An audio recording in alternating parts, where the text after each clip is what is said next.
Good morning, all. Good morning, all, and good morning, Rajesh, sir. We welcome all Good the morning. participants and the resource person for this Power BI power session to be conducted by Rajesh, sir. Today is the 31st of January, and on behalf of IACSG, that is Institute for Advanced Computing and Software Development, which is an on-price training center of TDAC ACTS, located in Akudi, Pune, and Dr. D.Y. Patil Institute of Management Studies, which is a MBA institute running the program of University of Pune, 2-year program, MBA program, which has specialization in marketing, finance, operations, analytics, HR. And IACSD, we run 3 programs, PG, PC, AC, PG, PC, BDA, PG, PC, ITISS. Earlier, it was known DBDA, that is Diploma in Big Data Analytics, DAC, Diploma in Advanced Computing, DITIS, that is Diploma in IT Infrastructure System Security.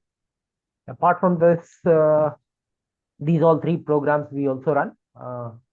Pre-CAT program, which is basically a preparatory program of CDAC entrance examination. To share something about Rajesh, sir, he is currently serving as AVP Analytics at Prima Biz Services, Pune. And he is an experienced consultant with more than somewhere around close to 20 plus years of experience and history of working in information technology and services.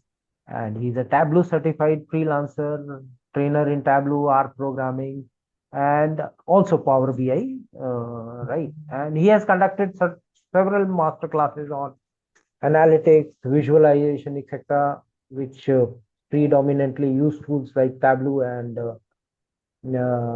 Power BI. And he has conducted at prestigious institutes apart from CDAC.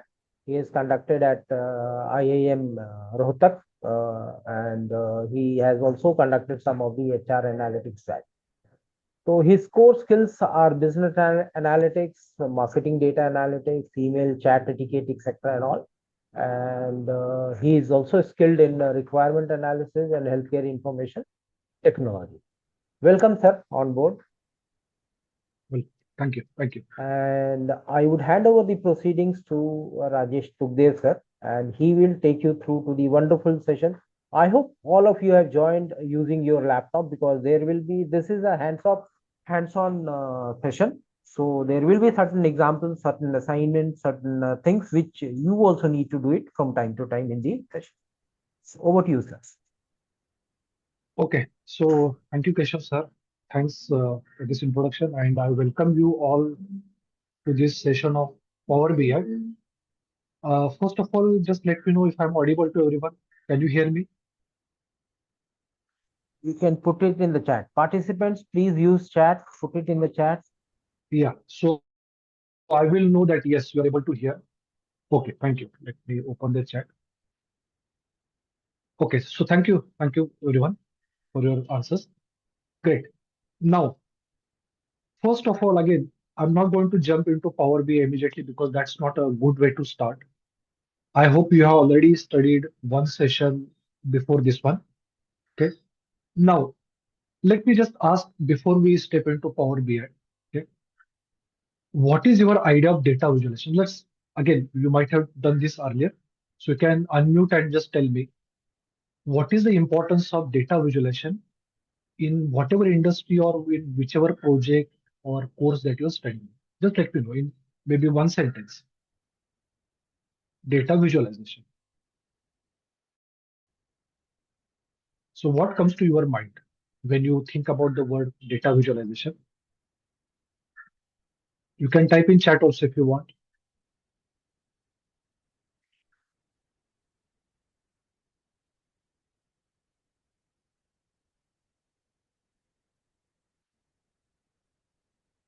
Okay, so Sakshi said to make data readable for non-tech. Okay, very good, correct.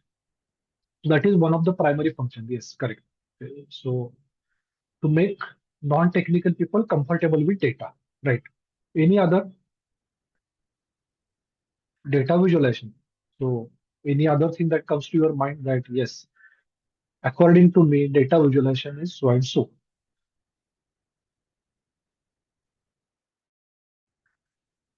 Is anybody who has any industry experience here? Okay. Any industry, academic or maybe industry, whatever, mechanical, civil, IT. So anything comes to your mind? Okay, so Kshitija saying Sir, extracting meaningful insight. Yeah, yeah, please go ahead. Sir, according to me, I just think that a technical person who has the technical knowledge of the domain, so it's easy for him to get the knowledge to the documentation. But a person who is not into the technical and he need to take the decisions over it. So the process of visualization makes the things easier for him and get a better understanding. So there, the data visualization plays a main role, according to Okay, the. yes, yes, yes, correct, correct. Okay, yes. So again, you said something about documentation, which again doesn't directly relate with visualization, but you can try to relate it with from the senior management perspective. Correct. In the chat, Yuvraj Kate has written complex data to pictorial form. Easy interpreters. Very good. Okay. Right. So you got the idea that yes, what is meant by data visualization? In simple word, okay, you are trying to make the mid-level or senior level management people task easy, right? So our target is those people. Now think about any company and can you tell me what are the different designations that you know who are senior, mid-level and senior people? Any company, IT company, manufacturing company, bank. I'm just looking at the title, okay, designation. When you think about senior person, what comes to your mind? What is his or her designation, okay, in the company? Anything, any example? Somebody who is very senior in the company, what might be his or her typical designations? Yes, anybody? What are the typical designations that you have heard in the company? Whom we are going to target? Data analyst is not a correct one. Data analyst is a junior level, it's not a senior one. CO, yes, correct. CO. Okay, BOD, Board of Director, very good. Correct, very good. Any other designation that you have heard in any company? CO is Chief Executive Officer. Yes, correct. BOD, Board of Director. CFO, yes, very good. Chief Financial Officer. Okay, Siddhi is saying manager is a generic word. Okay, yes, but you are right. It's a mid-level. CTO, Monica, very good. Chief Technology Officer. Okay, nowadays, because of different AI and different other things, cyber security, CTO plays a very important role. Okay, technical perspective. CEO, CTO, Chief Operating Officer, yes, Khushbu, very good. Okay, so chief operating again, there is blur difference between CEO and CO. Okay, so again, but you are right. COO is one of the designation heard. CHRO, very good. Human resource, very good. Perfect. Yes. Again, it's a senior level position. Many companies do have CHRO as a dedicated position. Okay.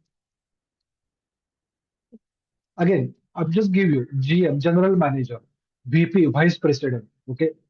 So these are some of the roles that you might have heard. Now, please remember that whenever you talk about data visualization, you are targeting the higher level audience.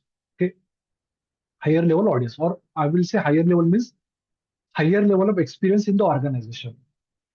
Please remember, whenever you make charts, visualization, your target is not programmers. Your target is not software engineer, tester.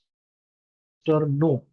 Okay. These are the people who try to create the visualization for the upper level people. Okay. Manager, supervisor. Okay. If somebody has a mechanical experience, you might have, let's say, factory supervisor, production manager, right? Or what you can say, chief engineer. If somebody has a background of civil, okay, chief engineer, chief site officer. Now, these are the people who manage different people. And whenever they want to know the progress of your organization, the best way is to show with the help of charts, okay, charts and figures. Now, what is visualization? In simple term, it is nothing but combination of the different geometry shapes that we have learned in our school days. Okay, line, circle, triangle, rectangle, square, point, etc.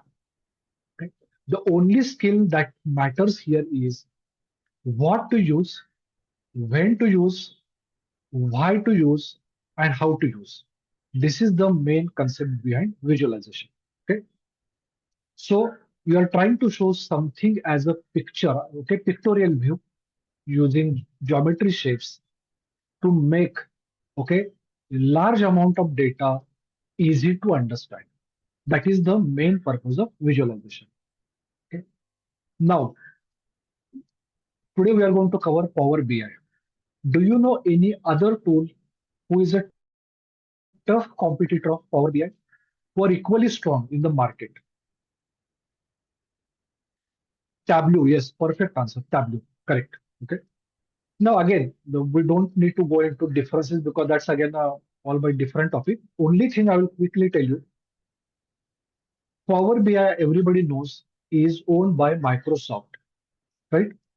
Do you know who is owner of Tableau software, which is one of the most popular for data visualization? Do you know who is the owner company of Tableau? Which company is currently owner? Okay, who owns this software? Do you know this? Very well known and respected in. Yes, Tejas, very good. Salesforce. Yes, Yuvraj, correct. Salesforce is the, again, most of you might have heard this company. It's a respected company, especially in CRM, customer relationship management, and that owns this particular software. And again, there are pros and cons, the advantage, disadvantage, everybody knows, okay? Yes, Kashish, yes, Salesforce. Okay. Now, some people will prefer Microsoft platform, so they will go with Power BI. Somebody want more powerful, they will go with Tableau. Okay, Tableau. So now we are going to focus our attention to Power BI, and I hope for the last lecture you must have downloaded Power BI on your laptops. Okay. And again, let me tell you, unfortunately, Power BI doesn't work well or work at all with Mac machine. Okay, that's a again why it is not working. That's company level strategy decision. We really don't know. But unfortunately, there is no setup dedicated till now for Mac machine. Okay, maybe in future they might come up. This is where Tableau is advantageous. Tableau has a separate set of file exclusively for Mac machine, exclusive for Windows machine. So people who are fancy with Mac machine, okay, they can go with Tableau because they get a whatever that format. Okay, for Windows there is the exe, something for Mac there is a different extension where they can start and use Tableau. Okay, so don't worry, just try to look at the core concept. Maybe you can, if you're using Mac machine, you can try the similar one on Windows machine later. Okay, fine. Now, can you please tell me what concepts have been covered in earlier session? What are the different charts in Power BI that you are now familiar and confident with? Can you tell me that yes, we have learned this chart, that chart, etc., etc., etc.?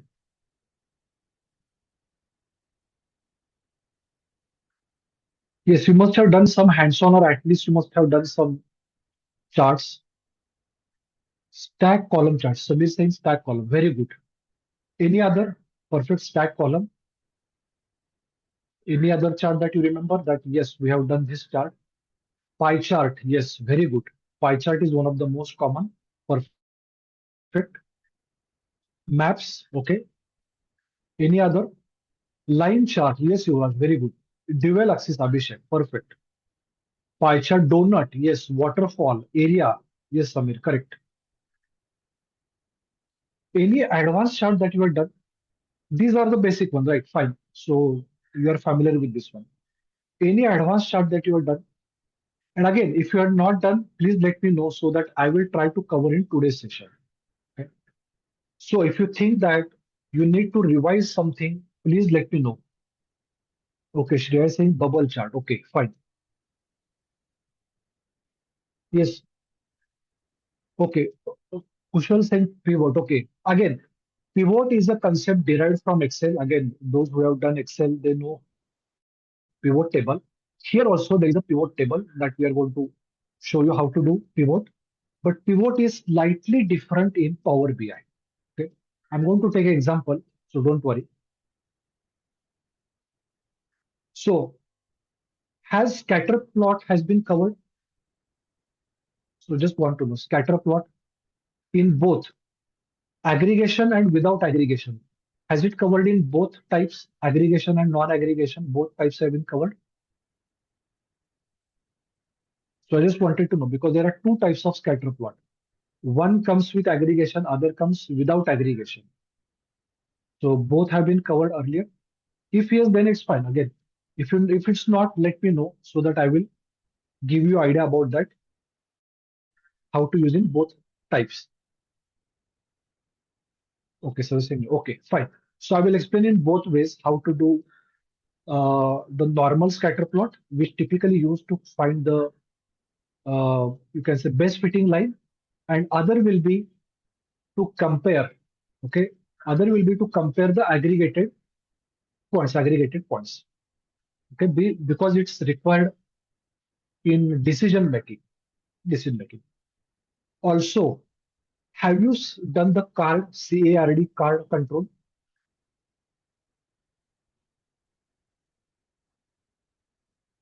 Yes, have you done the card to show the KPIs?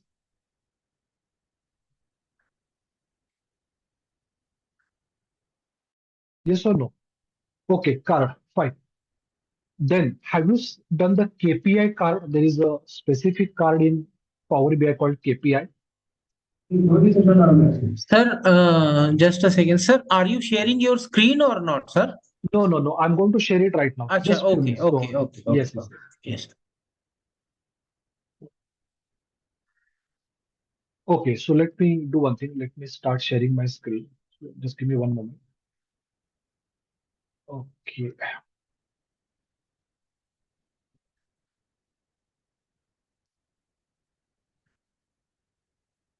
Okay, so please let me know if you're able to see my screen. Right. Also, I hope everybody has received the data set that I've shared. It's called US Superstore. Probably last lecture you have done it on Global Superstore. Now I'm going to focus on US Superstore. I hope everybody would have received the file. Please confirm. And can you tell me where should I start? So let me know. I want to start now with a brand new project. Can you tell me where should I click on my machine to start a new project? It should be in blank report. Yes, perfect. Any other option? Yes, you are right. Any other possible Maybe option? if you have Excel worksheet, Excel sheet, then you can start with Excel workbook as Excel well. workbook. And Okay. Any third option available? sorry, Any third option available apart from these two? you can click on Open Report and tab Home No, open Options. report. No, open report is for existing report. It is not for a new report. It is not for Okay, new file. so or you want to check? Yeah, here. This is, can you see Just plus? okay. So this, yeah, so this will give you access to almost all the available data source types. Okay. If you are sure that you are going to use Excel data, you can start from here. If you're not sure, you can start from here or you can start from here. These are the three options available for Excel. Okay, for Excel. Okay. Now, blank report means what? It is as good as, let's say, if you're, again, most of you might be familiar with Java program, for example. So if you want to write a new Java program, typically you go and say new Java file. or new Python file. Similarly, in visualization, we don't call it as a file, we call it as a report. Okay. So either you can go from here or you can go from here. Let me start from here, blank report. And I hope you are familiar with three types of main views in Power BI. First one is called as model view. Second one is called as table view. And third one is called as report view. Now, can you tell me what is the use of model view? Does anybody know? What is the meaning of? Model model view is used for graphs or charts. No, Table no, views no, table views is no. for data. Okay, so let me check. Okay, Samir is saying correct. Model view is to create data model. Please remember, whenever you say data model, it is logical model. Okay, again, those who have studied IT in their college days, you must have studied software engineering subject, etc. So you must have studied physical model, logical model, data engineering, different things. So, what is meant by logical model? Logical model means what? Think about tables coming from different databases. Now, how you create the relationship? You require two important things. First, a common field, okay, which is called as primary key. Okay, primary key, foreign key, etc. And second one is called a relationship. Okay, one to many, many to many, many to one, etc. Okay, so again, all of you have studied already in engineering, so I don't want to go into that one. So this is where you define that yes, this table and this table A and B are associated with each other based on this particular key. If it is only single, then you don't have to worry about it. But if there are multiple, there is a possibility that both might be associated on some common key. Okay, common key. That is when we use the model view. What is the use of table view? Table view is to view the data, underlying data, something like preview. Okay, preview option. If you have used any kind of RDBMS software, Oracle, MySQL, SQL Server, there is a window at the bottom which shows you the result of select star from table 1. Okay, so it shows all the record. Something similar. But it is more powerful that you can change the format, dollar, decimal point, type of data, etc. here. Okay. So simple changes, transformation you can do. And what is report view? In report view, you can decide the chart and create actual visualization. Okay. And what is meant by page one? In Excel, there is a concept of sheet. Sheet 1, sheet 2, sheet 3. Here, there is a concept Yeah. of page. Page 1, page 2, page 3. Something similar. Okay. So, whenever you want to start any Power BI project, always safest way is to start from model. Always safest to start from model. Because here you can see the fields, their types, and then you can decide that yes, I want to change the type. I want to make from text to integer, integer to text, date, change the format, decimal, etc. And then you go to further level. So always go from bottom to top, bottom to top. Okay. So now what I'm going to do, I'm going to connect to my US Superstore data by either clicking directly here, or you can go from here also. So it's your choice how to go about. I will go from get data. I'm going to click on Excel workbook. Now go to the folder where you have stored your file and select the US Superstore Excel file that everybody has received. Okay. And I'm going to click open button. Okay. So what it does, it automatically identifies, okay, it automatically identifies two things.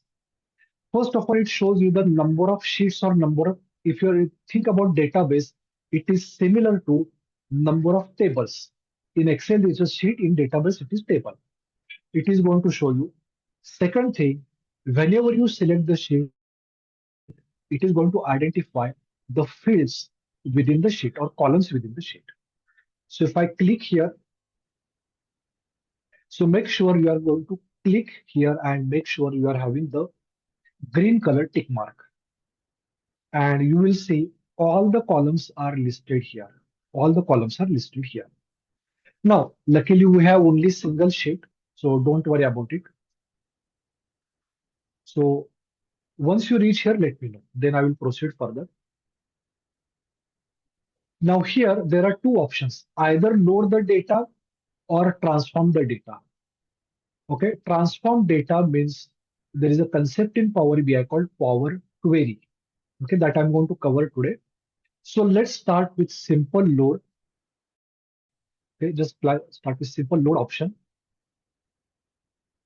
And what it's going to do, it is going to read the data in Power BI's internal memory. So you will see it is showing 9994 records loaded in the memory. So has everybody reached this view?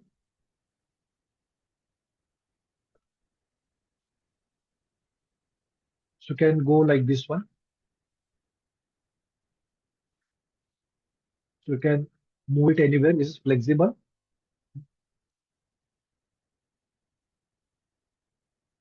So has everyone reached here? Now, if you look at this, by default, it is going to create a table within Power BI with the same name as the sheet name. In case if you want to change, because sheet 1 does not make any sense. So how to do it? Let's click here, right click here, and there is an option called rename. There is an option called rename. So it is same as renaming in SQL. Okay, again, those who are familiar with MySQL or Oracle, they will know the syntax how to rename the table. Let's say from table 1, you are going to say finance table, etc. Okay. Same thing I'm going to do here, rename. And here I'm going to say US underscore superstore and press enter. Okay. So now this looks much better now because this is US superstore table. Okay. US superstore table. Now, can you tell me what is the meaning of this Greek symbol here? Can anyone tell me what is the meaning of this particular symbol? Sir, this is used for data. This is data. Means it has a number, any kind of number. Okay, and what is this Greek symbol? This Greek No, symbol is sigma, right? This is sigma. sigma is for data, data type. It just have any kind of data. And No, it is not any kind of data. No, it is numeric data only. oh, sorry. Oh, yeah. Yeah, and another thing, okay, another thing is it is used for aggregation. It is used for aggregation. So it indicates two things. First, it contains number with decimal, without decimal. Both are fine. But if you remember, we use sigma symbol a lot in stats and maths. It indicates the summation. Okay. Again, you must have seen, again, those who have studied integration, calculus, and all those concepts in engineering, this symbol is very familiar. Okay. So it says summation of I from 1 to infinity, etc. So there we use this symbol. What it means that get the sum of all the values within a particular column. Okay? That is what it is saying. Now, this symbol is a calendar symbol which is exclusively dedicated for date type of data. Okay, date. Wherever there is no symbol, wherever there is no symbol, it means that it is a character data. If you are familiar with database, this is something similar to varchar data. Okay, varchar text, whichever you are familiar with. Okay? So these are broad categories of data types. Fourth one is something called geographic data. Okay, especially city, country, state, pin code, etc., airport, etc. These are the examples of geographic data which deal with two concepts, latitude and longitude. Latitude and longitude. So using the combination, you can show any place on Earth. Okay, using latitude, longitude. Now, here look at this one. If you find something, or if you say that okay, everything is fine, what we'll do? We'll go to the next level called table view. Okay, table view. And table view shows the preview of the data. Preview of the data. And if you look at the left-hand side bottom, it shows number of records, okay, total number of records. So this is same as select count star from table one. Okay, select count star from table one in MySQL. Now, how to check confirm the data type of each column? Click on and then look at the data type on top left corner. Okay, top left corner. So whole number, text, order ID, order date is the date, expected date again, etc. Text. And if I scroll down, scroll to the right side, expected revenue, look at decimal number, actual revenue, decimal number. If I go to quantity, it says whole number. Whole number means int data type in programming language, and decimal is float or decimal in programming language. Okay. I hope this is clear now. Now, please look at this and tell me, do you find any field which I can make it as a geographic, which says that yes, this can be shown using latitude and longitude. Any field from Uh, left to right. City. Very good. So I'm going to show you how to do one by one. So click on city. And once you click on the city, look at the top middle part. There is something called data category. Click here and you have to look at the options carefully. Address, place, city, county. Now, if you're familiar with cricket, England plays something called county cricket. So what is county? County is same like state in our country. British people use it as a county. Same concept. State or province. So Americans use state, United States. Some countries use province. Okay. Postal code, what we call pin code in our country. Then this is country, region, continent, latitude and longitude. So I'm going to select city option. Okay. Then any other column you think that I can make it as a geographic? Any other? I done with city. Any other one? Yes. Do you think any other column is suitable, eligible for this? Maybe state. No. Correct. State. Yes. State, country, and postal code. These three columns are eligible for, again, it's your decision. It's not mandatory, but you can make it as a geographic. So I'll go click on state. I'll go here and I'm going to say state or province. Country, go here and make it country. Please don't select county. County, many students do this mistake and then they will get wrong result. County is same as state in UK. So I have to select country/region. Country/region. Again, postal code if you want, or if you want to keep it as it is, that's fine. Okay. Right. Now look at this. Postal code is numeric data here. Okay, numeric data here. And are you getting this summation symbol?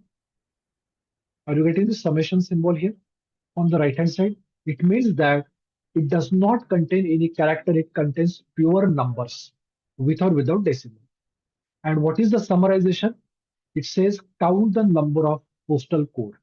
Okay, because postal code or pin code, we do never sum. We only count. Okay, perfect. So let's look at here. And can you suggest me any changes for revenue, profit, shipping cost, etc.? This is a US data. So any kind of change that you're looking for?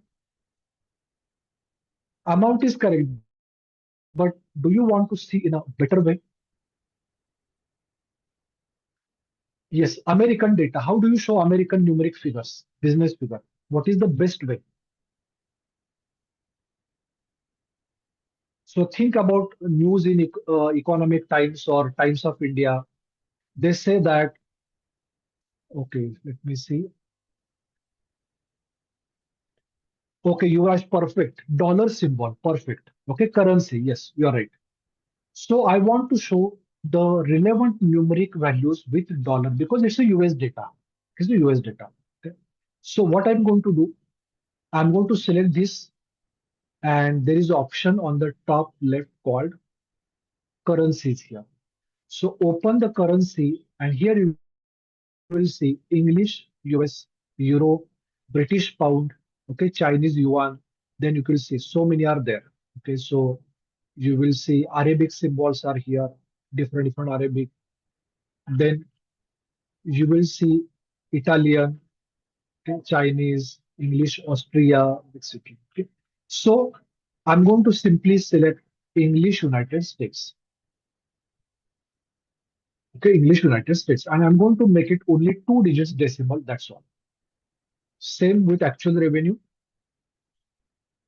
English United States, expected profit, English United States, actual profit, English United States, quantity, no, quantity just a number, quantity just a number. Discount, please remember, this discount is 0.2, 0.5, etc. What does this mean? How do we typically show the discount in any shop? Let's say you go to Peter England showroom. How does it show the discount on shirts? Percentage? Percentage, very good. So select discount and select percentage option from here. Okay, yes, you're right. 10% discount on formal, or Myntra says 20% discount on footwear, etc. Okay, so percentage is very important. Okay, discount. Then again, shipping cost is the number, numeric value, okay, cost. So again, make it dollar. Okay, because cost is counted in dollar. Perfect. So now what I did, revenue, profit, cost, everything I made it as a proper format, so that whenever I want to show to my manager, this should be shown in a appropriate way. Fine. Okay. Has everybody done this? Any doubts, queries here? So we just did simple formatting changes. Okay. So how, just wanted to know, how have you renamed the sheet? You have shown a table and Yeah. So what you need to do, you go to the right hand side here. Here you are getting either sheet one, something like that. So if you want to change the name, right click on that name sheet one, and there's an option called rename. So type okay, whatever name you want to give, press enter, it will be done. okay. Yeah. So Thank this is you. same as renaming a table. Renaming a table. Correct. Okay. So we have done with this one. Now we are going to come to the important topic of DAX. Okay, important topic for DAX. So again, just want to know, what do you know about DAX? Maybe based on your previous this one. Again, I'm not Uh, sure whether any It is particular. like coding on Power BI, right? Okay, correct, correct. So again, I will not say coding. Okay, what you have said is correct. So whenever you think about coding, we always think about languages, programming languages. Now, Power BI, all of you know, is a Microsoft product, and its architecture is derived from MS Excel. Okay, MS Excel. So you know pivot table in Excel. Same concept is slightly differently used here. Okay, pivot table. So in Excel, you type the function is equal to sum into bracket A1 colon A10. Here, you give a formula or you write a function in a language called DAX, which stands for data analysis expression. This is the short form, sorry, full form of DAX. Okay, DAX. That is called data analysis expression. This is the language which is typically used in Power BI whenever you want to write or whenever you want to create something additional, something additional. Okay. Now, does anybody know two types of DAX? There are two main types of DAX. Does anybody know? Two main categories. Whether, yes. Does anybody know the two types of DAX? There are two major categories, types or categories, whatever you want to call. First one is called as single aggregated value, also called as new measure, also called as new measure. So what it is going to do? It is going to return a single value. So if you're familiar with SQL, this is same as select sum of profit from table 1, which is going to give you a single value.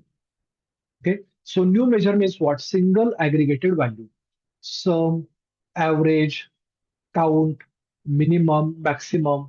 Okay. This is the example of aggregated functions. Aggregated functions. Okay. So it is going to give you single result. So this is used to typically create KPIs, key performance indicator. Okay. Total revenue, average profit, number of orders, number of customers, etc. The second one is called as okay, function for entire column, which is executed for each and every record. Each and every record. That means what?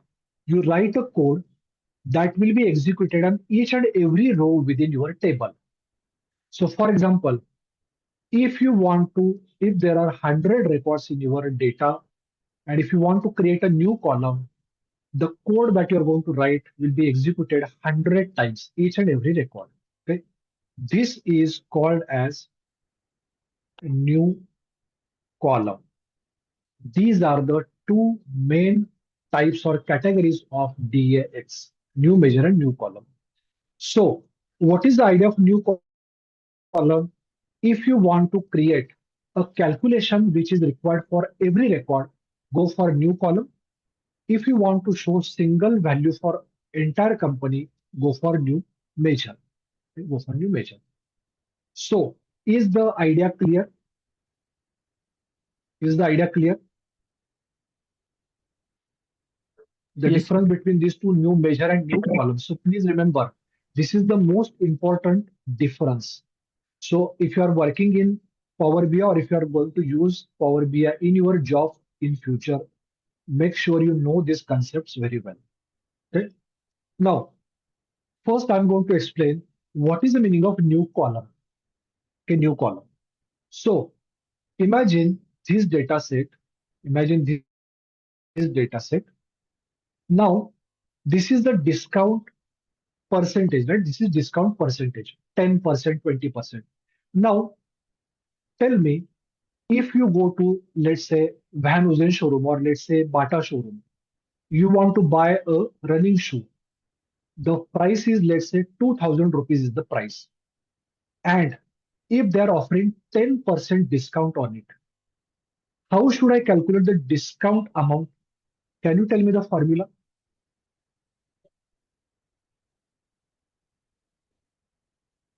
The shoe price is 2000 rupees. The discount is 10%. I want to find the discount amount. It's a 10 by 100 into X or into 2000. Exactly.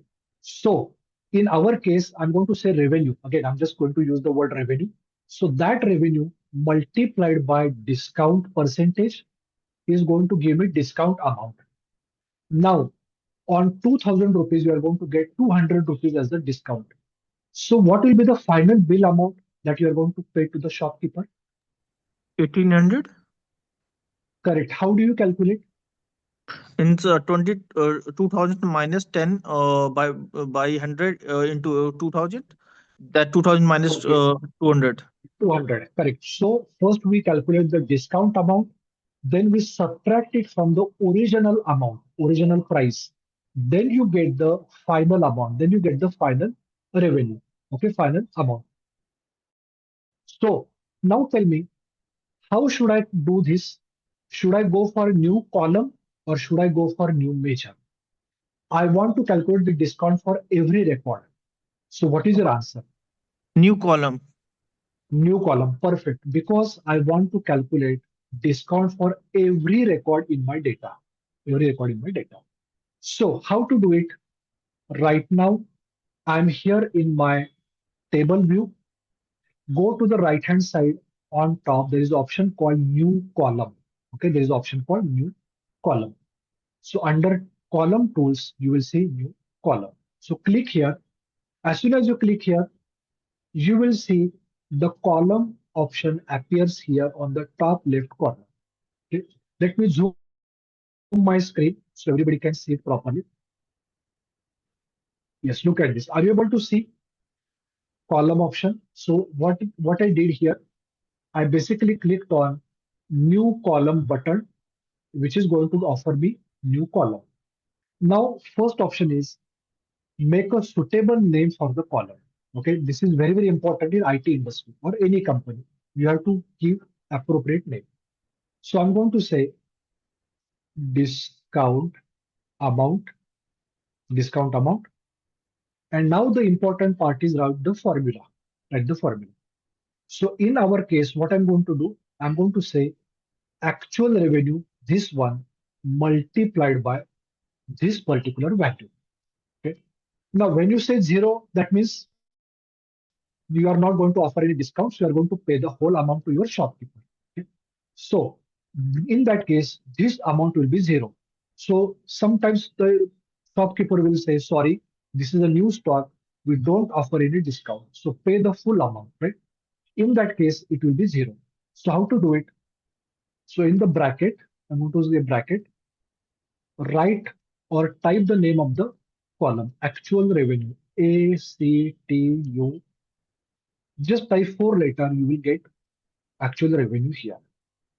Select it with the mouse, give a space for readability, star multiplication, and discount. Okay, so just type discount, close the bracket, close the bracket. Okay. So discount amount is equal to revenue multiplied by discount percentage, discount percentage. Okay. Once you do this, close the bracket, press enter, and on the right hand side, extreme right hand side, you will see a new column called discount amount. Discount amount. Okay. Now, why this is coming zero? Because there is 0%. Let me scroll down and look at this. 20% of actual revenue is this one. Okay, so you can see the values are getting calculated. Okay. So if you just scroll down, so there are values more than that, 70%, 80%, etc. Okay. Yes. So I just wanted to show you how we created a brand new column called discount amount offered for each and every transaction, right? Each and every billing amount, right? Perfect. Anybody has any doubts, queries? So this is the new column I created. Again, Sir, can you whatever code I have written, sir, can you repeat how you have how you written the new after new column after how yeah, you click have on new column. Yeah, you okay click on new column, go to the left hand side here, you will see column is equal to. okay So I comical deleted that. Yeah, so I deleted that. I put my own name, discount amount. Here okay I'm using a common technique or common uh, standard used in IT industry. The first letter of each word has to be capital. So discount D capital amount A capital is equal to name of this field actual revenue. So just start typing ACTU. You will get the names. Select actual revenue multiplied by the name of the field is discount. So just type DISC. You will get discount. Select it. Close the bracket. Press enter. And new column is created on the right hand side. thank you Yeah, fine. Okay. So this will give you how much total discount that you are offered. Okay, total discount that you offer. Perfect. Okay. Everybody got this, right? yes Is everyone clear? Right. Now, look at this one. Can you see that this is similar to Excel? Those who are familiar with Excel, whenever you look at the filter, you typically get this one in Excel. Same concept is used in Power BI, nothing different. Now, whenever you say 0% discount, what does it mean in business? Imagine that you're having your own business, and if you say My discount is 0%. What does it mean? In simple term, we never say 0% discount, right? We never say 0% right in a shop. Otherwise, people will go away. That's a mental thing. What do we say instead of 0%?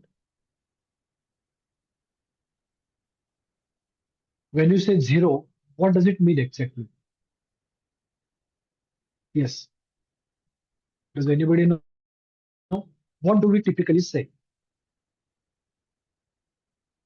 We simply say that no Fixed discount rate. offered. Okay, again, fixed rate, or instead of that, we simply say no discount offered. Okay, no discount offered. That means no discount or any discount offered. So let's give a try and let's try to find out how many times we offered the discount, how many times we not offered any discount. So can you tell me the logic based on discount? Or let's say instead of this one, let's say this column, discount amount. When can I say that no discount offered based on this value? Can you tell me? When, if I say this is the amount, when can I say that there is no discount, and when can I say there is some discount? What is the logic? If I want to create a new column, which is going to find out whether any discount offered or not. Tell me, there are so many values are here, right? Discount amount.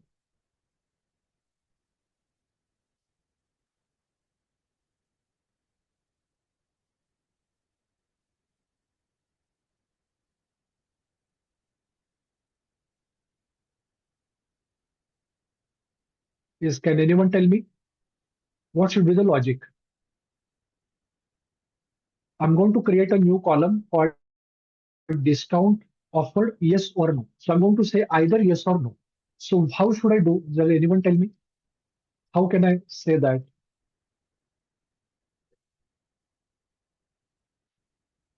Okay, let me see if anybody is saying.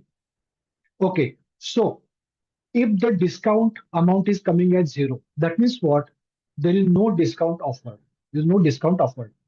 If any minor discount is given, that means you have offered some kind of discount. Even if they say that out of 2,000 rupee Bata shoe, I'm going to I'm going to give you 100 rupee discount. Even though 100 rupees is a small one, still it is some kind of discount. So what I'm going to do, I'm going to add a new column. So do one thing, click on add new column, and here, okay, let me zoom my screen for everyone. Here I'm going to create a new column called discount offered. Here I'm going to use either yes or no. Okay. In case of typical programming language, what is this called? If you want to say yes or no, what is this called as in programming? What is C++, Java, Python?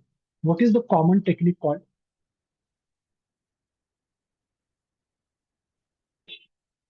How do I do if the how do I do yes or no in any programming language? That is called as conditional statement, right? If then else. Again, I hope everybody is familiar with this technique, if then else. How to use this one? How to use that kind of option here? So look at this. If, okay, I hope everybody is familiar with this. If something condition is true, then this one Conditional else, statements. yes, conditional statement. So here it offers if certain condition is true, do this, else do this. So it is true or false, something called as binary or boolean. So I'm going to say if DISC, discount amount, is equal to zero. If it is equal to zero, that means there is no discount offered. Now, how to write the word no? Always write it in double quote. So 0 means what? No discount offered. Else, what is the only option available? If it is not no, then what is the only option available? Else, it is either no or yes, right? So write this statement, discount offered 0. If it is equal to 0, that means no discount offered, or discount, some kind of discount offered, whether it's a 2 rupee, $2, $5, or $100, we don't care. We don't care. Press enter and you will see brand new column coming up here. And just scroll down and check. Whenever the value is above 0, you will say yes. Whenever the value is 0, you're going to say it is no. So look at this. I'll just scroll down for you on my screen. Yeah, so look at this. As soon as it becomes above 0, you will say some kind of discount offered. Okay, some kind of discount offered. Is this clear? Look at the formula. This is the formula. Is everyone clear? Any doubts, any questions, queries, how we did this new column? It is clear, sir. Okay, perfect. Now, again, I'm going to take one more example. This is my actual profit. This is my actual profit. Okay. If I look at here, there are some values which are coming in bracket. Can you tell me what is the meaning of bracket in accounting, global accounting? Again, if anybody has studied international accounting, what is the meaning of these brackets? Some values have brackets, some don't have bracket. Anybody? Yes, anybody knows? What is the meaning of this bracket and without bracket? Does anybody know? Yeah, just give a try. There's nothing wrong. You can, even if your answer is wrong, don't worry. Yes, anybody knows the meaning of this value? Okay, this is used for negative. This is used for negative. Now tell me, if profit showing negative value, what does it mean in business? If the profit column is negative, what does it mean? It is loss. Exactly, loss. Okay, it is loss. So we will see here. If I select negative value, okay, if I select negative value, just showing you applying filter, look at this. So my revenue was so and so, my profit was this one, that is negative. Okay, and this is the complete transaction. This is complete transaction. That means what? This particular transaction, I suffered loss. Again, those who are having business, they will easily say that why profit is coming negative? Because cost is higher than, okay, or expenses are higher than your revenue. Cost is above sale. That is why you get it loss. Okay, loss. So how should I track this now? How should I track? So I want to create a new column called profit status. Okay, I'm going to create a new column called, let's write down for you, I'll show you. So to create a new column called profit status. If, and the logic is, if actual profit is greater than, sorry, is less than 0, then I'm going to type the word loss, else I'm going to write the word profit. This is simple logic, okay, which I'm going to put it in my Power BI. Is this clear, everyone? What is the logic that I'm going to build? This is a new column, profit status. If the value is negative, that is below 0, I'm going to say loss, else profit, else profit. Now, can you tell me there is any third category? If it is exactly equal to 0, what do you call in business? If it is exactly 0. It's no profit, no loss. Perfect answer. So now if I want to add it here, this is called in programming language, this is called as embedded if, right? Embedded if. So here I'm going to say if it is below 0, then loss. else if actual profit is equal to 0, then I'm going to say no loss, no profit. Otherwise, if it is above 0, then I'm going to say profit. Now, how should I do this in Power BI? Because Power BI offers only two values, if or else. How to put another if within the if condition that I'm going to show you. Okay. So I'm just going to put this pseudo logic. This is dummy logic. Okay. In my chat box for everyone. Okay. So you can look at your chat box. Please remember, this is not Power BI code. This is a logic. So how should I do this now? I will go here. I'm going to add. So tell me, where should I click now to do this? New column. Click on, New please column. click on new Perfect. column. Correct. Perfect. New column. And Okay. now the column equal to, you have to write the Yeah. statement, conditional statement Correct. in column equal to. Yeah. So first, let me rename it. So I'm going to say profit status as capital. And here, first, let me try with simple if statement. So I'm going to say if actual profit, ACTUAL, actual profit, if it is less than 0, if it is less than 0, okay, then if it is less than 0, then I'm going to say loss L capital. Otherwise, I'm going to say profit P capital. So let's start with the simple ones. We'll do step by step. Okay. So this is my code. So if it is below 0, then it is loss. Otherwise, it is profit. Okay. Otherwise, it is profit. So let me press enter key and let me look at the right hand side. Yes, profit status is coming. Okay. And when it is loss, let me check. Look at this. Whenever there is a bracket or negative value in actual profit, I'm going to get the word loss L capital. Okay. So I'm just making sure that my logic is correct. The logic is correct. Right. Now here, I want to put extra condition. Okay. My extra condition. What if it is exactly equal to 0? Then no loss, no profit. So let me copy this from here. No loss, no profit. Control C. Now here, I'm going to add if within if. So let me give a space and I'm going to say if, then start bracket, end bracket. Okay.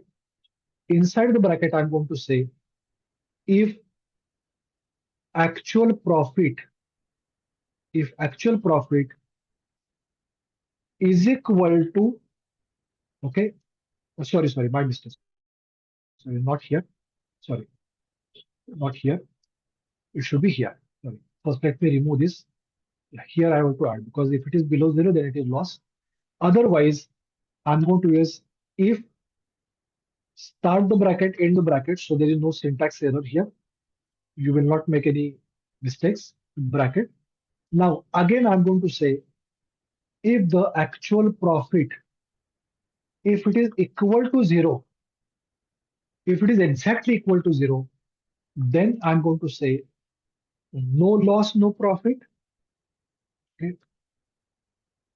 Otherwise, that means it is above 0, I'm going to simply say profit. Okay. So look at this. If it is below 0, it is loss. Otherwise, if it is equal to 0, no loss, no profit. Otherwise, the third option is automatically profit, automatically also profit. Okay. And make sure they are having this close bracket, this close bracket. Okay. Press enter.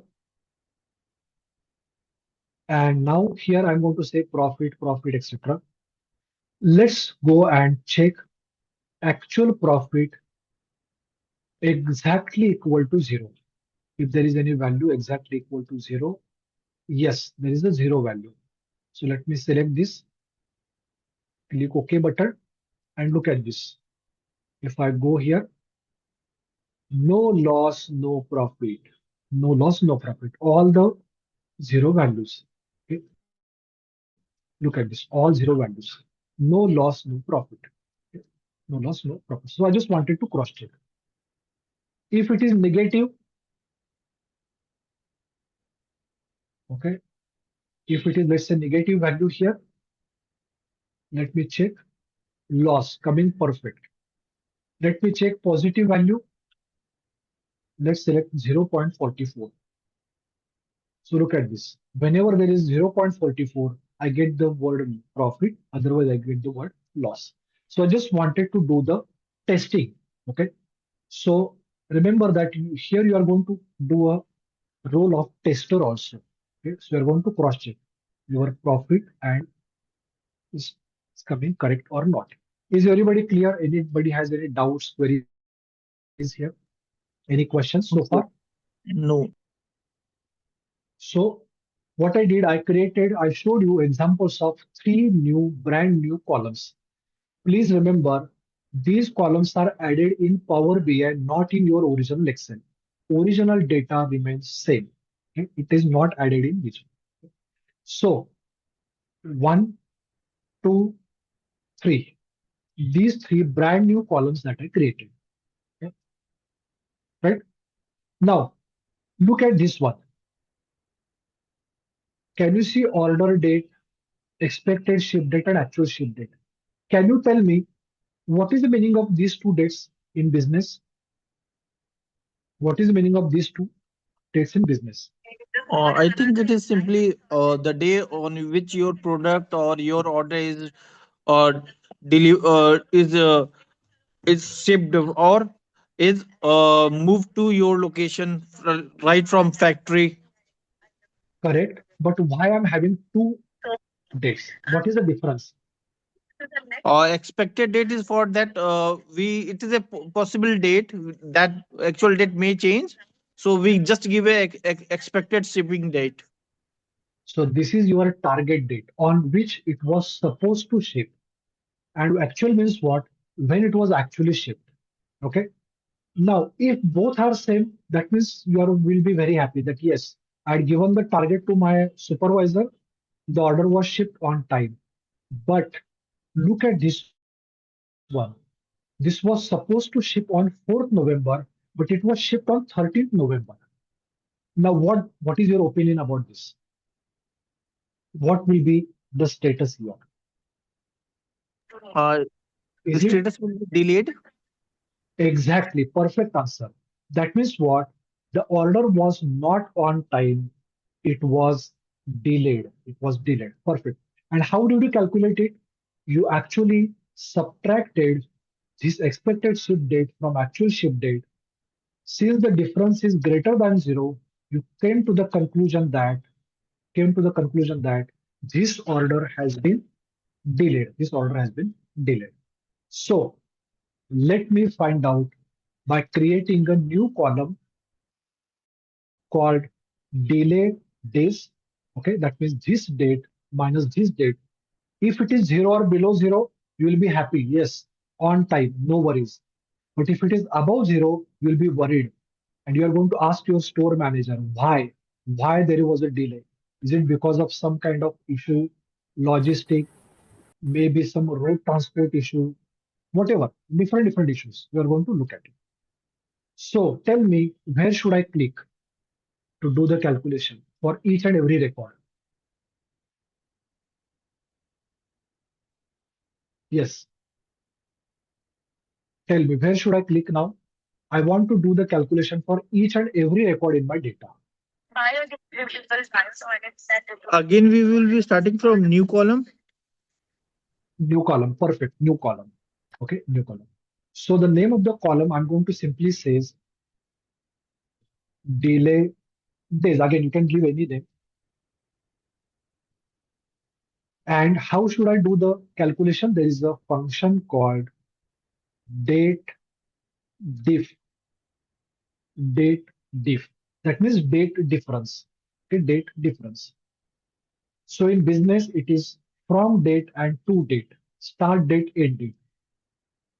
So we typically say end date minus start date is equal to the difference in number of days. So tell me which will be date 1 and which will be date 2.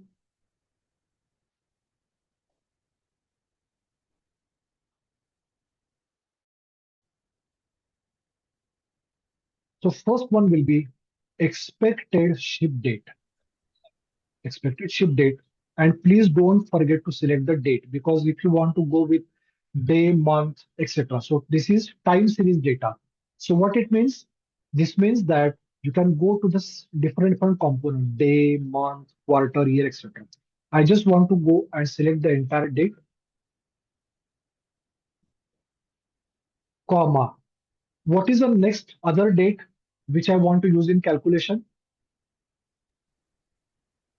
Actual shipping date, actual ship date, I guess. Exactly, correct. ACTU, actual ship date, perfect.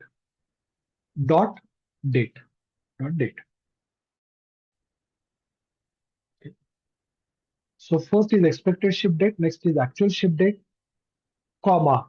How do you know the difference? Do you want to get the difference in hours, minutes, second, week, year, quarter, month, etc.? So I'm going to say, just give me the difference in days, number of days, 2 days, 5 days, 3 days, etc. Okay. So I'm going to say day. So that is going to give me the difference in days. Okay. Press enter and look at the first record. You are going to get 0. Why 0? Because I'm going to look at the date for the first record. Okay. 31st October was the expected. I actually shipped on 31st October, so there is a no delay at all. But let's look at this one, 4th November. Okay. And if I scroll here, I'm going to get the difference of 9 days. Okay, 9 days, right? 13 minus 4. Okay, right? So that is the difference of 9 days. That means my shipment was delayed by 9 days. So now I want to decide whether each order was delayed or not using this one. Can you tell me the logic? Now I'm going to take my decision for my supply chain department. And I'm going to decide for each record whether there is a delay or not based on this particular column. So can we will be opting for conditional statement if only the value of delay days more than Correct. 0. Then you are going to say yes, correct. So I'm going to create a new column. Okay, I'm going to create a new column called, I want to say order delayed. Okay, order delayed. It will be either yes or no. So I'm going to say if, okay, delay days greater than 0, then I'm going to say yes, order was delayed. Else it is no. Else it is no. Okay? Else it is no. So it is either going to give me either yes or no, if it is delayed or not. So let me copy this, Control C. Let's go add a new column. And here I'm going to say if the delay days is greater than 0, then it is going to say yes. Otherwise, it is going to say no. It is going to say no. Okay.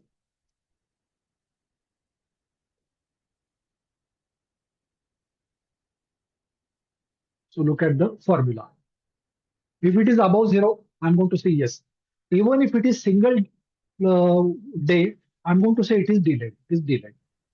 If it is 0 or below 0, I'm going to say you are on time.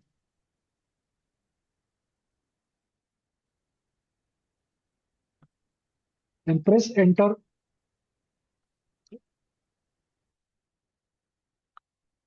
And look at the new column. Okay.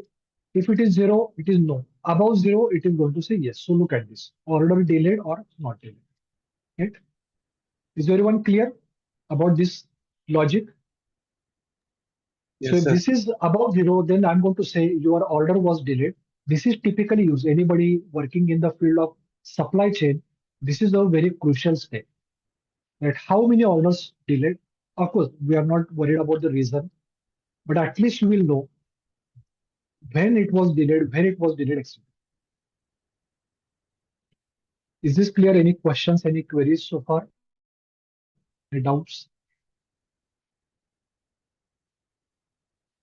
Got this? Perfect. Okay, right. So look at this. So what we did,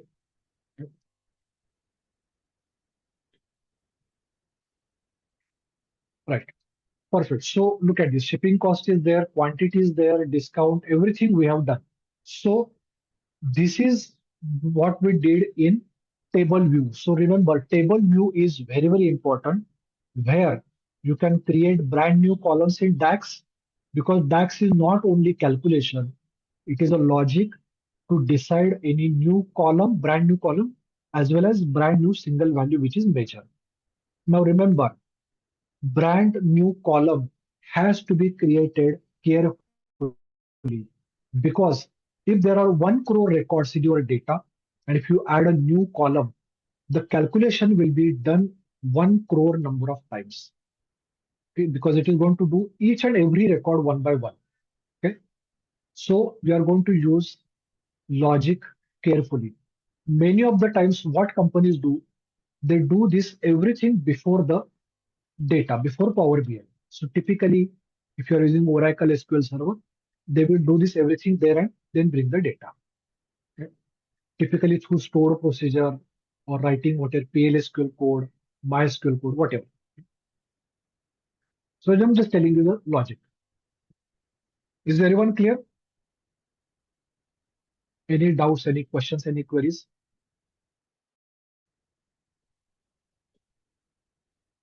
Is everyone clear? Okay, right. So look at this. This is table view. This is table view. Right. So we looked at in detail about, yeah, we created 5 brand new columns we created. Okay, 5 brand new columns we created. I'm just looking at if there is any possibility, actual profit, expected profit, quantity, discount, etc. Fine, perfect. Don't worry.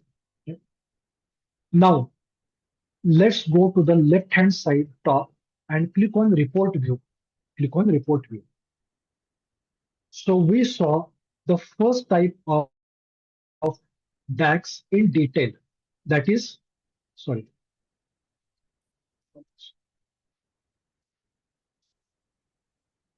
We saw this in detail. Create a brand new column. Now we are going to see how to do single aggregation value, typically called as KPI. Typically called as KPI. So look at this one, or you can look at this one and tell me these are the functions used for creating the new measure. Okay.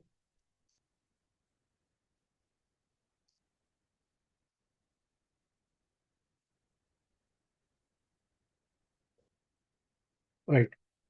And there is one more option called distinct count. So these are the typical functions we use. So let me put this in the chat for everyone. Yeah, so you can copy paste. These are the common functions used to create a new measure, create KPIs. Okay. Aggregation function. These are called as aggregation functions. Okay.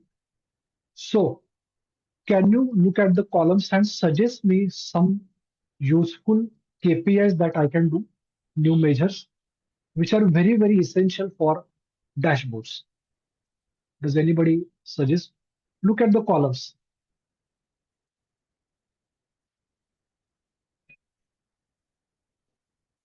Look at the numeric columns and tell me what might be the different KPIs that I can do. Anything that you can think about? Yes, anything that you can think about? Total, yes, Samir, correct. Okay, so perfect. So let's do simple one. So what I recommend everyone, please open Notepad or any kind of application so that we can note it down the KPIs so that we can just copy paste. Okay. Now, first one, correct suggestion by Samir.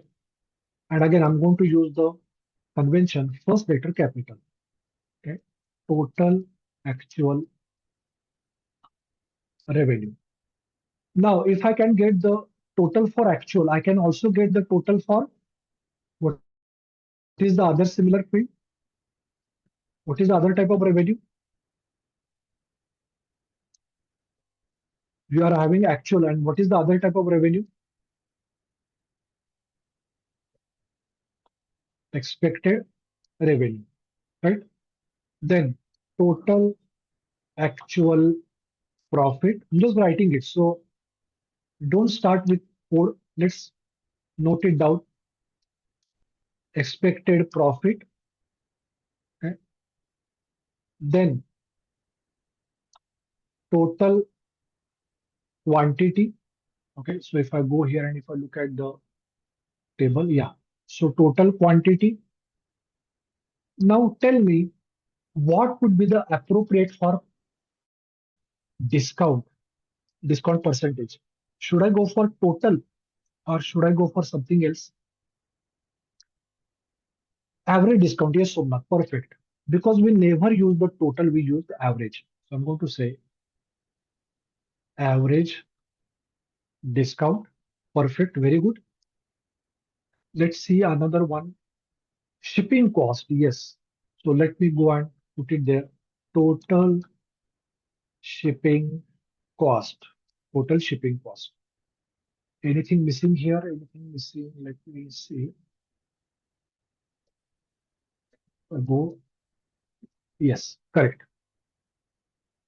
Total quantity also taken. Perfect. Now, what about the delay days? There's a column we just created, delay days. Should I go for total or something? Number of days delayed. So what is the appropriate option out of this? So which one will you recommend for number of that count? No, no, because it's a numeric, right? Count is typically used for character column. So I want to, there is a number of delay days. So 4 days, 5 days, 8 days, 10 days, etc. Max. No, distinct count is also not correct. Average, Prerna, perfect answer. Average delay in your shipment. Okay, so I'm going to say on an average, my shipment was delayed by 3 days, 5 days, 1 week, whatever. Okay, so max is useful when you want to show, okay, what is the maximum delay in each town, city, etc. So that's the exceptional case. Let's try simple one. So I'm going to say average delay days. Perfect, very good. Right now, let's look at character column. Let's look at character column and tell me which one will you use to use the count function. Which column do you think is suitable for count function? Okay, number of something, number of etc. etc. Any column I can use to count something. Look at this: order ID, date, customer ID, segment, ship mode, etc. Any column that you can think about. So let me say number of orders. Which column is suitable to find the number of orders?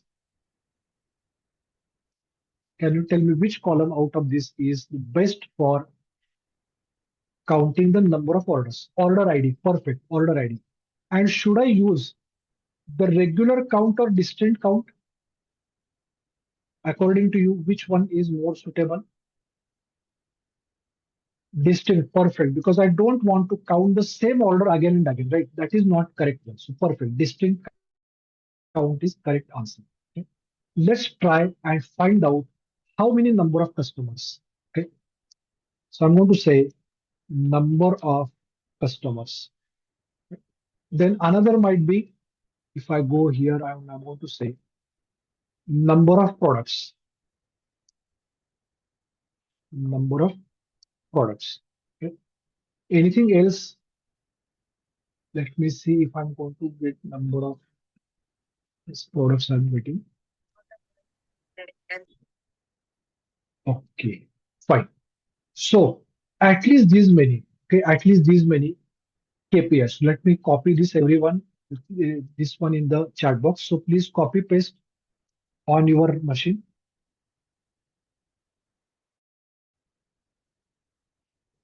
Okay, so I've given this for everyone. Now tell me, out of this, where can I use the sum function?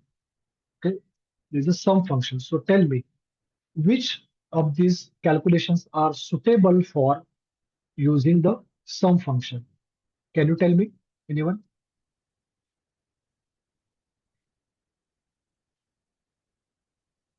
Anything which contains total revenue, total profit, total quantity, shipping cost, etc., are the best one for creating the total. So let me show you. So go here, go in the maybe model view. Either you can go to model view or report view. Let's go to report view. And if you look at the top middle, there is something called new measure. So click here, then copy the first one, total actual revenue, total actual revenue, total actual revenue. So let me zoom my screen. And here I'm going to say SUM, sum of actual revenue. Close the bracket, press enter. Close the bracket, press enter. Total actual revenue. And how to cross check?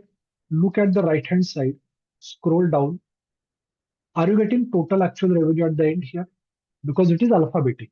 Alphabetic. Total actual revenue. Right?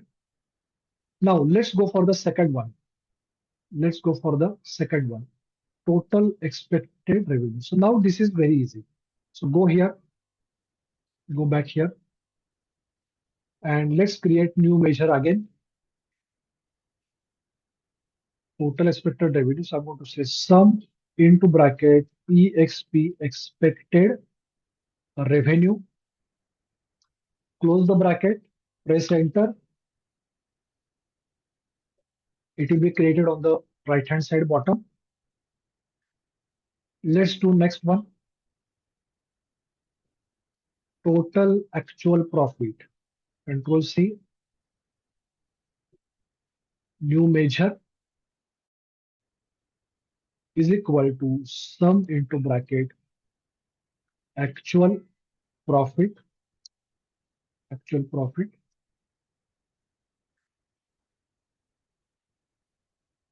And if I press enter, I'm going to get it at the left hand side. So always keep that yes, it is going. Then total expected profit. Control C. New measure is equal to sum into bracket expected profit. Close the bracket, enter. Then total quantity. Control C. New measure is equal to sum into bracket quantity is coming up here. Total quantity.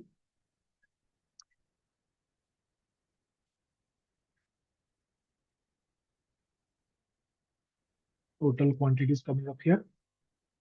Next, let's go for total shipping cost. Control C. New measure. I'm going to say sum into bracket shipping cost. Shipping cost. So I completed everything with the total. That is all the 6 things are done. And let me cross check and scroll down 1, 2, 3, 4, 5, 6. Correct.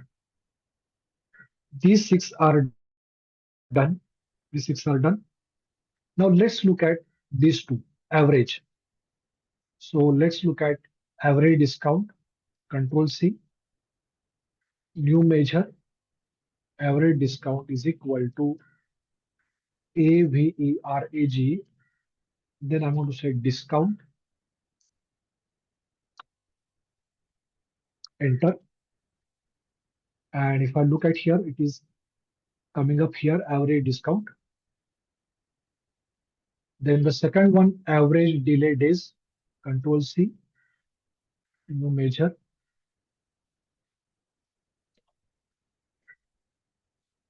average delay days,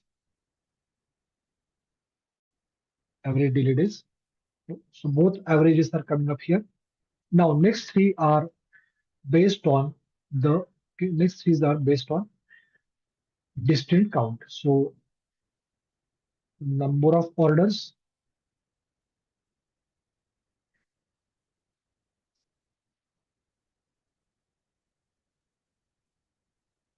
so let's click on new measure, number of orders. Let me zoom the screen here. And here I'm going to say distinct count into bracket order ID, close the bracket, press enter, and look at this. Number of orders is coming up here. Next is number of customers. So new measure, and I'm going to say distinct count. Can you tell me which field I should go for number of customers? Which is suitable? Customer ID. Yes, which field? Customer ID, perfect. Customer ID, close the bracket, enter. So customers are coming. And number of products, number of products. So now I'm going to say new measure. Then I'm going to say distinct count, okay, product ID, product ID. Close the bracket, enter. And I'm getting it here, number of orders, products, and number of customers. So I was able to do all of them important KPIs. Okay. Now, can you tell me which of these different things are suitable for showing the KPIs? Which one is the best one according to you? I just want to show single values, one value, second value, third, like this one. So you must have studied this in the last one. So which one is suitable? Card. Card, perfect. Now, again, some of you might be getting the old card, some of you might be getting new card or both. So you select any one of your choice. Both do the same thing, except there is some minor enhancement. So I'll just go with the old one. If you are having new, you take this, select this, and it is saying add the data field here. So I'm going to start with the first one, which is total actual revenue. So I'll go down, total actual revenue, drag it here. And are you able to get the same value here, 2.44 million? So I dragged total actual revenue on the field. So this is my actual revenue, 2.44 million. Is this everybody able to get this? 2.44 million.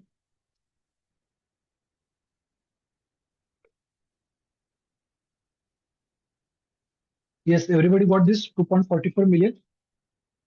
Now, can you tell me how should I show this detail? Anything minor change I can do to make it better? This is the revenue. So how should I display the revenue of an American company? What things I should add? Yes, what extra minor thing that You can so change the background color or something like that. yeah, I can change it. Anything else to the number 2.44 million? Any Oh no. minor Dollar. change? Dollar Dollar, sign. very good. Dollar sign, perfect. So how to add the dollar sign? So what I'm going to do, sorry, I'm on the home. So go to the left-hand side, go to the left-hand side. Let me zoom my screen so everybody can see. So please follow the steps. Go to the left side and click on the word total actual revenue. Click here. As soon as you click here, you will get the formula again here. This is important to change the settings, Once you get the formula, here you will get all the settings. Can you tell me where should I click to add a dollar here? Where is the best option? Dollar sign. Correct. Here I'm going to say English United States. And are you getting dollar symbol now? Proper dollar symbol. Okay. Then click outside here. Yes, perfect. So now you got $2.44 million is the appropriate KPI because that is what is expected from the management. Now, somebody said about the background color. Very good point because this is all about visualization. So how to change the background color here? Select this. You will get a border. Go to the right side. There's an option called Format Your Visual. In the Format Your Visual, there's an option called General. Okay, General. In the General, go for Effect and there's a background color. Select this. And again, whenever you are going to do this, there are two types of standards followed in the industry. Dark color and light color font or light background and dark color font. Okay, I'm going to show you both one by one. So what I'm going to do, I'm going to make this as a dark background. So whatever, navy blue, dark brown, etc. So let me select this particular color. Look at this, right? So background color change. Again, you can select any dark color. And I'm going to make the text in white color. So it will look more appropriate on the dark background. So how to change it? Go to the visual. First one is call out value. Change the color from black to white. And look at this, 2.44 million. Then go to the category label. Here also make the color white. And look at this, total actual revenue, 2.44 million. This looks more professional. Of course, you can change the color as per your choice. Just giving you idea. Okay. Now click outside and correct a new card. So here I'm going to show the expected revenue. So go here, expected revenue, put it here. Okay. And how to copy the style from here to here directly? There is an option called Format Painter. So select this one. There is an option called Format Painter. Click here, then go to this one and click Format Painter. You will get the same background color and same font color. Okay, so what I did, I clicked here, then I clicked on Format Painter, then I clicked on this new card. So exactly same style copied here. The only thing is, it is not copied the dollar symbol. That you have to do separately. So go here, click on, okay, let's click here. Then click on total expected revenue, make it dollar, and look at this, dollar 2.50 million. Okay, so look at this. So let's put it here. So this is expected, this is actual. Is this clear? Anybody has any question? Now we are making something more professional, which you need in the industry. So I'm telling you the first style, dark background and white color. Okay. Now I'm going to show the second technique used. So let's add a new card. And here I'm going to use now profit. So let's take actual profit. Now here I'm going to change the background color, general, effect. So here I'm going to use the light background color and I'm going to make the font dark. Okay. So let me select this one. Okay, this theme color. If you are not happy with the color, you can go and add more colors of your choice. Okay, let me show how to add a green color, which was not here. So click here and look at this. You're going to get light green color here. Okay, you can click here, anywhere. Yeah, yeah. So I'm happy with this one. Okay, click here. So I'm going to say done. So this is the another one where we are going to use the light background color and dark font color. So either black, dark gray, etc. Okay, I'm going to put it here. Now let's take another one. And here I'm going to make expected profit. And how to copy the same style? Can anyone tell me? I want to get the same profit style here automatically without many efforts. What is the best way? Format We painter. just did exactly. Select format painter, click here, done. Okay. And let me put it here. Correct. And I need to make this as a dollar. So actual profit, US dollar, expected profit, this also make it dollar, and click outside. Look at this perfect values you are getting. Now, if you look at this carefully, we are trying to make it more professional. Okay. KPIs. So this is what your management is expecting. So somebody said in the beginning, insights. So these are my insights. What was my target?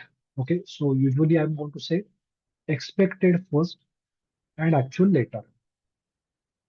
So this was my target and this is I achieved. This is I achieved. Let's take one more card and here let's try total quantity. Okay, total quantity 38K. 38K. Okay. Now I'm going to show you how to show the absolute value without K. So select this, format your visual, call out value. Call out value means this one, big value. Display unit, just say none.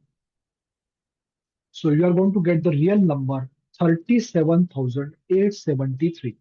Okay, 37,873. Right?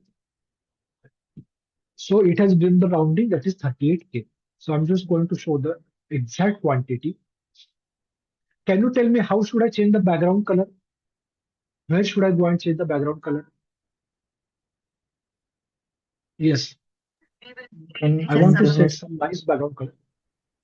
Yes, general, effect, and change the background color. So select this color, for example, and look at this. Got this? Now let's add next, and I'm going to say total shipping cost. On the day two, when they reach India's community campus, we will be taking away their phone because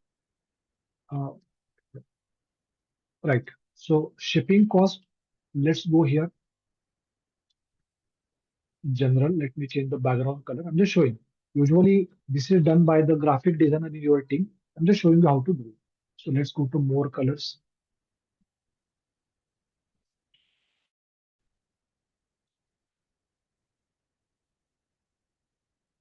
Yeah. So I'm just using this particular color. Okay. And shipping cost, I want to make dollar. Yeah. So look at this, how I'm trying to get different KPIs. Now, what about this one? This also I'm looking for. This also I want to put one by one. So let's take the card, then average delay days, 2.69 days. Okay, 2.69 days. So let me format this. So let's put some color.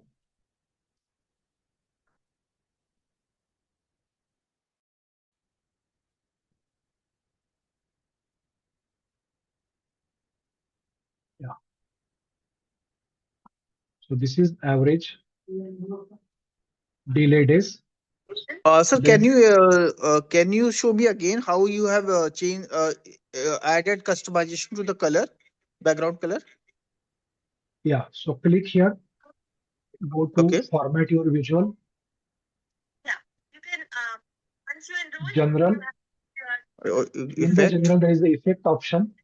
Select and the color and then you can go for more color. Where you okay, get okay, so fine. many thousands of colors you will get. Then select dark, medium, light, etc. Okay. Here I'm going to get the next one, that is average discount. Okay, average discount. Okay. And the same thing I'm going to copy here. So I'm going to say save this one, format painter. Yes. Now look at this carefully and tell me, how can you make this better? Average delay days. Do we really say that the delay was average 2.87, 1.63, etc.? Or do we use something else? What do we do?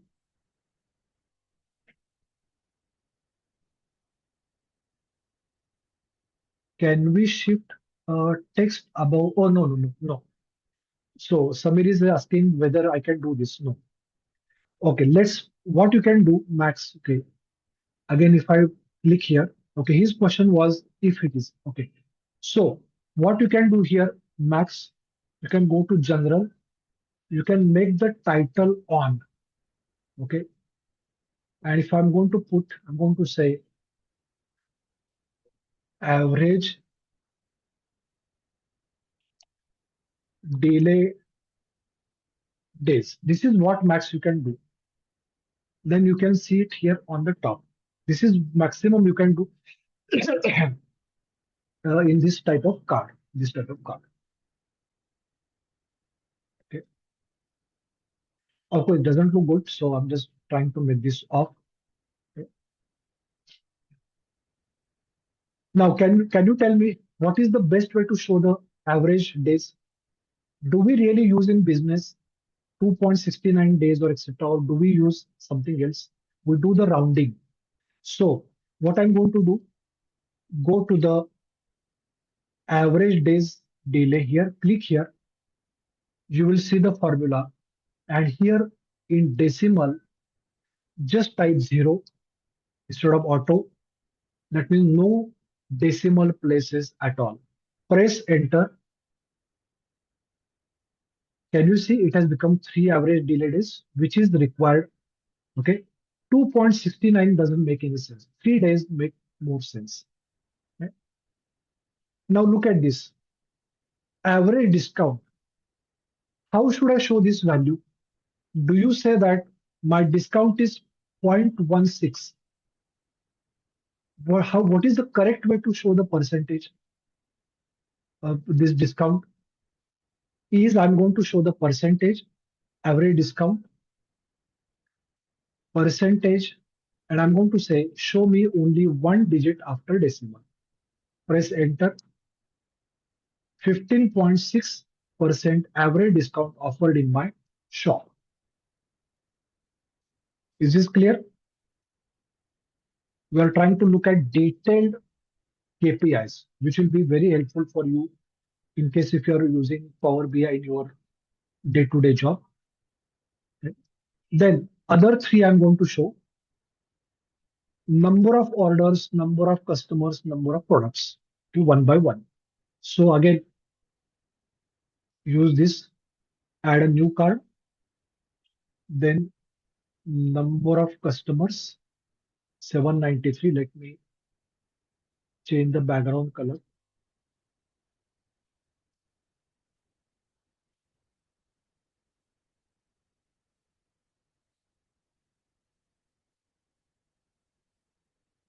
I'm just setting some color here. Let me go and select this particular color.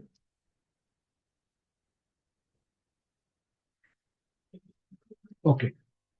793 number of customers. Another one, number of orders. And I'm going to add one more, that is number of products. And I'm going to copy the same style here. Select this format painter here. Select this format painter here. Okay.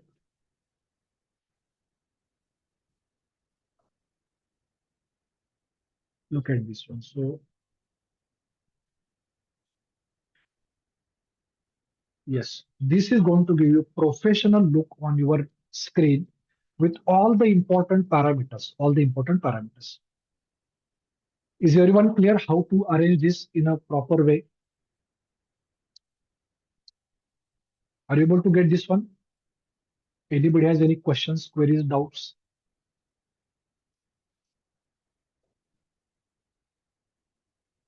Yes, any questions, any queries? So No. I'm trying to show you how Yeah, to add. Yes, good afternoon, sir. Still, my good question afternoon. is Yeah.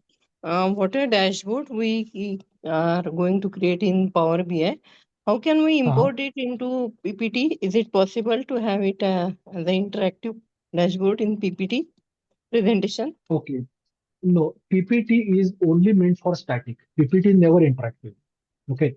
So in case if you're looking for interactive with everything dynamic, then in Power BI you have to purchase their service. Okay. Okay. Because this is only static one. Because again, we can't expect everything free of cost. So what they do is they charge some money to publish this Power BI using Power BI services, okay, Okay. within their domain. So you will get a URL. There you will get everything dynamic. Okay. Okay. Because if I look, yeah. So if I go here, file, okay, Uh, and there is an option called export. okay. Okay. From export, if you look at it, it is only option in free version is export Okay. to PDF. PDF. Yeah, that. Yeah. That I know. So what you can do, I know this is workaround. You can put it in PDF. Then there are options free available online. Put the PDF and convert it into PPT. That is also possible. Okay. So it's a One more workaround. question, sir. One more question. Can you go to report view? Okay. Now, whatever we see under visualization pan, there are around 30-35 visuals we can create. If we Correct. click Correct. on that three dots, yeah, there is one option that go for more visuals. So, Yes. So how it is can we all get the about more visuals? again some visuals you might get or some are paid. Okay. So here again you have to take the subscription of Power BI. Okay. Because can you So, see Power BI service? Can you read it here? Power BI service. yeah. It means it is a Okay. paid So one. The rest of the things are exactly. paid. Okay. Yeah. So That whatever that you I get wanted here. to confirm because I Yes. thought Yes. that everyone was saying that there are around 250 to 30 visuals, Yes. but Yes. Yes. Yeah. So again, they are giving you free with minimum one. If you're looking for something advanced chart, then you are going to pay for it. As simple as that. Okay. okay. Right. Fine. Thank you, This sir. is a subscription model for any software. Okay, thank you, sir. Yeah. So, sir, just one request. Can you throw some light on that last option TMDL? This one. Okay. It has Maybe been at the end recently of the. introduced. Yeah. Again, I have not used it, but let me try. See, this is again TMDL model where you are going to write a language. This is again a language. Edit your model with TMDL. Okay. So again, I have not used it, but let me just check. So can you see? So this is where you are start editing, drag, semantic, this one. Okay. So again, not use this one. So Is it for beginners or maybe for someone who is no, for advanced? advanced one. No, this is not for Okay. beginners. So because this has been For introduced the recently. Yeah, I was Earlier, not much familiar with this view, but I thought yeah, even I'm also not use this, but most Yeah, of it is again, new one. It is, very, I think, yeah, added yeah. in last 2-3 months only, that Yes, TMDL. yes, very recently. Yes. So again, I Very have to recent look at it. TMDL view. TMDL. So Okay, yeah, so okay, this thank you, is sir. Please more continue. from yeah, correct. So this is what was we are looking at the DAX to create KPIs. DAX to create KPI. Okay. Now look at this one. Sorry, table view. I want to find out. Looking at this one, how many losses you are having. Okay. This profit status, either profit or loss. Okay. Profit or loss. Can anyone suggest me some logic so that I can find out number of losses? Can anyone tell me what is the logic, high level logic to find out of all records, how many times you face the loss? Just high level logic, can anyone tell me? Now I'm talking from business perspective. So let's say your marketing VP wants to know how many times we suffered losses out of all these, whatever 9,000 records. And if I want to use profit status column, how to use it? Just high level logic. Anyone?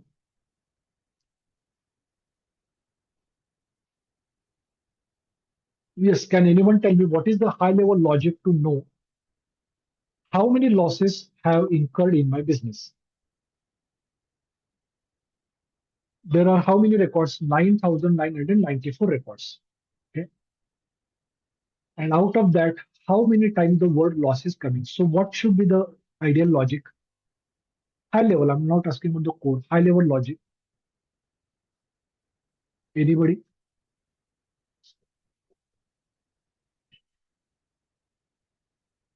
Yes, anyone knows the logic? Just think about this one. I try to answer. There is nothing right or wrong. So even if you make a mistake, don't worry. Okay? But try to put your logic. Even if it is wrong, don't worry. I want to find out how many times we are having losses. So what should be the ideal way? Think about any programming language. Let's say you are using Java or C++. And if I ask you, find out how many times loss is coming, what will be your logic in Java or any whatever Python, etc. language? Whichever language you are familiar. So imagine if I'm using Java language and if I want to go for each and every record one by one and find out losses, what should I do? I'm going to write a loop, right? For loop, while loop, etc. Those we are familiar. And then I'm going to do this. But this is not programming. Power BI is not about programming. It is about the function. So I'm going to create a new KPI, number of losses, how many times we face loss, and another one, how many orders were delayed. How many orders were delayed. So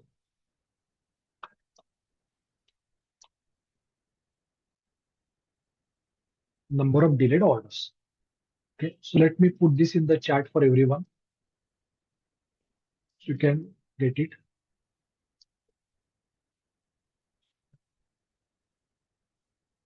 Right, now can you tell me the logic for number of losses? Simple logic.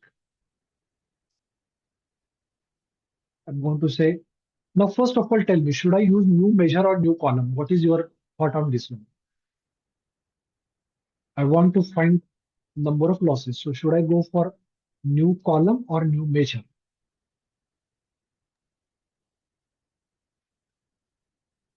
Yes, any thought on this one? Let me see if somebody tried to answer this. Vaibhav says new measure. Perfect answer. Perfect. New measure because I'm looking for single value. Single value. Yeah, sorry. Let's go and say new measure. Okay. And I'm going to say magnify number of losses. Okay, number of losses. Right. But now which column I'm going to use to check it? I'm going to check it. Okay. Profit status. Profit status is the column that I'm going to check. If there is a word loss, I'm going to count. Otherwise, I'm going to ignore. So in simple one, I'm going to use the count function. And I'm going to say profit status. Profit status, enter. Right? But is this the correct logic? Because it is going to count each and every record, right? I don't want to count every record. I want to count only those where the word loss is coming. Okay, where the word loss is coming. Okay, for example, look at this one. So wherever the word loss is coming, count. Otherwise, don't count. Is that right? So this is what I want to implement the logic. So I'm going to say number of losses. Number of losses.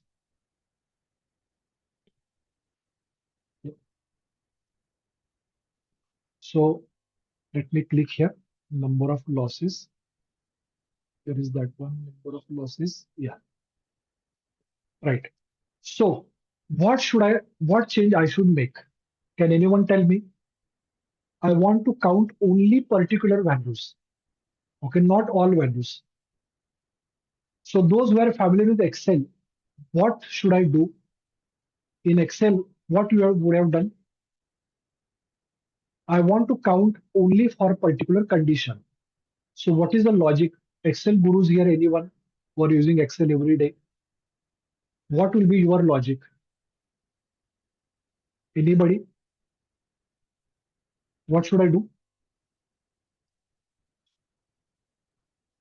One is the regular count. What is the other one? Can anyone tell me what is the other one? If I want to count only those records where the word loss, L capital, is coming. So what's the best way to do it? I'm going to use the function called, okay, let me delete this and I'm going to check. There is something called count if. Now count if is not there. Okay, count if is not there. Now if I look at count rows, okay, it is also not available. It is also not applicable. Okay. Now there is an option called calculate. There's an option called calculate. Okay. So what it means, do some calculation based on a particular filter. And what is the filter? The status must be loss word. Okay, loss word. So what I want to calculate? I want to calculate count of profit, count of profit status, count of profit status. Do this calculation. But do you want to do for all? No, comma. Use a particular filter. Use a particular filter. And what is the filter? The filter is profit status. Okay. So I'm going to use the word, okay, use the word profit status column is equal to loss in double quote, LOSS. Make sure you are having same spelling. If you make a spelling mistake, you will get the answer 0. Okay. So what is calculate do? It does this particular calculation based on the condition given after this. So I'm going to say count the status only where the status is LOSS, loss. Okay. Press enter and let me check if it is done. Number of losses, yes. Okay, now it is coming. Let me check the value. So click here, add a card, and say number of losses 166. 166. Okay. How should I cross check? How should I cross check whether this is correct? Let me give some color. I'm going to say general effect. So I'm going to say, let's say gray color. Okay, so I decided to break with number of losses. Now, how should I cross check? Can anyone tell me? How can I cross check whether this is correct or not?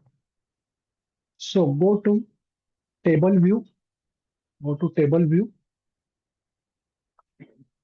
Here, I'm going to apply the filter for loss wherever the word loss is coming. Click OK and look at the left hand side bottom. Can you see my screen? How much it is showing? Is it showing 166 values filtered out, which is exactly same as 160. So that means my count is matching. My count is matching. Okay? My count is matching. 166 losses happened. Okay. And there is one more. I'm going to use number of. Okay. This one, number of delayed orders. Now, can you tell me how should I do this number of delayed orders? Any logic? Look at this particular column and suggest a logic. I want to find out how many orders are delayed. So what should I do? Using this particular column, what should I do? So I'm going to say, okay. So here I'm going to say count number of rows or records where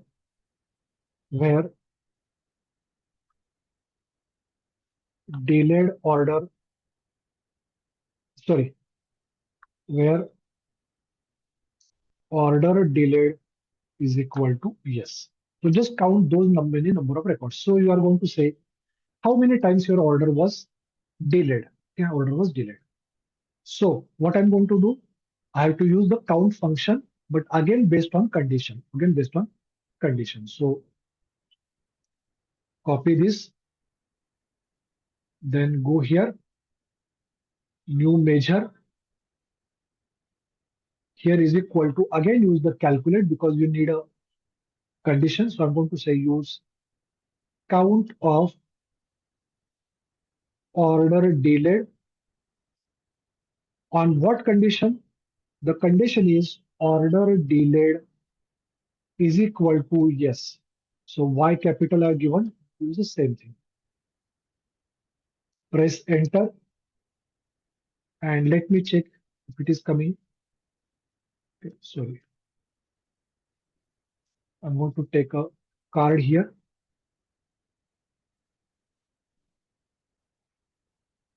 And I'm going to say number of delayed orders 4882. Okay. Let me give the same style, the color. Select this format painter here. Now, how should I cross check if this is correct 4882? Let's go back. So I'm going to remove this filter first. So remove all filters, correct? And order delayed, I'm going to say yes. And look at this 4882. 4882. So this is matching my data, result. Is everyone clear how I did this entire thing? So please remember, whenever you use Power BI, KPI is one of the most important part in any business. Okay, that is where your management will get some insight, how it is doing, etc. Okay, so average delay 3 days, average discount offered 15.6%. How many losses? 166. How many orders delayed? 4882. Total quantity 37873. Total number of orders 500, etc. So this is very, very crucial for your top management. Is this clear? Anybody has any questions, queries, doubts? So I wanted to take DAX in detail so that you will understand how to create simple DAX function as well as using the calculate function. Using calculate function. Anybody has any doubts, queries, questions?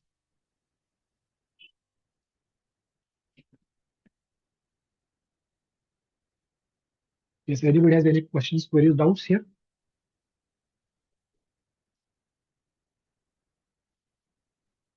Yes, any questions, queries? Fine. So what we did KPIs. Now I'm going to show you how to use KPIs. Okay. And then we'll take our lunch break. So I'm just going to keep these KPIs as it is, because the best thing is I can copy paste the KPI from main page to any other page whenever I require. So how to do it? Let's add a new page, and I'm just going to create a simple chart. Let's say bar chart. We'll just create a simple bar chart. And I'm going to use the bar chart for, let's take this bar chart. I'm going to create using, which one should I go for? Let's say subcategory. And I'm just going to select something, let's say row ID, for example, row ID. Okay. So these are my all subcategories, and this is my number of records. It is count of row ID. Now, how I can use my KPIs along with this one? So here I'm going to put my KPIs one by one. So let's go here, and I'm going to say actual revenue. Select this, Control C, Control V. Let's go here, actual profit, Control C, Control V. Then total shipping cost, Control C, Control V here. Okay. You can place anywhere you want. You can adjust the size, distance gap between. Then total quantity, Control C. Yeah, this one. Yes. And then you can adjust the height, width, everything like this. In case if you want to change the background color of this bar chart, select this, Format, General, Effect, and look at this one. So that you can understand where is the gap, how much is the distance, this distance. So you can adjust the gap. So don't do like this because it is overlap. So try to keep some distance like this. And now how to cross check? Click on any one subcategory and look at this. This is automatically getting filtered. Look at this. So this is paper, furnishing, phones. Yeah, are you able to see how I'm able to filter?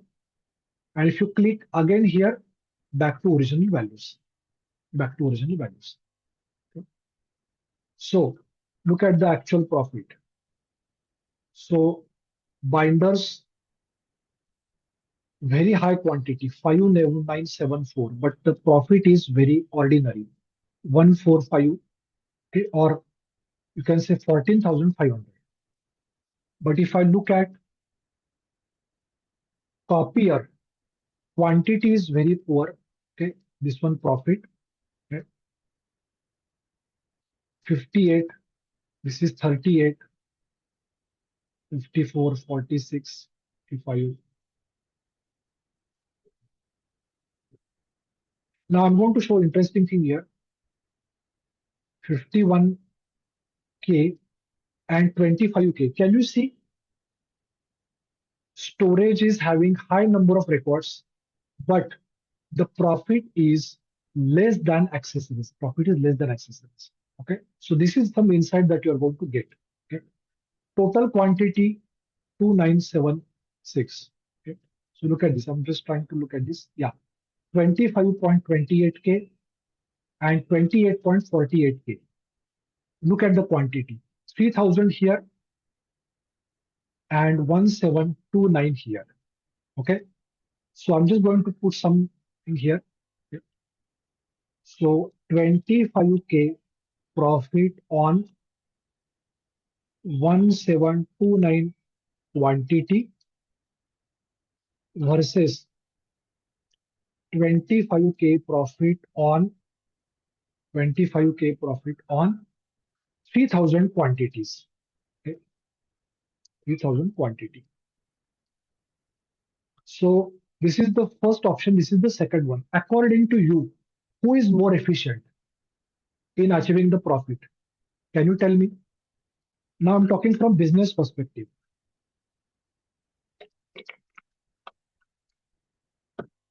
Yes, can anyone tell me who is having better efficiency?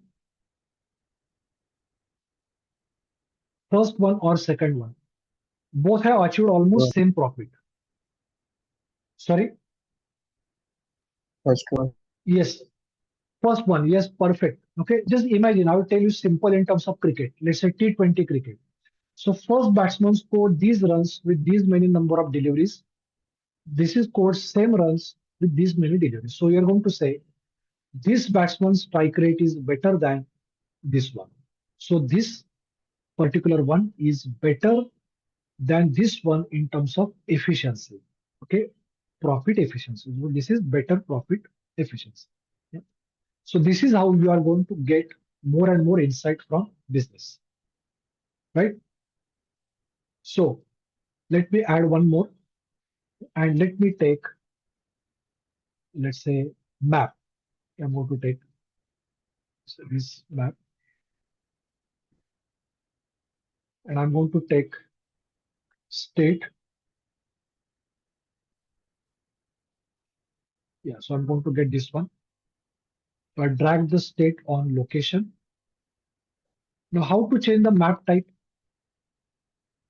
So go here, select map setting, and you can select dark map like this also if you want, or you can select grayscale. And I'm going to reduce the size. I'm going to reduce the size here. And I'm going to put some KPIs here. I'm going to copy paste. Yeah. Number of customers. Control C, Control V.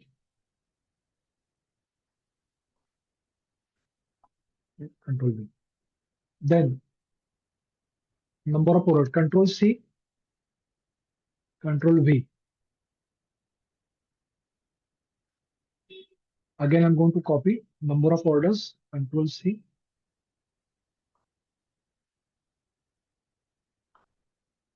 Then let's use number of losses. Control C.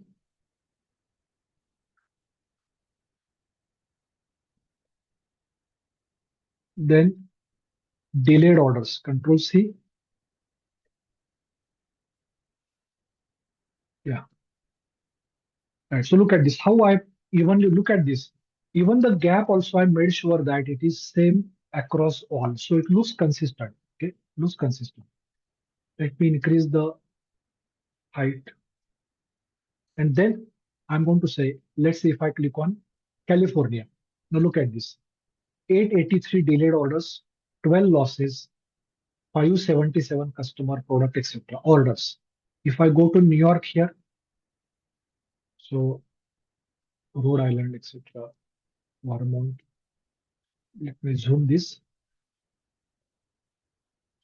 Yeah, if I click on New York, look at this. 3 losses, 592, number of products, number of orders, etc., customers.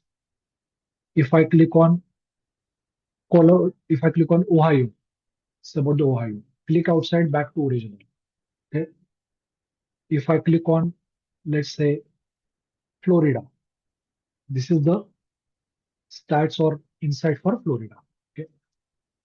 And if I click outside, back to original value. So this is how I can pinpoint each and every state and find out how my business is doing in that particular state. Okay. Number of losses, orders, products, customers, etc. Okay. Is this clear? Anybody has any doubts, queries, question so far? I know I've taken, and I apologize, I did not give a break because I just wanted to continue this DAX one. Very, very important. That's why I decided to continue. So anybody has any questions, queries so far, any doubts? Any doubt? Yeah, please feel free to ask any doubt. In case if you want to change anything here, you can just go make the change. So here also I can make the change, color change here. Now look at it. It does not change the original, it changes only temporary. So you can customize each one on each separate page by keeping your original color as it is. So this is the best thing. You can everywhere you can customize it. So if I want to change this, go. Excuse me, sir. Yeah, go ahead. Yeah. Sir, I just wanted to know how to connect the two files from two different databases. Is it possible to do it in free version? Yes, it is possible. I'm going to show after the break. Okay. After the break, I'm going to give you two separate files. But remember, whenever you want to do any join, the basic principle is primary key foreign key relationship. Without that, it is not possible. Okay, sir. Okay. Right? So you must have something common between the Something two. normal. Right. For example, if I say, in our regular day-to-day life also, if I say that somebody is my cousin, how? Because my father, his father must have something common. Then I say he's my cousin. Same thing Right. happens here. If there are two separate files, there has to be some common column that will connect both of them. Then it is possible. Okay. Thank you, sir. It is possible. Yeah, fine. Okay. So I request everyone to save the file. So how to save the file? Everybody knows. Go to File menu and then say Save As. Then select any particular folder on your D drive, E drive, or you can create a folder, Power BI, Workshop, etc. Put your this one. And then you can give the name US Superstore. And the extension is always PBIX, PBIX, Power BI extension. So you can save this. Okay, save this one. So I already have a folder called Power BI. So here maybe I can say to say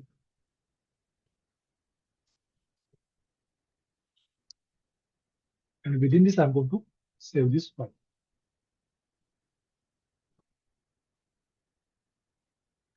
So I am able to save this file. So whenever you want to edit, you can edit in future.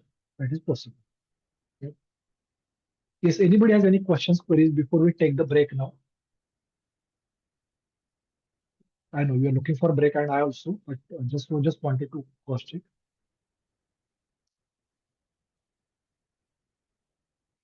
Yes, anybody has any questions, queries, doubts, please feel free to ask. Okay. And after the break, I have given idea about DAX everything. Okay. After the break, I'm going to touch up with the important topic called Power Query, how to do it. Okay. Plus, I'm also going to show you how to use Python within Power BI using simple script. Okay. That also we are going to cover. And then we are going to do one complete dashboard exercise on other one in which I'm going to show you how to connect different files, okay, using the primary key foreign key relationship. So far any doubts, any questions, queries? Okay, difference between okay. So Vaibhav has asked a very valid question, report and dashboard. Okay. He has raised a very valid point. So report means what? Report is like a page, single page. Okay, single report. So if you look at what we did right now, we just collected all the KPIs on a single report page. Single report page. Okay. So report is anything which is typically used as a generic placeholder. But on the same report, on the similar page or similar report, if you add something meaningful in a structured way, okay, by proper design, by putting different controls at different places, test it thoroughly, then it becomes a dashboard. So report is individual pieces, dashboard is usually collection. Okay. So report is usually not, you can say sundry work like a rough page. If you're giving exam, you typically ask a rough page where you do calculation, draw some diagram, and then you put it in your paper. Same thing, report is generic one. Dashboard is very, very specific, very specific. So you can use first report, do hands-on, and then put the final findings in the dashboard by putting it together. That is how we use the dashboard. Is this clear? So dashboard is your final output. Final output.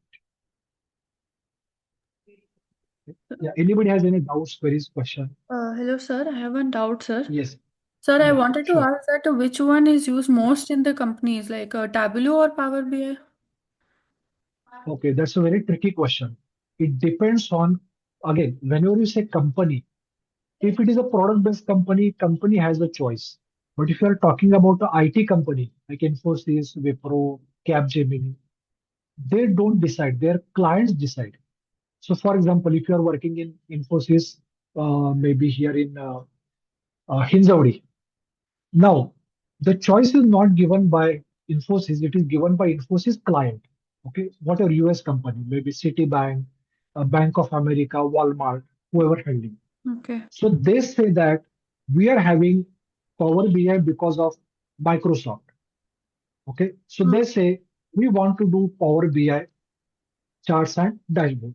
So Infosys has no choice; they have to utilize the this one. But Okay. if tomorrow Walmart say that we want to migrate everything to non-Microsoft because we don't want to use their monopoly, Okay. then they will use Oracle, MySQL, and Tableau. Okay. So in that case, Infosys has to adjust their workforce to work on Tableau. So it depends on the client. Exactly. See, who is going to give the project to Infosys? Clients. Client, right? Yes. Infosys doesn't decide. Infosys give recommendation. Okay. Ultimate decision lies to the whatever US, European, whoever is the Okay. client. So they decide based on their choices, customer support, how much loyal they are to the Microsoft platform or other platform, everything taken at the higher level. Okay. Thank you, sir. Yeah. Anybody else has any choice, any doubts, queries, questions? Share the okay. Recording schedule you have to ask with the concerned people, so they will definitely do. So don't worry about it. Okay. So Keshav sir will tell you in detail how when they are going to share the recording. And because I'm just a presenter, so they will tell you in detail. Okay, organizers will tell you in detail. Yeah, any doubt before we take our lunch break? Any questions, queries, doubts? Fine. So we are going to take our lunch break here. After the break, again, I'm going to share, we are going to start with a new project in which first we are going to look at how to use Power Query, Python within this, and then we are going to do complete project on a totally new data. Okay. Start to end, complete dashboard project. Okay. Fine. So we'll take our break or lunch break here. Okay. Enjoy your lunch and then we'll connect again. So what time we are going to coming back again?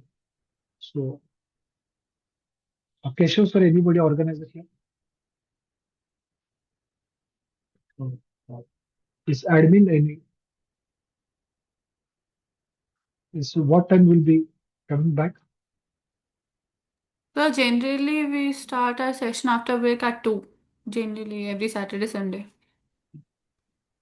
Okay, so since we are taking it at 12:45, let's connect at 1:45. Is that okay for everyone?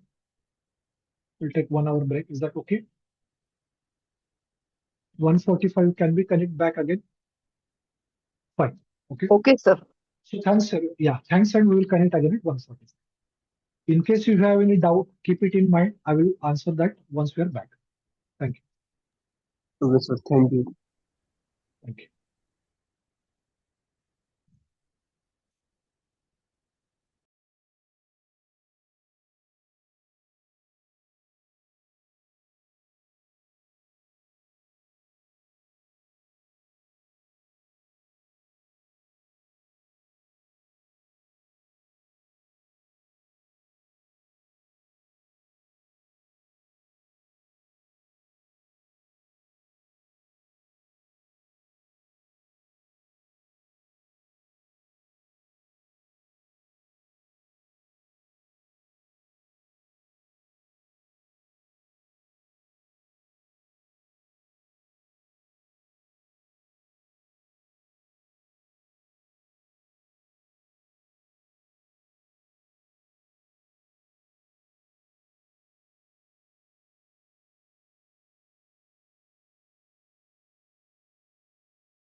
Okay, good afternoon. I'm back again.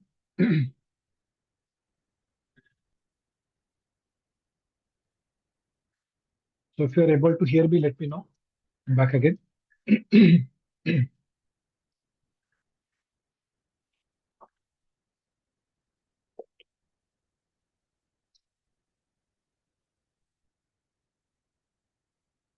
you hear me, everyone? Hello?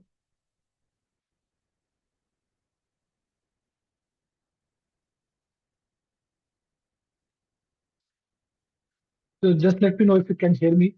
Am I audible?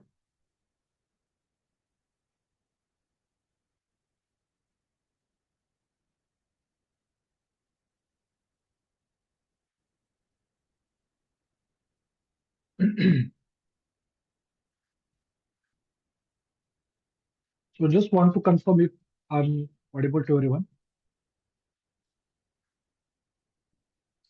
Okay, thank you. Yeah. So anybody has any questions, queries on the topics that we covered earlier before I start with the next one? Anybody has any questions? Any questions, queries?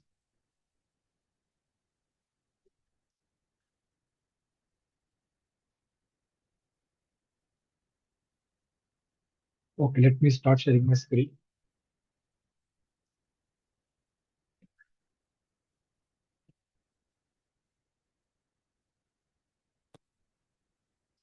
Okay, I'm in the same project right now. So if you remember, this is the same project that we did before our break. So before I proceed, I just want to quickly cross-check whether the Q&A visual has been covered in your earlier session, question and answer.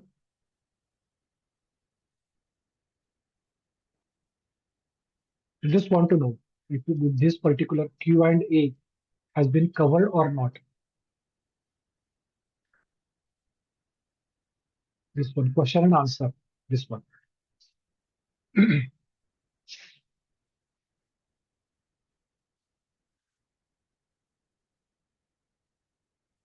Has it been covered? Q&A, then narrative, question and answer, narrative, gauge. Are these covered already?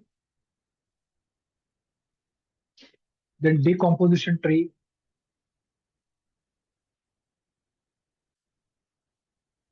Is it already done in the earlier lecture?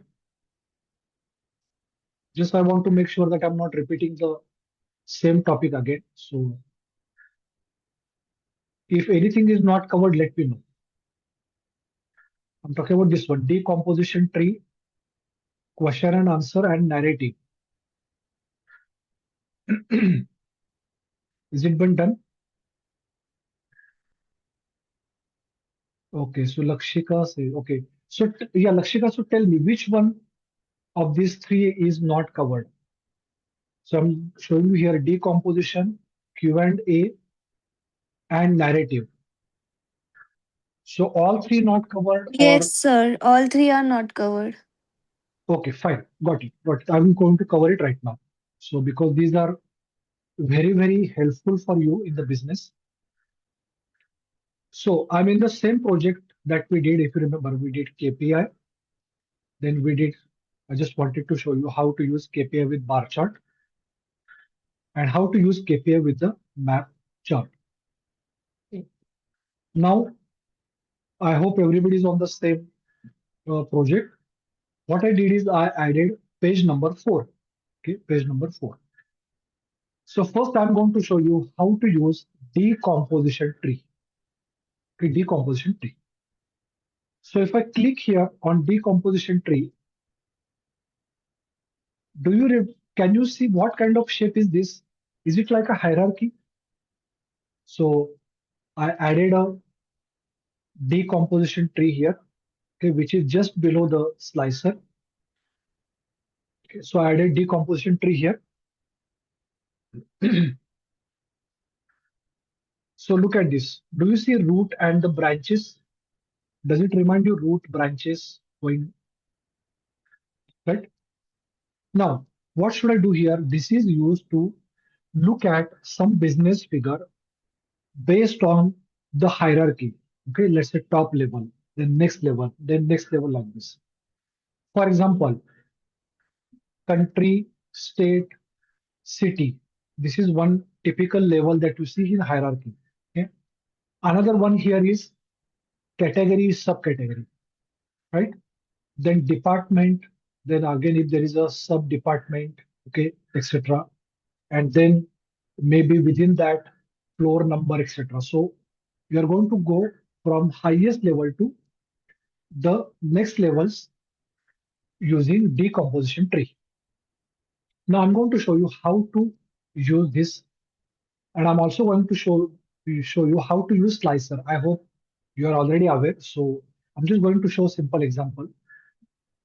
So what I did, let me repeat again. I added decomposition tree from here. I increase the height and width. Now here there are three options. Analyze, explain by tooltip. The first two are the most important. Okay. In analyze, you have to add some numeric figure. And in explain by, you have to add some categorical figure, categorical data. So let me select total actual profit and put it here. Immediately it will show you, look at this. This is around 6,20,776. This is the total profit of my entire organization. Okay, this 620,776.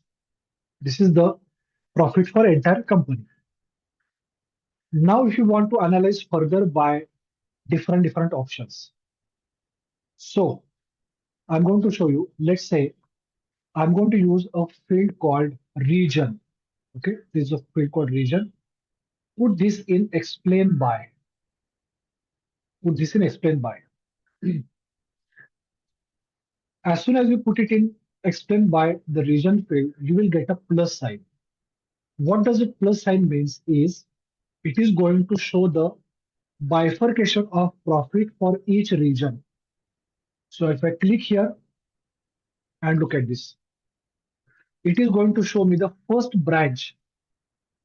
Okay, east 1,88,000, closely followed by west 1,82,000, central 147, and south 102. So descending order it is showing highest to lowest, highest to lowest. So if I click here, you will see the arrow, connecting arrow. Look at this. So this is how I'm getting the bifurcation for each region, bifurcation for each region. Okay. Now, can you tell me which field is below region? What is next level field in region? Look at all the fields on the right side and tell me, according to you, which field would be coming below each region? That is east, west, central, and south. Just give a try. Even if you make a mistake, don't worry.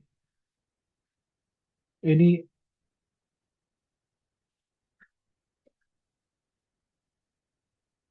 Is anybody, just give a try. Which field, according to you, should go after region? So within each region, this is my data.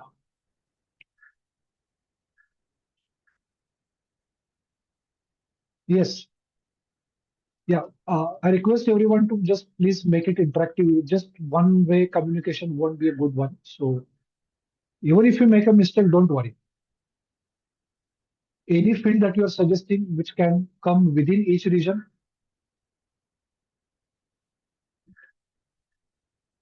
you can use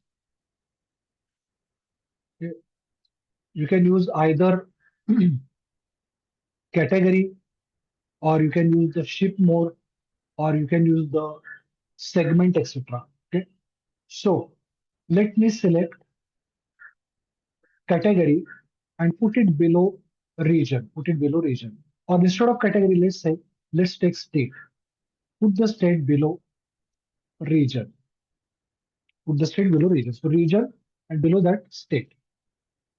Now you are going to get the plus field, plus sign for each region. So click here and select state and look at this. In each region, New York is the best one, and there is a scrolling down. West Virginia is the worst one. Okay, only $100 profit. And in New York, you have 85,000 out of 1,88,000. 1,88,000. Click on West. In West, California is definite leader. Out of 1,82,000, California has 1,10,000. Okay. In simple term, imagine if this is the score, okay, of the entire team, this is the score of each player one by one, something like that. Okay. If I go to Central, Texas has the best one, 48 out of 147. Okay. Then followed by Michigan, Minnesota, etc. South, South there are some good contenders, Georgia, Virginia, Florida. All of them are close to each other. Okay, 19,000, 17, etc. Okay. So what it shows how state-wise profit, okay, how state-wise profit under each under each region, under each region. In case if you want to do formatting, you can do formatting. You can say bars. Okay. If you want to change the color, you can change the colors also. Yeah, so you can give colors, values if you want to make bigger. Yeah, so I'm trying to show these values in bold and this one. Then you have category labels, that is name of the states, regions. So I'll go here. Yeah, so okay, now I'm going to change the color. Yeah, so total profit east, west, central, south. Within that, each one is showing it here. This is decomposition tree. This is called as decomposition tree. Okay. Now, let me put one more tree on the right hand side. So click here, put one more tree. Now, this is based on the actual profit. Let's say do this based on the revenue. So I'm going to say total actual revenue, then region and state, region and state. Okay. So I'm going to click here, region, then within each region, there is a state. So if I go to east, for example, okay. So if I go to east, New York, Ohio. So this is my profit. This is my revenue.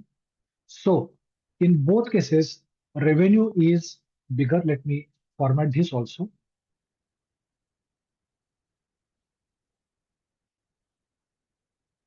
And category labels also. Yeah. Right. Let me change the color. Yeah. So look at this. So I'm trying to show you both. So this is profit-wise analysis. This is revenue-wise analysis. Okay. So look at this. New York, Ohio, Pennsylvania. Then here, New York, Pennsylvania, Ohio. So can you see a small difference here?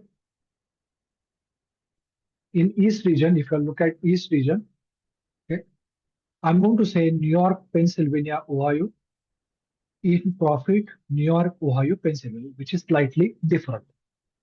Also look at profit-wise. Who is the best one in profit? Just let me know which is the best region profit-wise. Hello? East region, New York. Exactly. And what about revenue? Who is the best one?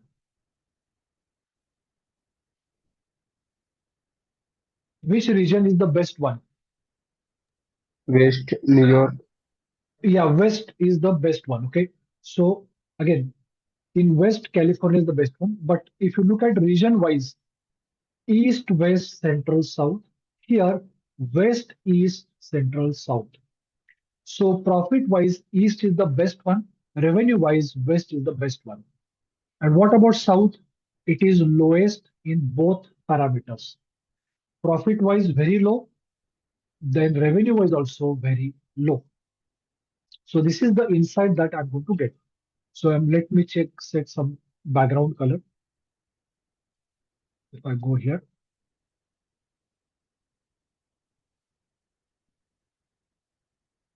yeah. So I just want to keep some gap. Yeah. So this is a clean, easy to understand analysis, profit wise and revenue wise, profit wise and revenue wise. This is the use of decomposition tree. Decomposition tree. Okay. So one level, then next level, then next level, like this it will go. Is this clear? Anybody has any doubts, queries? Now let me check if I can give some heading here. I can give some title. So I selected this one. I go here, general. Right now the title is off. Make it on. Okay. And then I'm going to give a title here. So I'm going to say region and state-wise profit. Okay, look at this. The title started coming up here. I'm going to make it in the center. So it is coming in the center, and I'm going to increase the font size. Let's make it 20. Yeah, so look at this. A perfect title is coming for my chart, which looks very good. Same thing I will do it here. So title, make it on. And here I'm going to say region and state-wise revenue. Let's make this 20. And I'm going to put it in the center. Yeah, so look at this. So region and state-wise profit, region and state-wise revenue. So now you are going to get perfect analysis about how both figures are changing. So is this clear? Anybody has any questions, queries, doubts? Anybody?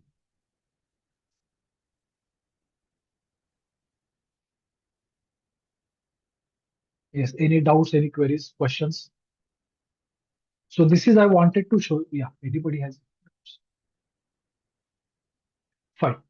So this is the first control that I wanted to cover, which was not covered in earlier. That is decomposition tree. So it's like a tree structure. It's like a tree structure. Okay. So you can change the name of the page. So I'm going to say decomposition decomposition tree, name of the page. So you will understand what we covered. Then I'm going to add a new page. And now I'm going to show you question and answer Q&A. This is this and the other one, next narrative. These are the visuals which are based on AI, inbuilt limited AI capability of Power BI. Okay, so I'm going to show with example. So let's look at this total quantity. Control C. Of course, there are limitations in this, but minimum I'm going to show you how you can quickly create KPIs without writing formula. Okay. So look at this 37,873. So what is this? This is total quantity. Do you remember which function we used to create this when we wrote the code in our Power BI window? New measure. Which function we used?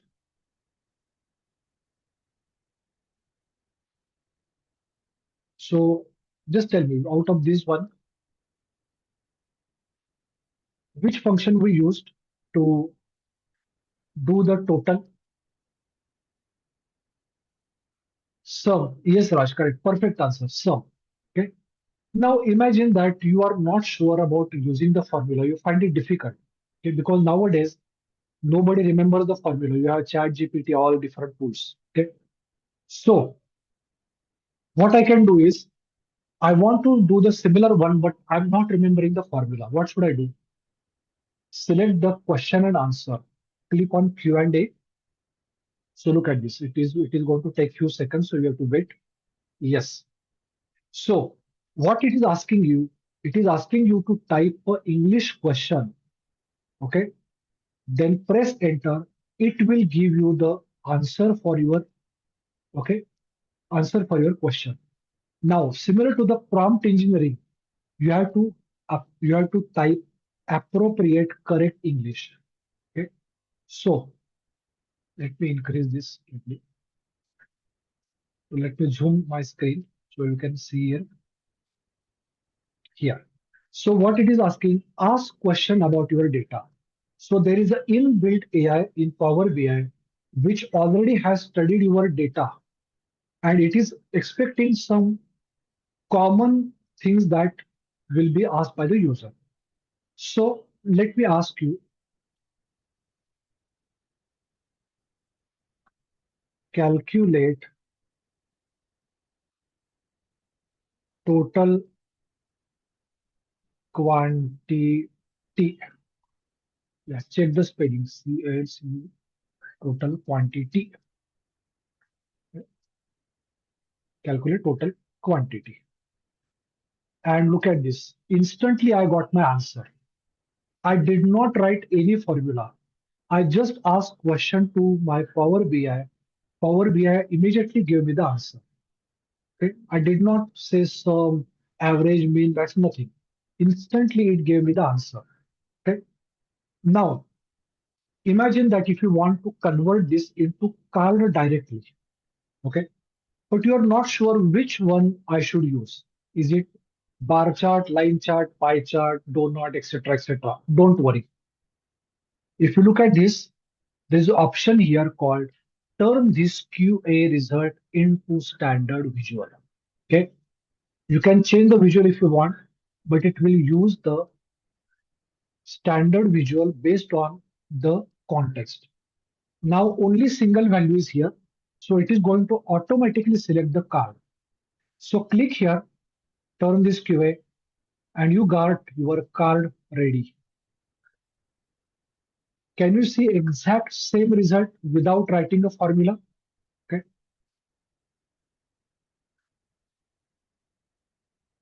So look at this one. I got the same answer exactly without writing any formula or remembering any function in DAX. I got instant answer. Okay, I got instant answer. Right? Everybody able to see how I did this? I just asked the simple English question. Power BI converted my question into an appropriate answer. Plus, it also gave me the required visual automatically. You can change it if you want, but this is how it does it. Got this? Are you able to see how I did this? Q&A, question and answer. Now let's ask some complex question. Let's ask a complex question. So let me click here, and I'm going to take one more question and answer. Q&A. Now here, I'm going to ask, okay, I'm going to ask monthly actual profit. Monthly, so I'm going to say calculate monthly actual profit. So I'm looking for profit every month, January, February up to December. Now tell me which chart would be suitable if you want to show monthly or annual data. Does anybody know? Which is the most appropriate chart to show monthly, quarterly, or yearly figures?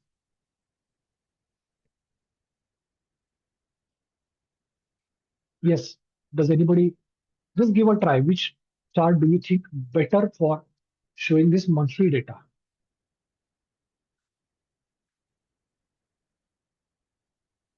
Everybody has given answer. Okay, Raj is saying area chart. Okay, Raj, you are very close. Very close. What is the alternative to area chart? Yes, Raj, you are very close. Area chart is one of them. Which is the basic chart? Even line chart. Perfect answer. Perfect. Okay. So again, please remember, as I told, Power BI's AI is very limited. So it may give you line chart or it may give you some different chart, but you can change it anytime. So don't worry. Our main theme is get the answer by asking the question. So I'm going to ask the question, calculate monthly actual profit.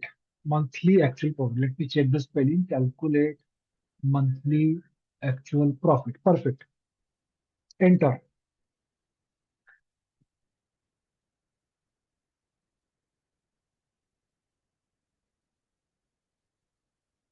Okay. Now let me convert this into standard Q&A and let's see what happens. If I click here, okay. Now you can still overwrite and change as per your requirement. So if I look at here, it is showing me the daily figures. It is showing me daily figures. So how should I change this? How should I change this one? I'm going to replace, as Raj said, area chart. So let's click on area chart. Okay, this is again area chart coming up here. And what I'm going to do here, let's open this. Okay, let's open this. And instead of this, select date hierarchy. Okay, date hierarchy.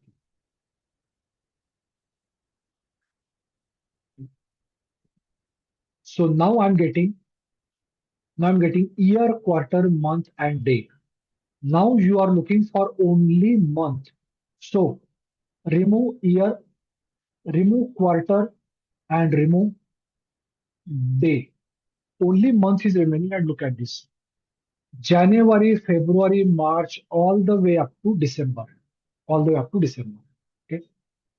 Only with minor changes, I got my area chart.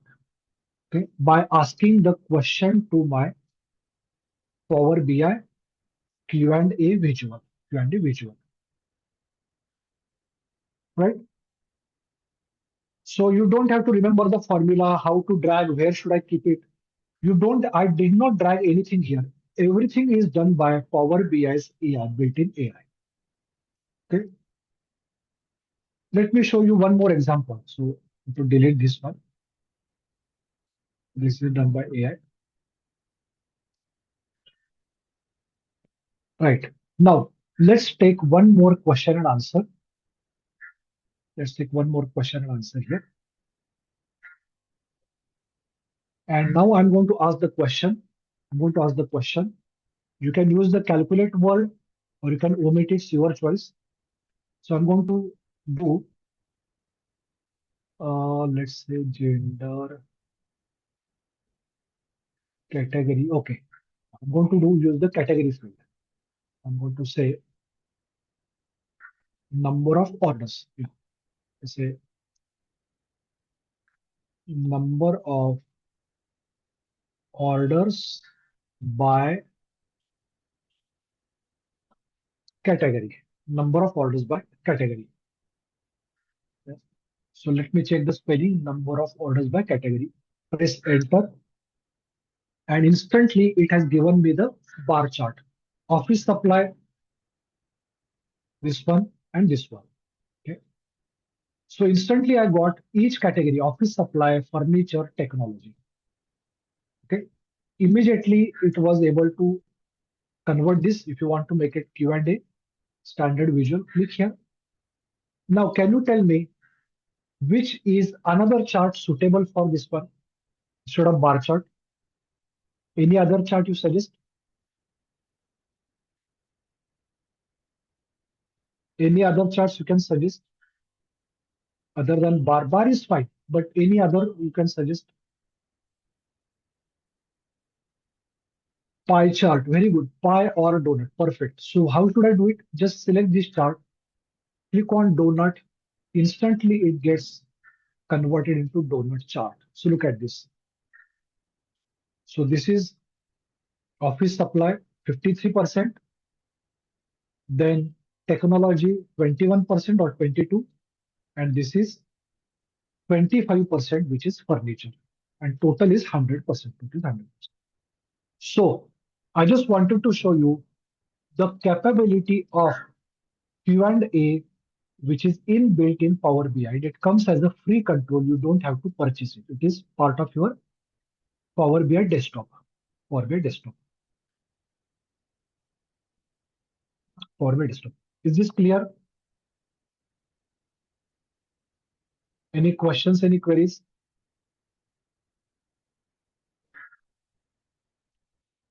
Any questions? Any queries here?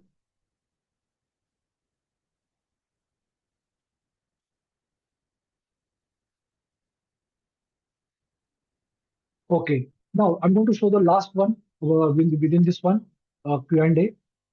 If you remember, there is a gender field. Okay, there is a gender field. So I want to find out the number of records for gender male and female.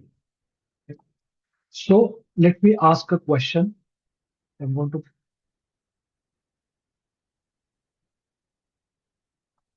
let me ask a question to Power BI.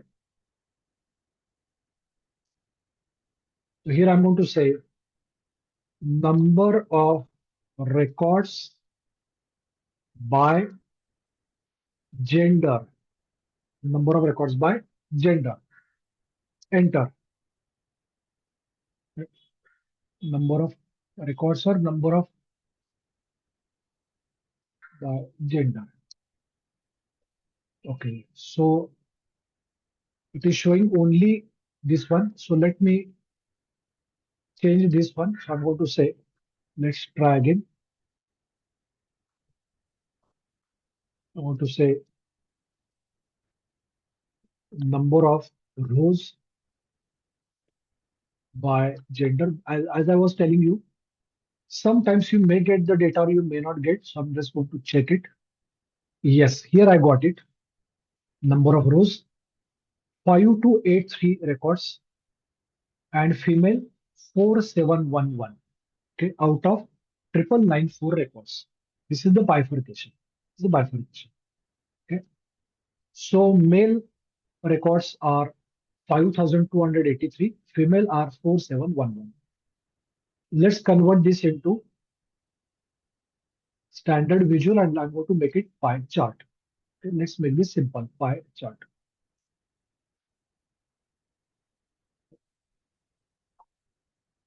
Sorry. Yeah. So look at this. This is your count of orders by category. This is number of records by gender. This is number of records by gender.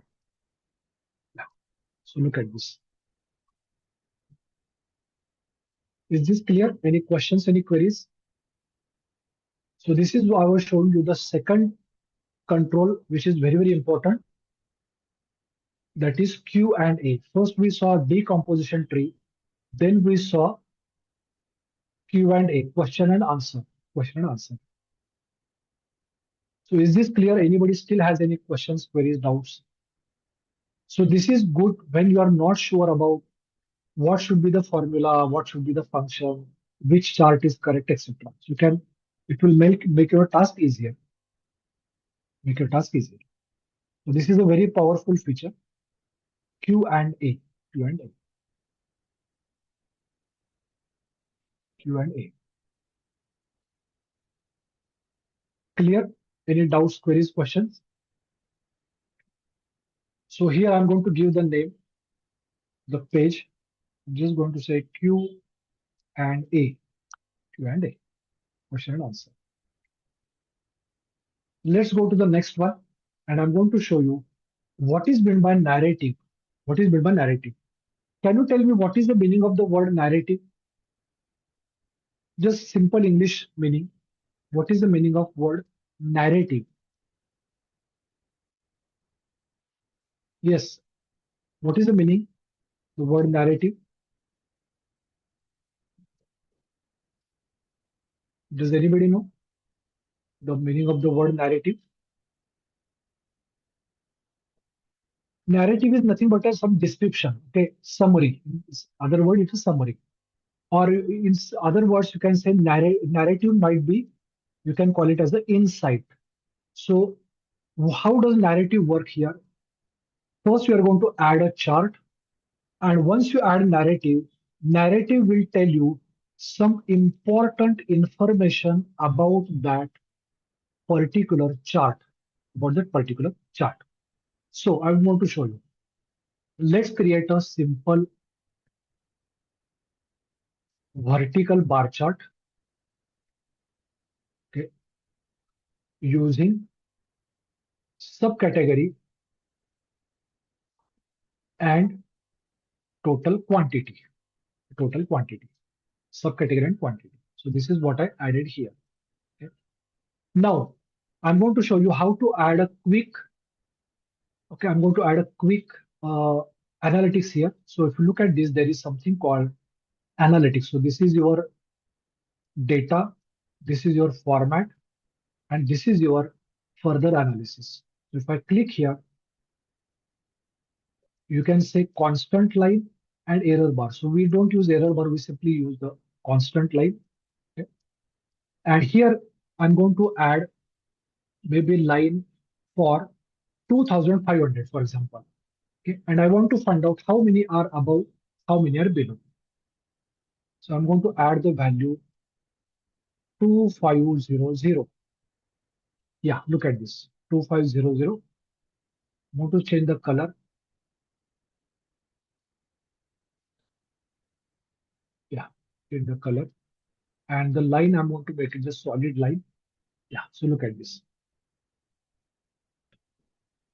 Plus, I also want to show the data labels. And I want to make it then bigger.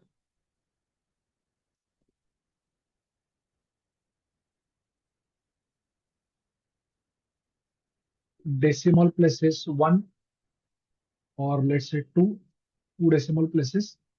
Yeah. So look at this 2.36, 1.73, etc. Okay. And if you want to say display unit none, okay, and I'm going to say decimal 0. So these are absolute values. So please look at my screen and tell me how many values are above 2500. Can you please count and let me know? Just look at my screen and tell me how many values are above 2500 line. So Samir is saying 7. Let me cross check. 1, 2, 3, 4, 5, 6, 7. Perfect answer. Perfect. Okay, there are 7 values. Okay. So 1, 2, 3, 4, 5, 6, 7. So these 7 values are above the line, and remaining 10 values are below the line. Okay.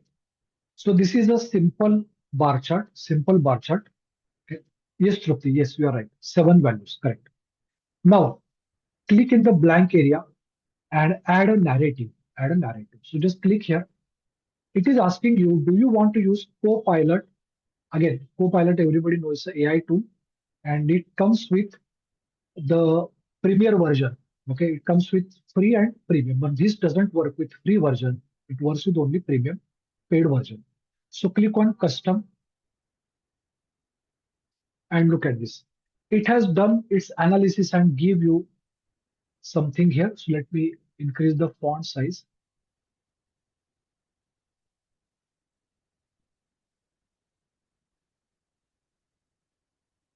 So look at this. It is saying binders has the highest quantity. Perfect. Okay. And lowest is 234. So it is 2400% higher than copier. So it is giving you this analysis on its own. I did not type anything. This is generated by Power BI only. Okay. Then binders accounted. Okay. So if you look at here, it says binders accounted for 15.77% of total quantity. Okay. Now, how should I cross check? If I go here, total quantity is 37873. out of which 5974 is for binder. So let me open the calculator and I will show you how this is done. So 5974 divided by 37873 multiplied by 100. Sorry, 5974 divided by 37873 multiplied by 100.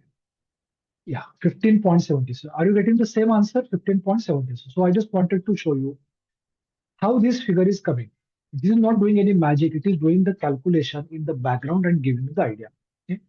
And it is saying across all 17, it has calculated the number of columns also.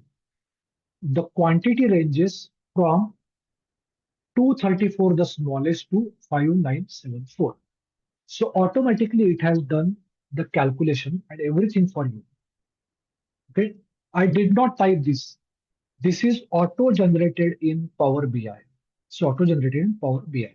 Okay. Are you able to see how I am able to generate the insight automatically?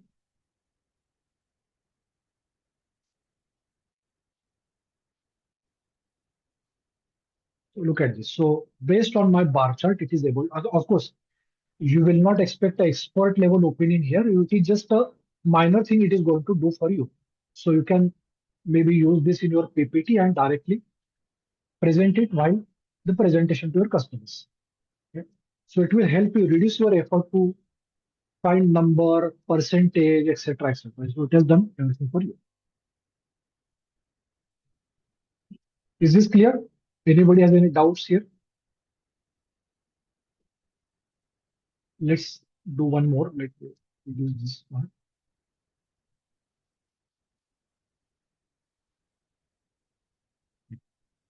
Right now, let me add a pie chart and see if it works. I'm going to say segment and total shipping cost. Total shipping cost. And then I'm going to add a smart narrative here. So see what happens. And I'm going to say custom. Right. Can you see it is still showing, or it is still pointing to the same one? It is still pointing to the same one, the first one. Okay. So typically, when you think the narratives works on the first chart that you have added. Okay, first chart that you typically add. So it is advisable that you use one chart on one page, add the narrative, and then go further. Narrative is typically not used in dashboard. Dashboard is used for showing the dynamic content. Okay, this is for your analysis. So you can create a separate chart, put it in PPT, and show to your customer. Okay, so even if I remove this, it is not getting affected at all. It still shows the same thing. It still shows the same thing. So I just wanted to show you. Okay, let me remove this.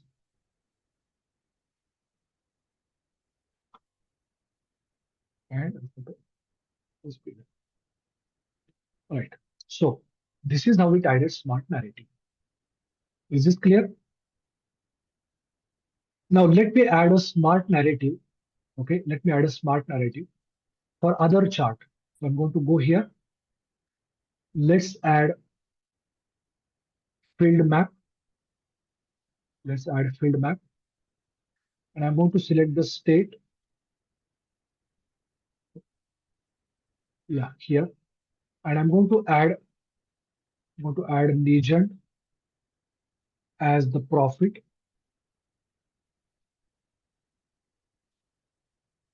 So not tooltip, it is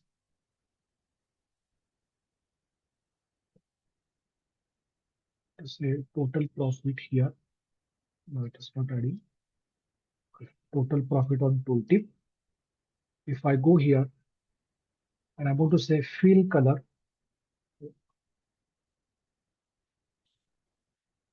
So here you can change the colors as per your choice. So what you can do, you can just go here and put the state on legend also. So I can get the multicolor state, this one, and look at this, 1 lakh, etc., etc. Either you can put the state on the legend or region also, and you will see 4 regions, 4 colors, 4 region, 4 colors. Okay. Let me see if it can give me the narrative or not. So click here, add a narrative, and say custom. So look at this. We don't support summarization of this selected visual. So I just wanted to show you that even though narrative is a powerful tool, it is not supported by each and every type of visual.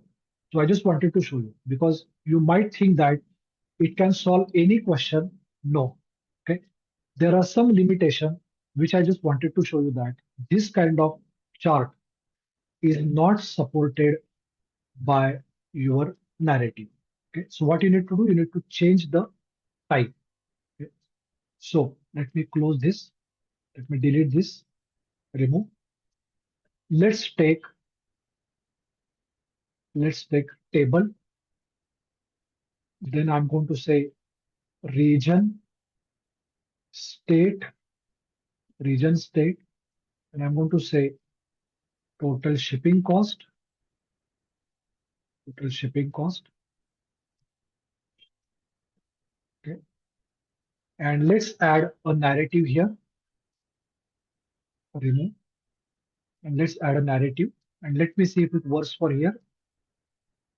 Look at this, no summaries found. Okay, no summaries found here. Okay.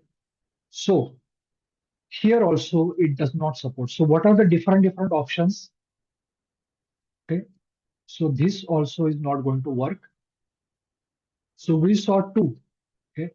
That first, it does not support the map chart, but here it has supported the bar chart. So let me check if it supports the line chart or not. So take a line chart here. Let's take order date month, and total shipping cost. And here I'm going to add a narrative and see if it works. Yes, it has worked here perfectly. Okay, so let me show the labels, data labels here. And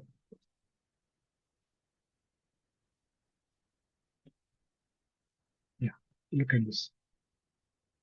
I want to increase the font for you.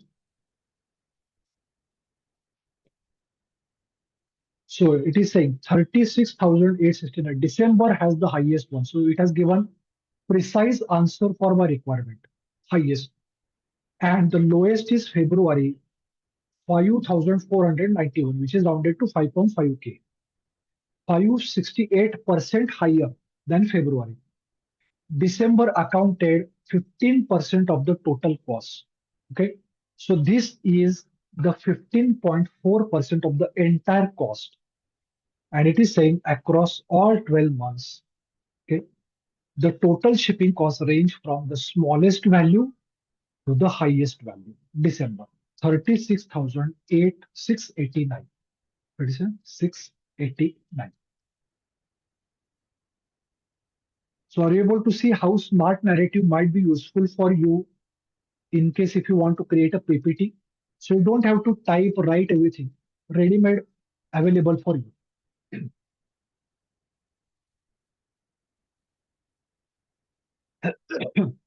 Is this clear? Anybody has any questions, queries? So I just wanted to explain you the narrative also. Narrative is like a summary, brief summary of the chart. Brief summary of the chart.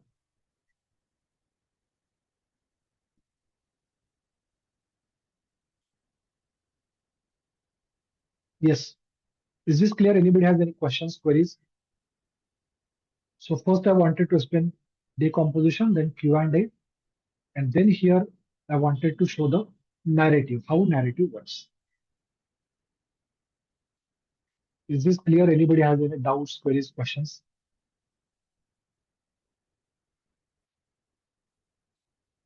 Any questions, queries here? Okay, fine. Now, if you remember, Before going on the break, I had explained you about the scatter plot.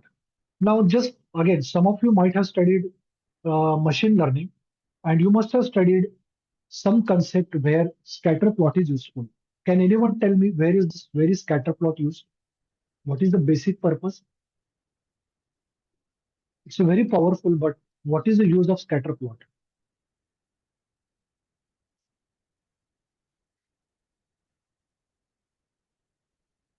Yes, can anyone tell me?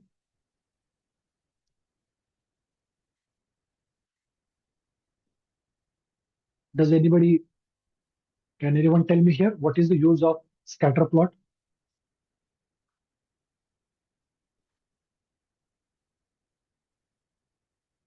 To show the relationship between the variable, very good, and show the trend line. Perfect, perfect. Okay. So I'm going to use two variables. First one is profit and another one is revenue or sales. And I'm going to find out what is the relationship between them. Now, as I told, you can create the scatter plot in two ways, with aggregation, without aggregation. So first I'm going to show you without aggregation, where you are going to use it for finding the best fitting line. So click on the scatter plot. Then it is asking you x-axis, y-axis. So let me put the x-axis as, where is that one? Revenue, actual, yeah, actual revenue, x-axis, and actual profit, y-axis. Actual profit, y-axis. Now, if you see, there is only one single point coming up here. So this is something called aggregation, sum. Look at here, this is sum. Now, how to remove the aggregation? Click here and say, okay, don't summarize. Okay, don't summarize. Click here and same here, don't summarize. Look at this one. So this is each and every record. Each and every record. So if I move my mouse here, the revenue was almost close to 14,000 and profit was 7,600. Okay. Now, tell me, what is your analysis about these 2 points on the extreme right side here? Okay. I'm talking about this one. These two. Can anyone tell me what is this? This will tell you. So this is your revenue and this is your profit. This is your profit, x-axis and y-axis. So now tell me, what is your take on these 2 points here on the screen? Yes, any idea?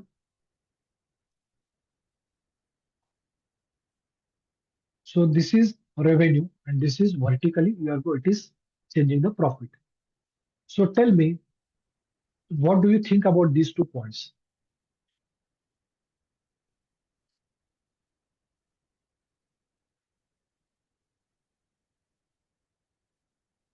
They generated less profit. Yeah, profit will be definitely less than revenue, right? I cannot have profit same as revenue. That means cost is zero, that is practically not possible. Okay, but I'm talking about these 2 particular points. So do they represent the highest revenue? Because look at this, revenue is increasing this side. Do they represent the best revenue among all? Yes, but look at the profit. It's very poor. So these 2 points, I'm going to say, these represents high revenue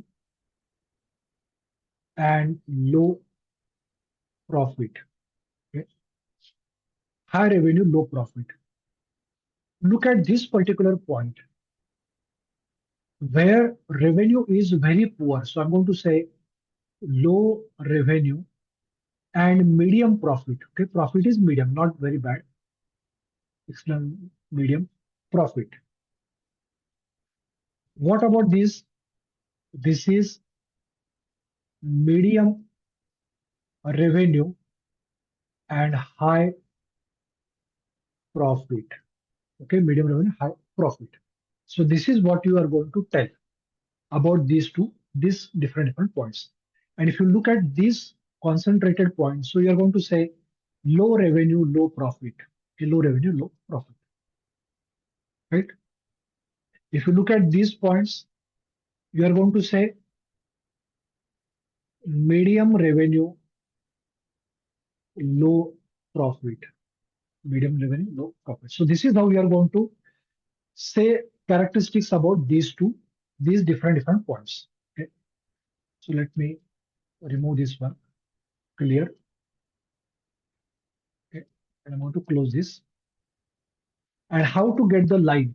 So if I go here and I'm going to say trend line show. Look at this. This is my trend line.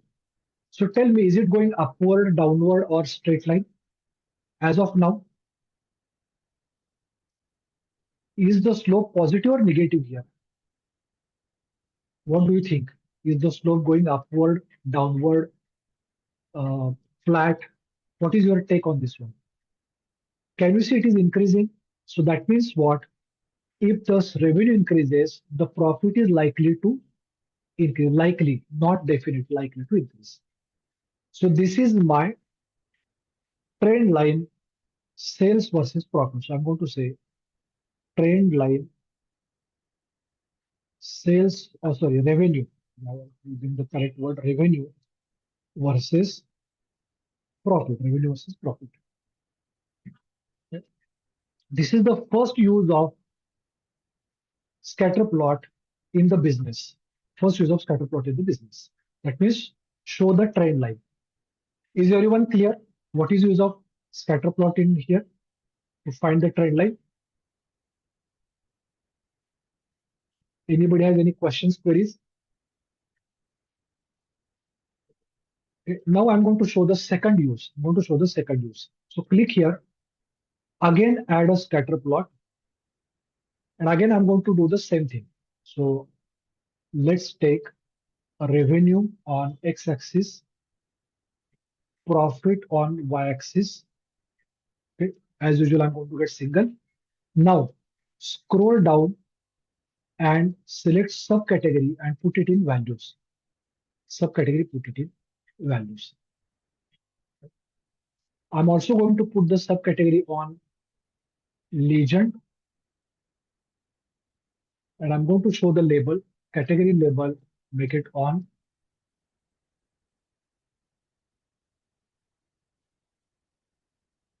Right.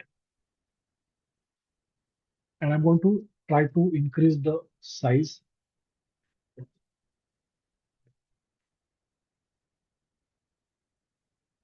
So look at this. I'm trying to increase the size of the bubbles. Right. So are you able to see the bubbles on my screen? And look at this. What I did not change the sum. So this is total profit versus total revenue. Total profit versus total revenue.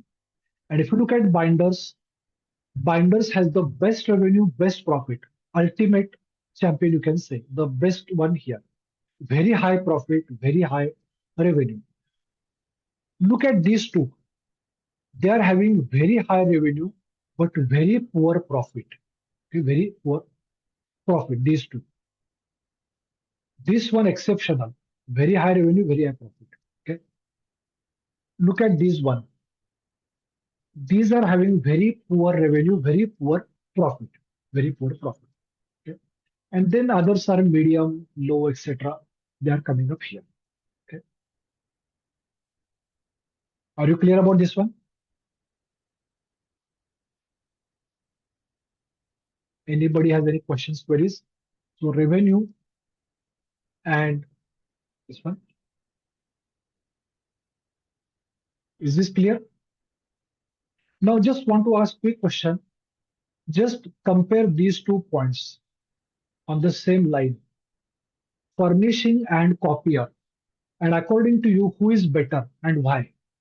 Is furnishing better or copiers better? Just imagine that they are in straight line.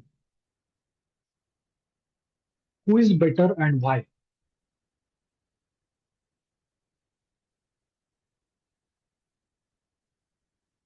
Who is better and why? Just tell me. Anybody has? Yeah.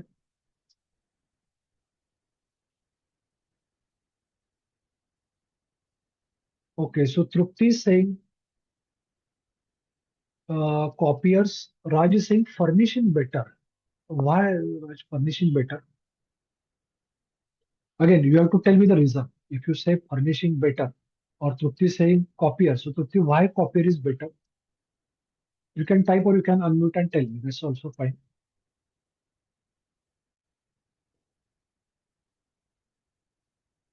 Raj is saying less revenue, same profit. Okay. Okay, so I don't know who is this motto. I'm not sure. Better revenue, better profit. But who is good in among this? Is furnishing better or copier? I need the answer. If you are a business analyst, okay, copier has high revenue, medium revenue. Okay, so forget about medium or low, etc. Think about this one. Okay, now it's good that you are trying to think from different perspective. Just imagine again. I am not able to draw the straight line. Let me try again. Okay, sorry. Bring this mouse. Okay, yeah. So just imagine that their profits are exactly same, just for a moment. Okay, but furnishing has achieved the same profit as copier with less revenue. Okay, in simple word, both these batsmen have scored century. Just imagine they have scored century, same run, let's say 120 runs, but furnishing has scored the 120 runs in less number of balls compared to copier. So whose strike rate is better now? Both have equal runs, but furnishing has scored the same runs as copier by facing less number of deliveries. So whose strike rate or whatever you want to call is better among the two batsmen? So I'm going to say furnishing is better. Okay, because copiers have taken higher revenue to achieve the same thing as furnishing. Okay, same thing as furnishing. So if I compare these two, then I'm going to say furnishing is more efficient than copier. Furnishing is more efficient than copier. Okay? So this is how I'm going to do the analysis. Is this clear? Any questions, queries? So I wanted to show the second use of scatter plot. How to compare and how to take a decision. Is this clear? Any questions, any queries here, any doubts? So this is, I'm going to say, revenue versus profit scatter by subcategory.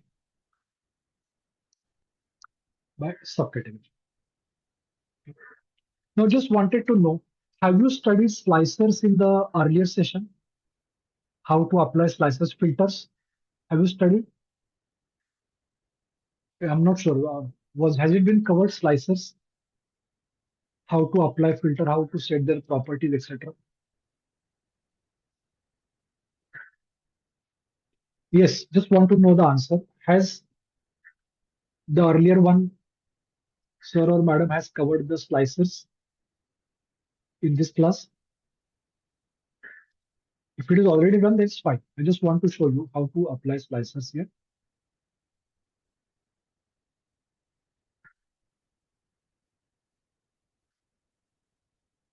So I'm going to show you how to apply slicers. So I'm going to reduce the width. And I'm going to add a slicer here. and I'm going to use the month. So look at this, January, February, etc. Go here, slicer setting. I'm going to say time. I'm going to get these boxes, January, February, etc. Okay. Then values, background, I'm going to make them dark. We've set the dark background. And font color, I'm going to make it white.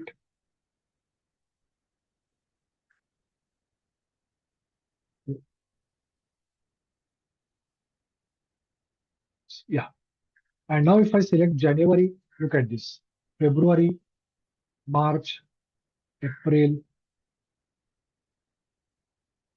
May, June. Now, if I select June, then binders comes on this side. Earlier it was on the top, but now it is coming to the less revenue. Okay, high profit but less revenue in June. July, look at this. Accessories has gone even beyond the binders in terms of profit. August, okay, phones, very high revenue and medium profit.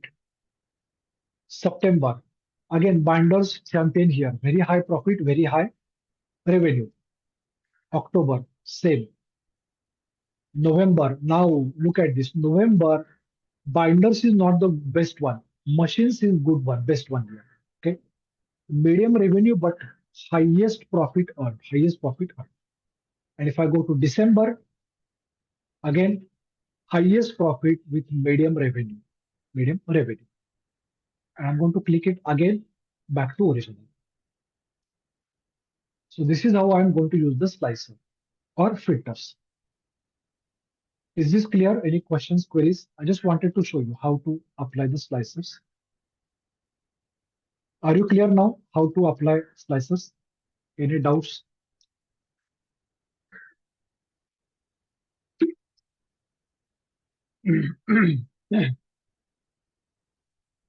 Is this clear?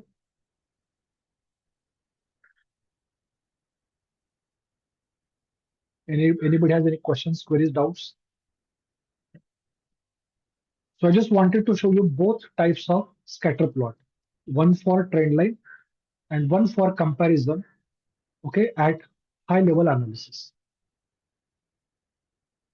Yes, is everyone clear or anybody still has any doubts, queries?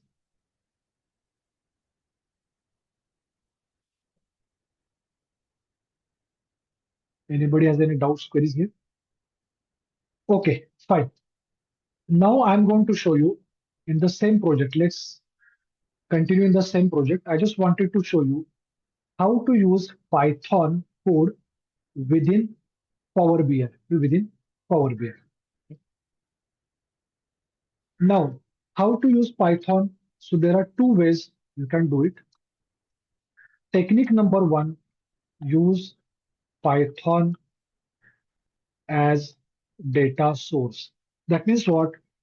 Write a Python code to generate the data, okay, to generate random data, etc. Another one, okay, the second way is write Python script, okay, using matplotlib to generate charts, okay, to generate chart. Now, Python and Power BI, it is not a straightforward combination because you have to do a lot of settings for that. So, first setting is you have to go to the file menu. In the file menu, you have to go to the options and setting. Then you are going to go to the options. And in the option, there is something called Python scripting. There's something called Python scripting. So if you have installed Python and whatever that Anaconda, etc., on your machine, make sure it is showing the same directory here. If you don't do this, if your directory is not there where Python is installed, it will not run the program. This is where maximum people get the problem. Okay, Python scripting. Okay, Python scripting. Okay. Also, you need to go to the security and check if everything is done. Okay. Right. So first one is Python scripting. So Python scripting, it is available. Okay, is available. So now what I'm going to do is first going to show you. Let me minimize this data, US Superstore, and I'm going to show you how to use Python to generate the data. So I already have a script here. Okay, I'll just show you. So look at this. Again, everybody know what is pandas and everything. So I'm not going to go into that one. So pandas, matplotlib, etc. So here I have written a simple code of Python to create a data frame, pandas data frame with two columns. Okay. Profit maybe in millions of dollars and company. 4 companies, 4 profits. And I'm printing the data frame, Okay. So let me put this code in the chat box for everyone. So if anybody is interested, they can do this. Yeah. So this is a ready-made code. Okay. Python to generate data, to generate the data. So I'm going to show the first technique. Use Python as data source. Use Python as data source. Okay. So how should I do it? I'm here right now. So there is an option here called Python Visual. There's an option called Python Visual. Okay. So you can do it here. Okay. You can directly do it here. Python Visual. It is asking you, do you want to enable script visual? I'm going to say make it enable. Make it enable. Okay. And here, okay, yeah. So let me just quickly check Python script editor. Yeah. Sorry, not here. Delete this. Sorry, I missed. Okay, so for first one, go to the get data, more, and here if I go to other, okay, sorry, go to all, and there's option here. There's option here. I scroll down.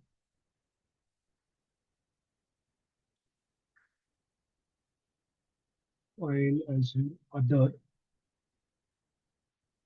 Yeah, Python script. So I went to the other and I selected Python script. Select Python script, click on connect, and it is asking you insert your Python script to generate the data. So I'm going to paste my data here. Okay. What I did is first I did the testing in my regular Python. There's no syntax error. Then I'm coming up here and I'm putting this in the Python script. Click OK button.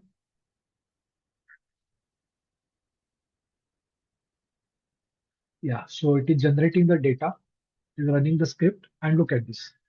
It has created the DF, data frame. Of course, you can change the name later. Yeah, so look at this. Profit and company. Are you able to see 1344 Wipro in fee, etc.? So click on load and it will get created on the right hand side. Yeah, so look at this. So it has created a data source called DF, which has got only 2 fields, profit and company. Profit and company. Now, if I go to the table view and if I select DF as the table, can you tell me what should be the format for profit? Right now it is showing me text. What should I do? Is profit a number or character? Yes, is profit a number or character? It's a number, right? Numeric. It's numeric. So what I'm going to do, select profit, and since there are no decimal, I'm going to say data type whole number. Whole number is same as int data type in programming. So I'm going to say whole number. it is asking you, do you want to go? Do you want to continue? I'm going to say yes, continue with this one. And look at this. It has made it as a number. Made it as a number. Now it is easy for me. I will go to the report view.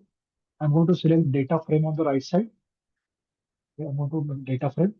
Then select simple bar chart, profit and company. Both I selected.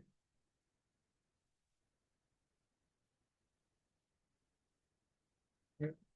And then I'm going to show the data label.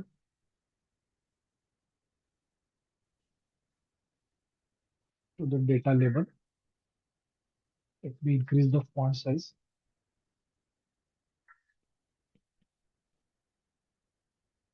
Yeah, so look at this. I'm showing the data. So what I did, I created this data instantly using Python script. Okay, so in Python, I wrote that create two columns, then put them in the data frame. So it has created, and I'm going to use that data frame as a data source in Power BI, and I'm able to create a simple chart. Okay, I just wanted to show a simple example that you will understand. So can you see my original code is here? Okay, my original code is here. Sorry. Yeah. So using this, I can do this one. So tomorrow, if you want to add, so you are going to say add few more numbers, add few more companies, etc. Test within your Python editor. If it is working fine, put it here directly. So this is how you can integrate a run Python script inside Power BI to generate the data. Okay, to generate the data. Is this clear? Anybody has any doubts? So I wanted to show technique number one. Technique number one, use Python as data source. Python as data source. Is this clear? Any questions, any queries, doubts? Okay. Fine. Okay, right. Now, let's look at the second technique, how to use Python script using matplotlib to generate chart. Okay. Now, I already have ready-made code, which I'm going to share with you. So let's look at this one. There is a bar. I wanted to show, yeah, bar chart. Okay. So now what I want to do is, I want to use the bar chart, okay, using, now again, I don't have product column here. Okay, so let me do one thing. Let's add a new page. I'm going to, yeah, superstore. So which one should I go for? Let's say region. Okay, let's say region. So I'm going to say Control H. So instead of product, I'm going to use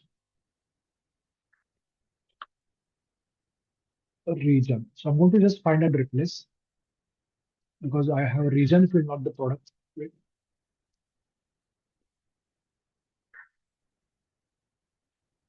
So replace, replace, replace, replace. Okay. So I replace it. Now profit, let me check the spelling. Profit. Do I have this column here? Profit. No, it is actual profit. It is actual profit. So I'm going to add a word actual here. I'm going to say profit word replace with actual, and how it is written? Actual spelling, then space and profit. So I'm going to start from here. Replace, replace, replace, replace.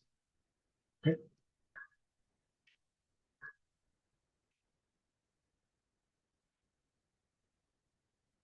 And close this. So this is my script. This is my script. Okay. So what I'm going to do is I'm going to share this with you. So it's Control C. Control C. First, I'm going to show you on my machine. Then I'm going to share it with you. So now I'm going to show the second technique, how to use Python script to generate chart. Okay, to generate the chart directly, bar chart. okay, using matplotlib. So here I'm going to use the Python visual because I'm looking for ready-made chart. Okay, let's first make this bigger. Now, which fields I'm looking for in my this one? So I'm looking at region, field, and actual profit. So select region. Where is my region field? Okay, and actual profit. Actual profit is here. Profit. Look at this. So instantly it has created a data frame for me. The name is called Dataset, okay, which I'm going to use it here only, Dataset, etc. So let me copy this entire code right from here. Control C, and here I'm going to put the code. Control V. Let me check if any error is coming. Actual profit, region, etc. Perfect. Now there is a button here called Run Script. Okay. I'm going to run the script, and my bar chart is ready. Look at this. And of course, this bar chart is not generated through Power BI. It is generated through Python script written within Power BI. Okay, so you will not get the same level of bar chart what you do here. Okay, at the same one here, but because this is controlled by Python, not by Power BI. Okay, so remember, Matplotlib is different. Power BI is different. So both are having different techniques to show the bar chart. Okay. So if you want to see the code again, just go here, click, you will see the code here. Okay. You see the code here. If you want to change the color from sky blue to, let's say I'm going to just put it as a simple blue color. I'll just change it to blue color. And now run the script again. Look at this. The color is changed. Color has changed. Blue color. Okay, blue color. So what I did, I wrote the code in Python, okay, to create the chart. I tested it there. Then I put it directly here. Okay, so that you can integrate your Python code within your Power BI. Within your Power BI. Okay. Is this clear? Okay, let me share the code with you. So Control C, and I'm going to put this in the chat for everyone. Yeah, so you can copy the code. Yeah, so look at your chat box and copy the complete Python code ready-made, and you can try your own. Is this clear? Any question, queries? Any questions, any queries? So here I'm going to say bar chart using Python. Bar chart using Python. Okay. Let me see if there is any other example.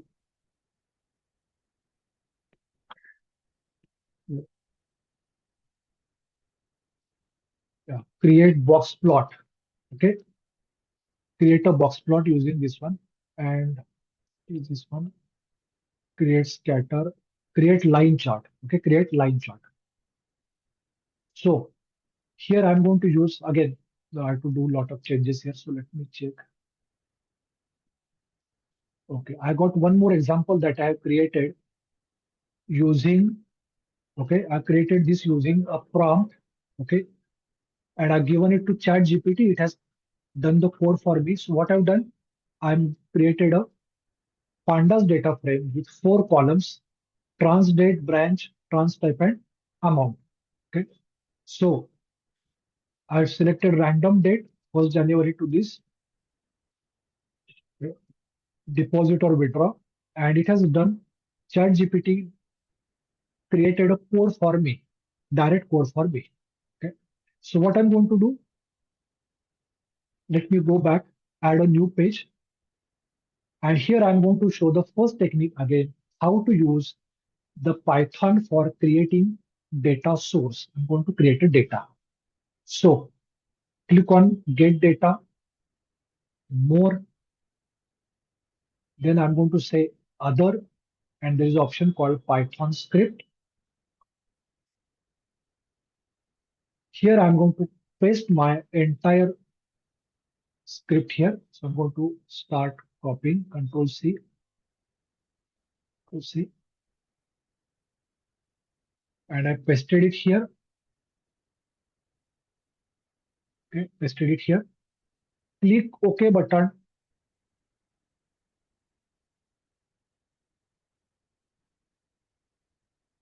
Yeah, look at this.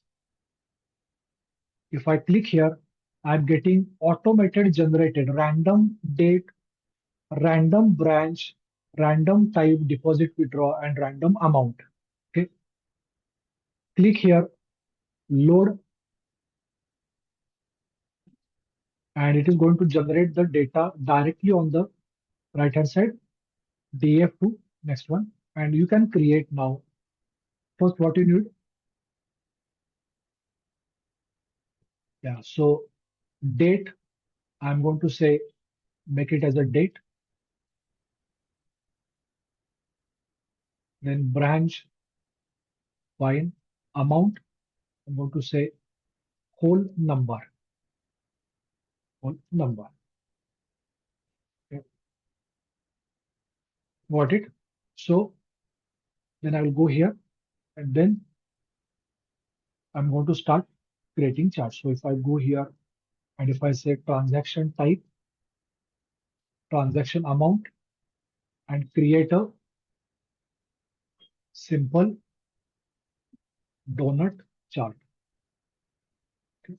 So donut chart by deposit or withdraw. Click here and create another one, branch and transaction amount. Make this also donut. So 3 branches, Pune, Delhi, and Chennai. Okay. Then you can see the bifurcation.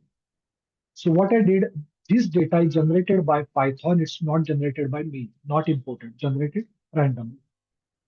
Okay. So here I'm going to say random data using Python. Random data using Python. Is this clear? Any questions, queries, doubts? Yes, anybody has any questions, queries? Are you clear how I used?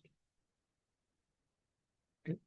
Okay, let me give you prompt here. So you can give the prompt or you can directly use the code also. Let me give the code.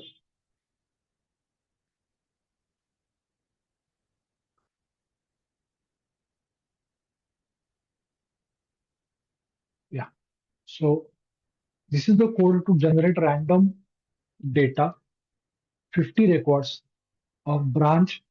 So if you're working in banks or anyone, you can use similar one. So branch, transaction type, amount, etc.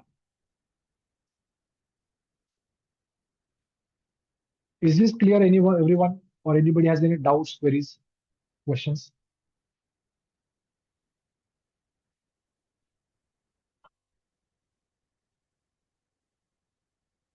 We'll do one thing. We'll just take a quick 10-minute break and then we'll continue our discussion again. In the last part, what I'm going to cover is I'm going to cover.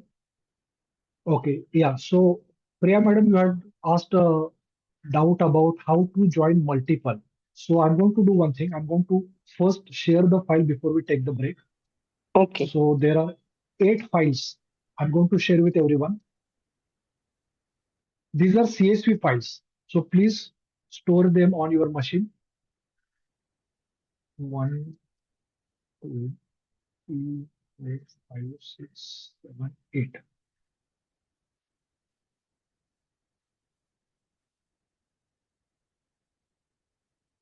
So please check your chat box, everyone. I shared 8 files.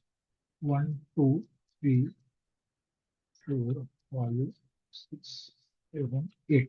Yeah, 8 files. So once you receive them, let me know. So download all the files from your machine.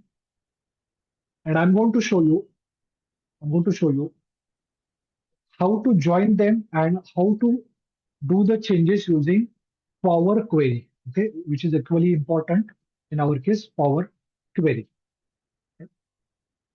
So using Power Query also you can do data cleaning, etc. Has everybody received? Everyone received the files on their machine? So I shared 8 files within your chat box. So please, I request everyone to download, and maybe you can put it in some particular folder. So what we'll do after the break, okay, we are going to start with a new project in which I'm going to take all these 8 files together. And then we are going to create the relationship, join them, take data from here separately, and then create charts and dashboard. Okay. And if you have time, meanwhile, just go through these files. Just go through these files. So I'm saying this file can't be downloaded. So Yuvraj, are you able to download the file? Again, others please check.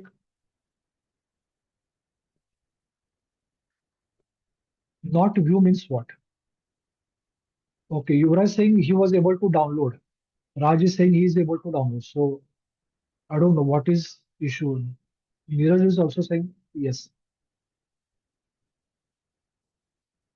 So if again those who are able to download, if you can able to share with others who are having problem, that would be really great.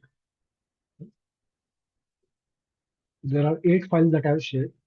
Just simple CSVs, very small files, not very gigabyte, just KB files. So right now it is 3:20. So within 10-15 minutes, we will start again. So I request everyone download all the 8 files, put them in particular folder, all the 8 files. And once we are back, we'll start on a brand new project. Okay. So you don't have to content. You have to first download it. Just download it. Content can't be viewed here. I had no idea because this is something to do with the meeting chat, then nothing I can do here. I hope everybody is able to view the files. Files in the sense you have to download. There is a download button. So what you have to do, you have to go and there's a download option. Don't click on the file name. There's a down arrow which says download. So click there, go to the folder and then save it in that one. Right? Fine. So what we'll do, we'll just continue our discussion after a quick break, and then I'm going to show you a brand new dashboard and also Power Query. How to use Power Query for this one, data cleaning expert.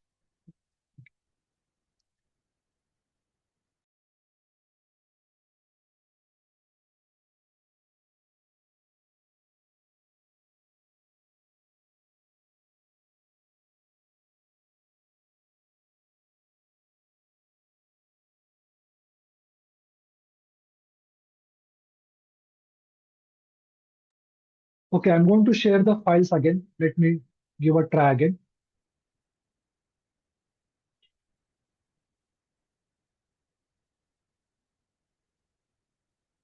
Okay, please check. I have shared all the 8 files again in the chat box. So what you have to do, move your mouse. There is a down arrow, click there. It is going to ask you, save as a CSV. Save as CSV. Okay. So please save this one because it is going to be quite complex one. 8 files with primary key, foreign key relationship between them. So we are going to discuss in detail.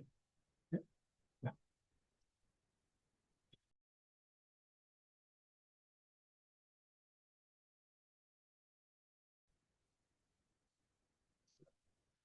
I just need one email ID so that I can send this to that person and then they can share.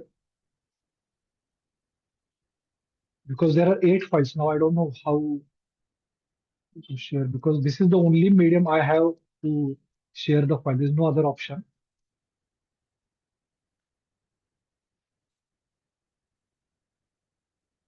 Yes. Does anybody have this one? I just need email ID so that I can send the email and that person can share with others. Anybody has? Yes, sir. Hello.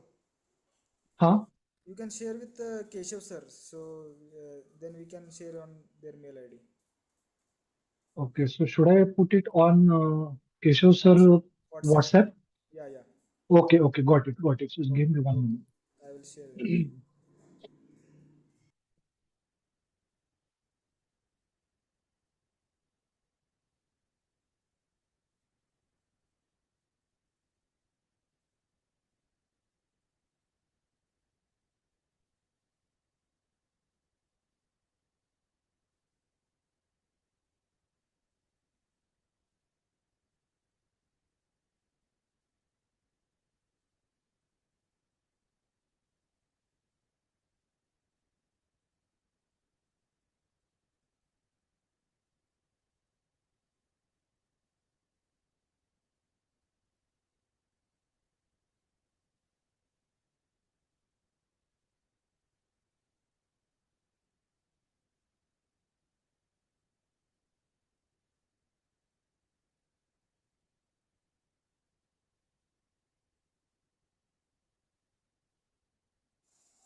Rajesh, sir.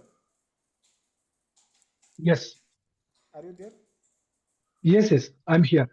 I have dropped contact number in chat box. So kindly you can share on that number. Oh, okay. No, because I put it on his. Okay. Right, let me. Okay. Can I directly add this number or do I have to follow? This is not. You can you can share it on WhatsApp. Yeah, that's what I'm using. That's what I'm asking. Or chats.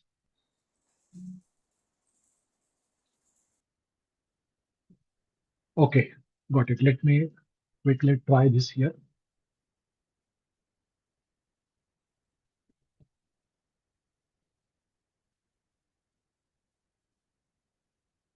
Okay, just check if you received this number.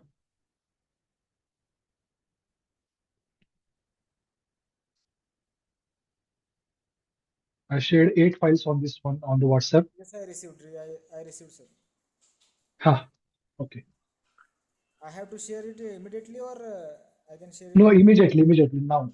Okay. Yes, please.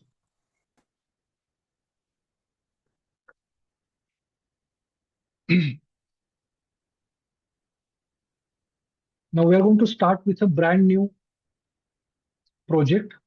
So please open new Power BI on your machine. Let me start sharing my screen.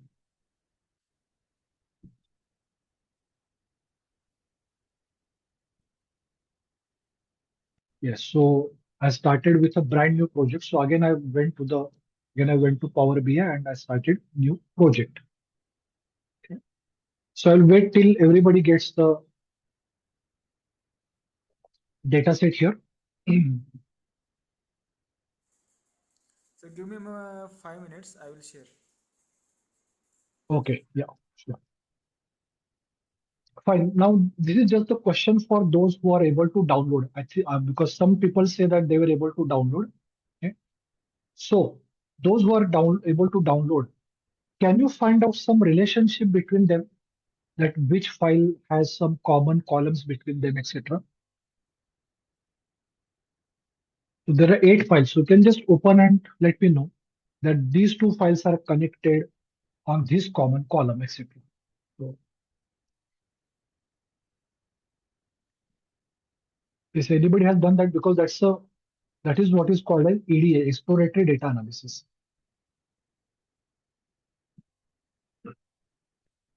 So all of them are CSV files. So open those CSV file maybe in Excel and tell me Do you find any common connection between any two files, any two CSV files?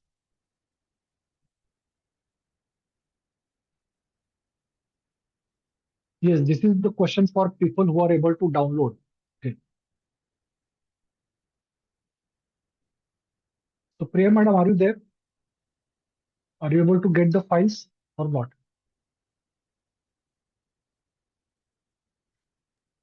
Yes, Hello? sir, I'm there, but I have joined with mobile, so not able to. Oh, okay. But Okay. I can relate the things because I'm actually anxiously looking for this data.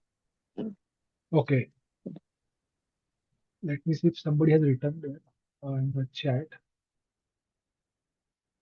Okay, Sakshi Singh. Fine. Okay, that's fine. Right. Fine. Don't worry. At least meanwhile, I will open on my machine. Then you can tell me. Hopefully, you are able to. Now let me open order file on my machine, and hopefully, you are able to see the content in a moment. Yeah. So look at this.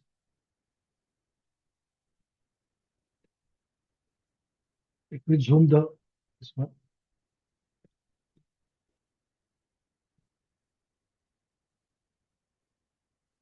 So look at this and tell me. Look at the headers, and logically, which files might be connected with this particular file?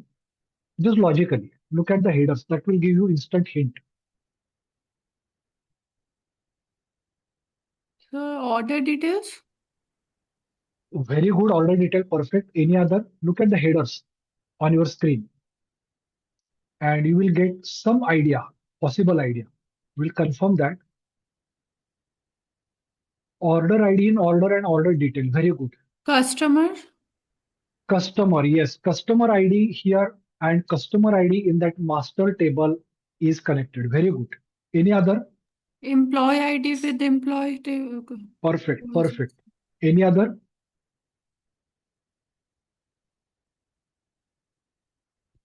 Shipper ID with ship in the shippers. Shipper Right. table. Perfect, Shipper. perfect. So you have identified correctly. So order table has been connected with 4 different tables. Order detail, customer, employee, and shipper ID. Okay, so you got the 4 connections correct. Okay. Now let me open order detail. So let me open order detail here.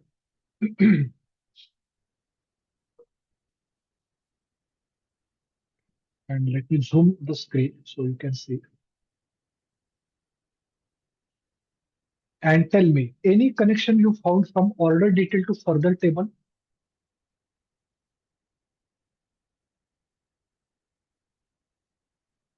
Look at the headers and tell me, any connection that you can make out?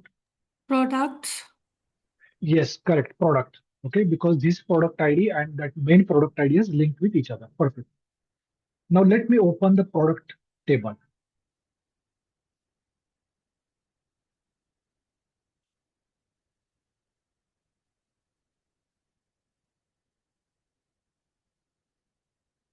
Let me zoom my screen here.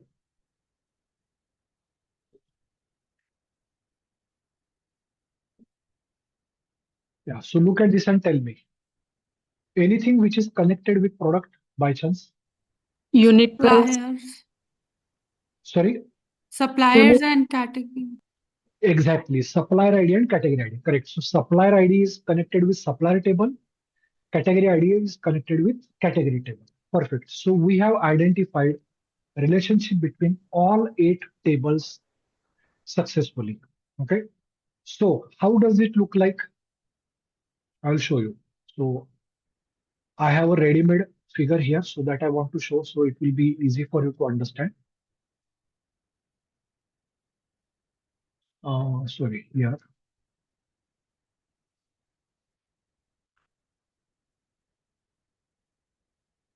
North wind.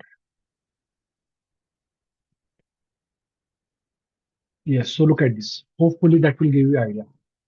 Orders table is connected with customer on customer ID, employee with employee ID, order detail on order ID, and shipper with shipper ID. Then order detail is connected with products based on product ID. Product and categories are connected using category ID, and product supplier connected with supplier ID. Okay. So if I count 1, 2, 3, 4, 5, 6, 7, 8, all 8 tables are correctly identified. Right? So this is how your master layout looks like.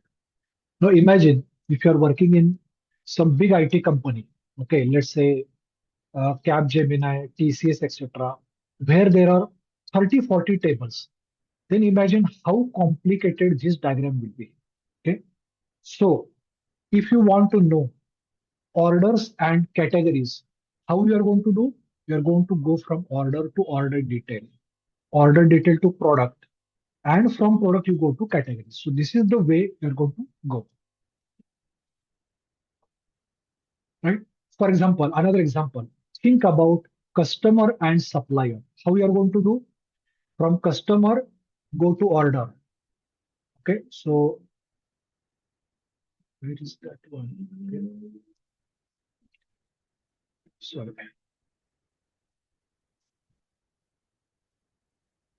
Where is, okay.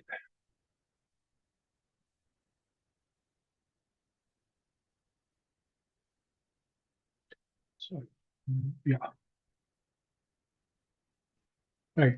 So if you want to combine customers and supplier, what you are going to do? First, you need to find the way between customers and orders. Okay.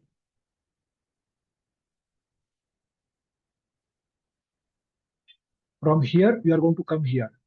From here, you will go to order detail because they're connected. From here, you go to product, and from product, you go to supplier. So can you see how it is traversing? So if you want to take customer data, supplier data, you have to go through this channel. From here, you have to go all the way here because they are connected with each other. Okay, is this clear? So now everyone please cross check whether you have received this file or not. These I have 8 shared files on your machine. I have shared files, sir, on their mail. Okay. So Sejal is saying yes. So now please confirm that you are able to download all the 8 files in a particular folder. So you create a folder on your D drive, E drive, wherever, and store them locally, all the 8 CSV files. And once it is done, let me know.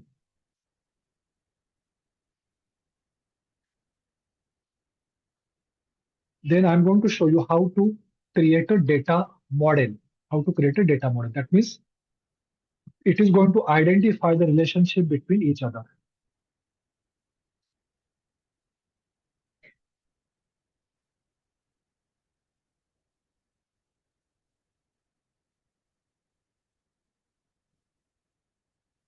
Yes, are you able to download all 8 files on your laptop?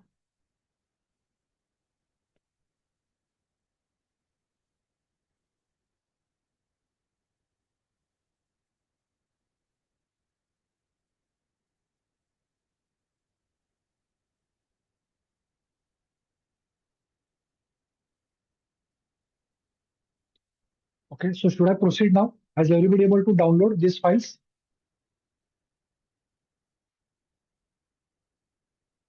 Yes, everybody able to download? Okay, fine. Great, fine. Now open new Power BI on your machine. So I open a new, and now I'm going to start a brand new project. So the data is coming from CSV. There is no CSV option coming up here. Right? So it's a different catalog, one like Excel, SQL Server, etc. So let's start with this option for our CSV file. Please remember, CSV stands for comma separated value, and it is considered as a text file, not Excel file. Many people make mistake. Excel allows you to open CSV, but CSV is nothing but a simple text file. So click here and click on file option. text/CSV. Connect. Now I'm going to start one by one. So categories, open.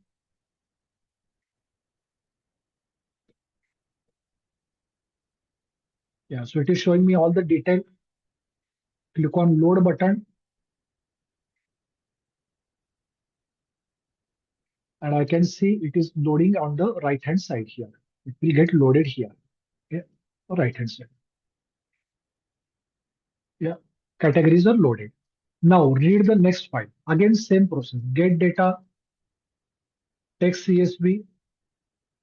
Next is customers. Click OK and just click on load. Don't look at anything. Even if you see a mistake, don't worry. I will tell you how to correct it. Okay. Customers is coming up here. Next, file number 3, employee.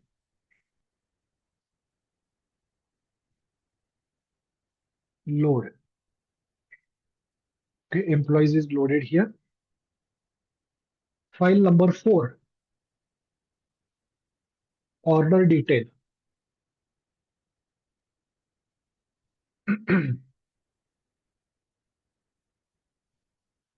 Okay. Number 5,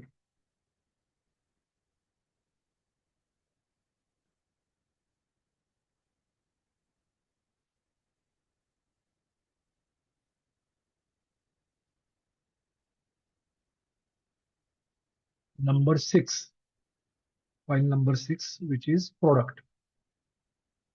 Just repeat the same process again and again and look at the right hand side. So the files will get stacked up here on the right hand side one by one. Okay, number 7,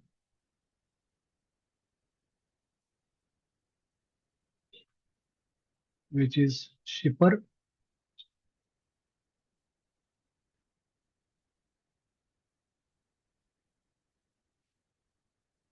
And then finally supplier.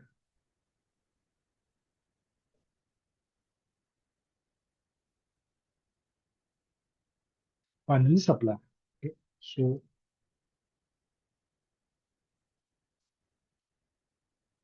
okay, so I hope you are able to get all the files on the right hand side. Let me cross check.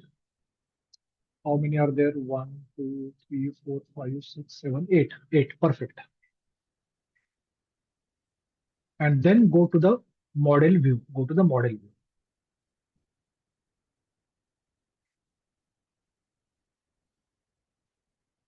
So let me first bring the orders. Okay, because it is one of the most important table. Orders. Now order is connected with order detail. Okay, then also with employees. Also with employees. Then also with shippers. Okay, also with shippers. So let me bring it here.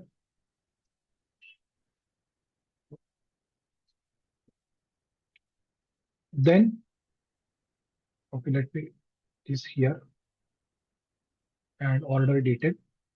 Order detail is connected with product. Okay. Product is connected with supplier and categories. Okay, categories. Now, can you see one table is completely left out?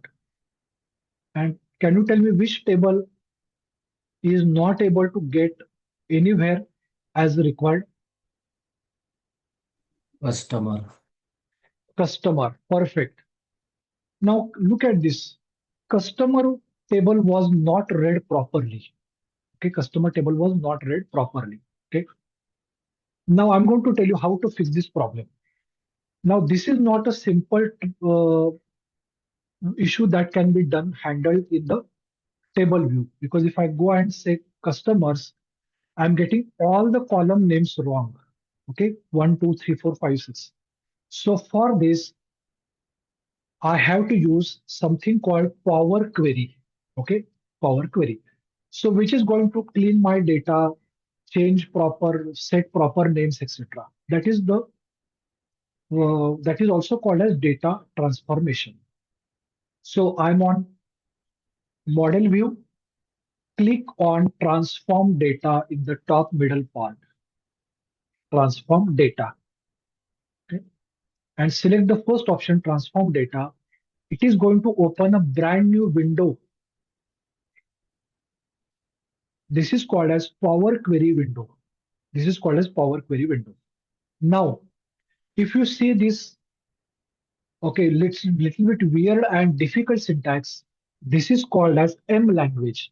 Okay, this is called as M. Again, M stands for something called mashup, etc. But this is the language used for Power Query. And in typical Power BI, we use DAX language. Okay, so this is very, very difficult. Look at the syntax. It's not that easy. So people avoid doing any coding in Power BI. Power Query.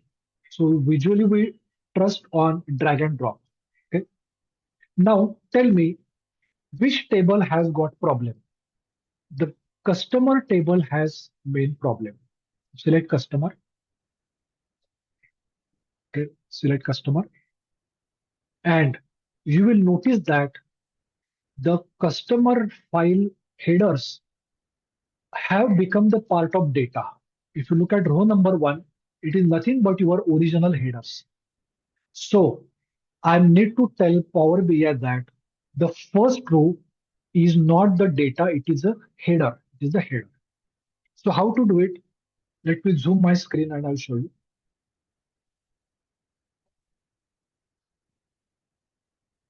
So what you need to do, go to the top left corner, click on transform.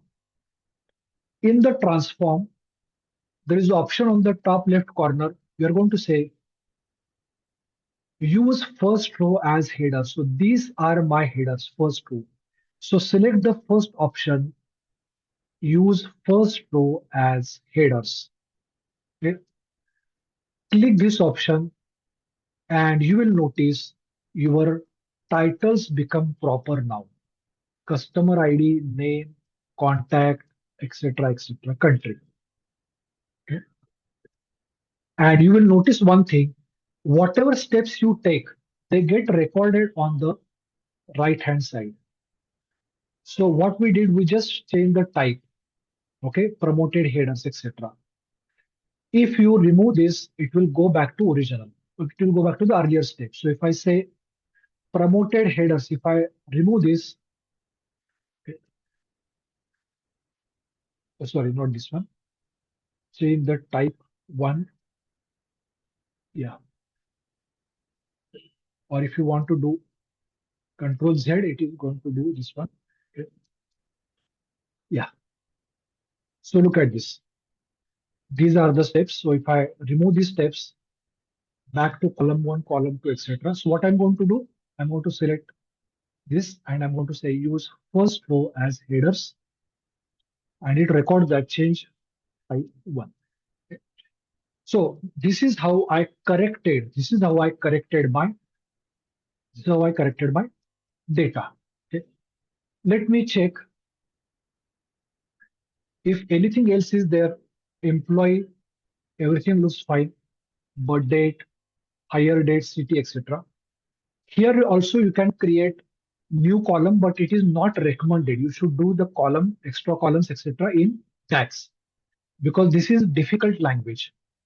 Let me check order detail, unit price, quantity, discount percentage, okay, order, okay, employee ID, shipper ID, order date, freight, okay, name, etc. Products, right? Here also there is an option called add column. Okay. This is where you can add some calculation, etc. So I'm going to show you how to do this. So do one thing, click on add column on order detail. And here I want to find out the sale amount. Can you tell me, look at this one and tell me, how should I calculate sale for each and every record? There's a unit price, there is a quantity and discount percentage. Yes, can you tell me how should I calculate the sale for each and every record? What is the formula? So it will be unit price into quantity minus discount. Yes, correct. But this is discount percentage. So your Percentage. formula is slightly, we have to do. Hmm. First thing, I'm going to add a new column called sales amount, okay, or transaction amount. Then I'm going to say unit price into quantity, okay.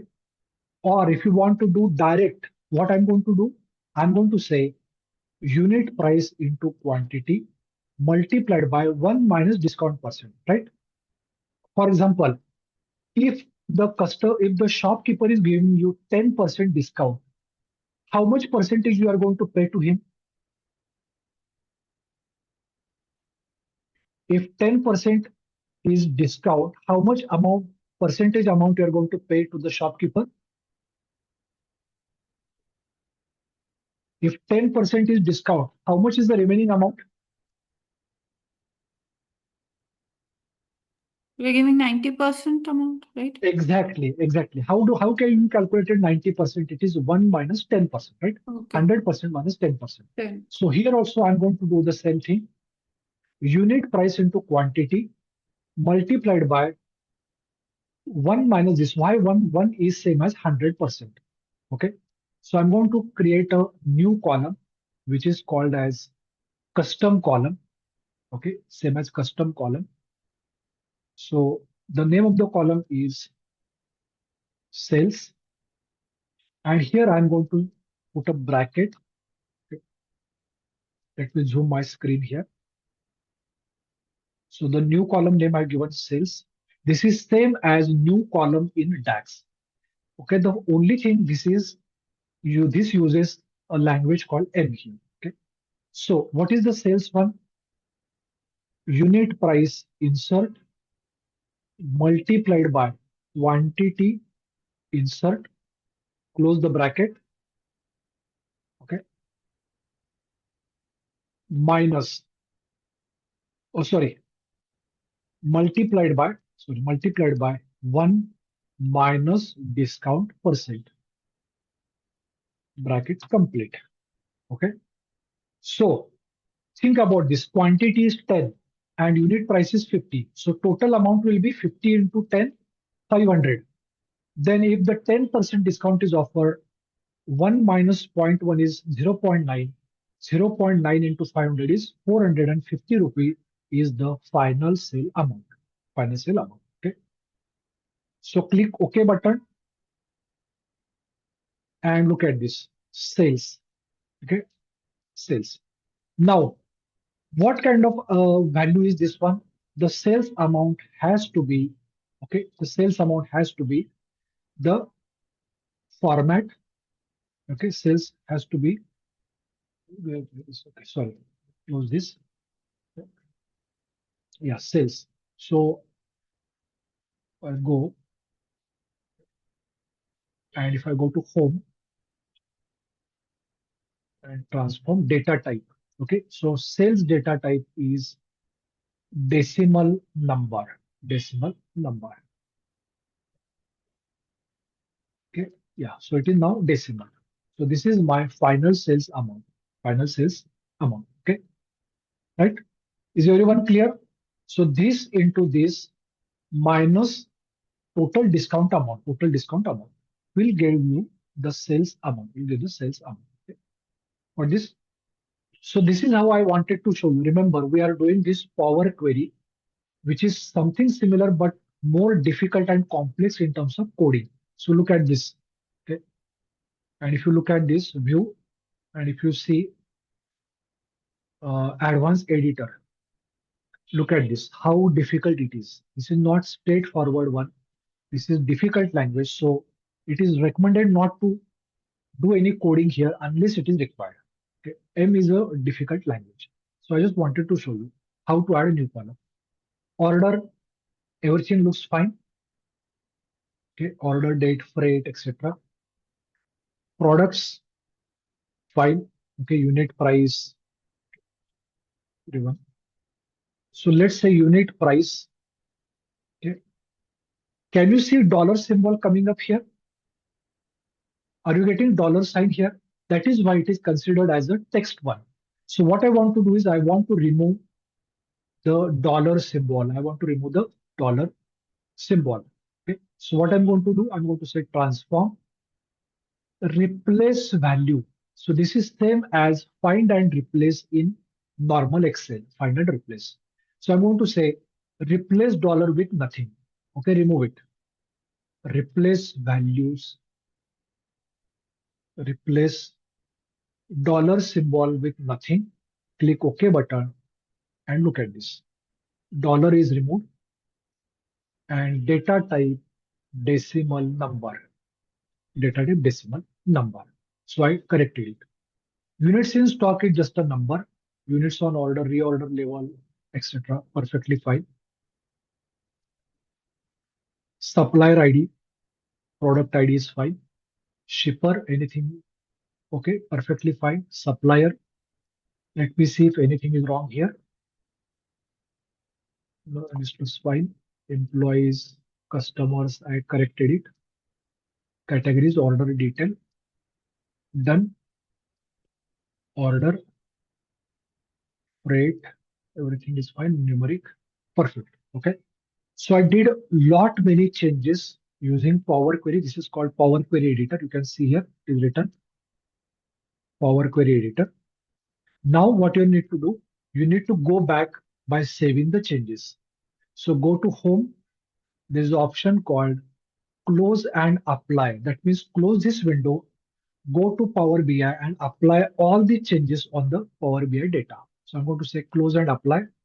Click OK here. So it is coming back and it is going to say load again, doing some changes. Right. And now, can you see customer automatically got connected with order? I did not do anything. Automatically got connected with order because instantly it recognized customer ID. Okay, look at this customer ID from here and customer ID from here matching. So it is joined correctly. So let me check. Yes, all the things are working in place now. Your data model is perfect. Let's go to the transform. And here you can make small other changes. So let's look at category. Fine. Customers, looking fine. Now here, in case if you want to make it the geographic field, you can do it.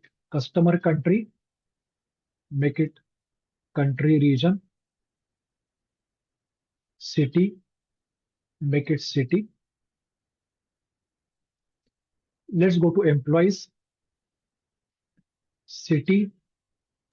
Excuse me, sir. City. Yes. Sorry to disturb you, sir. Sir, in customers, what changes you did in the customers in the previous page? I missed that. Just now. Are you able to? Okay. Did we did any changes Customers. in the Yeah. categories? No. Categories, everything's fine. Okay. Go to customer.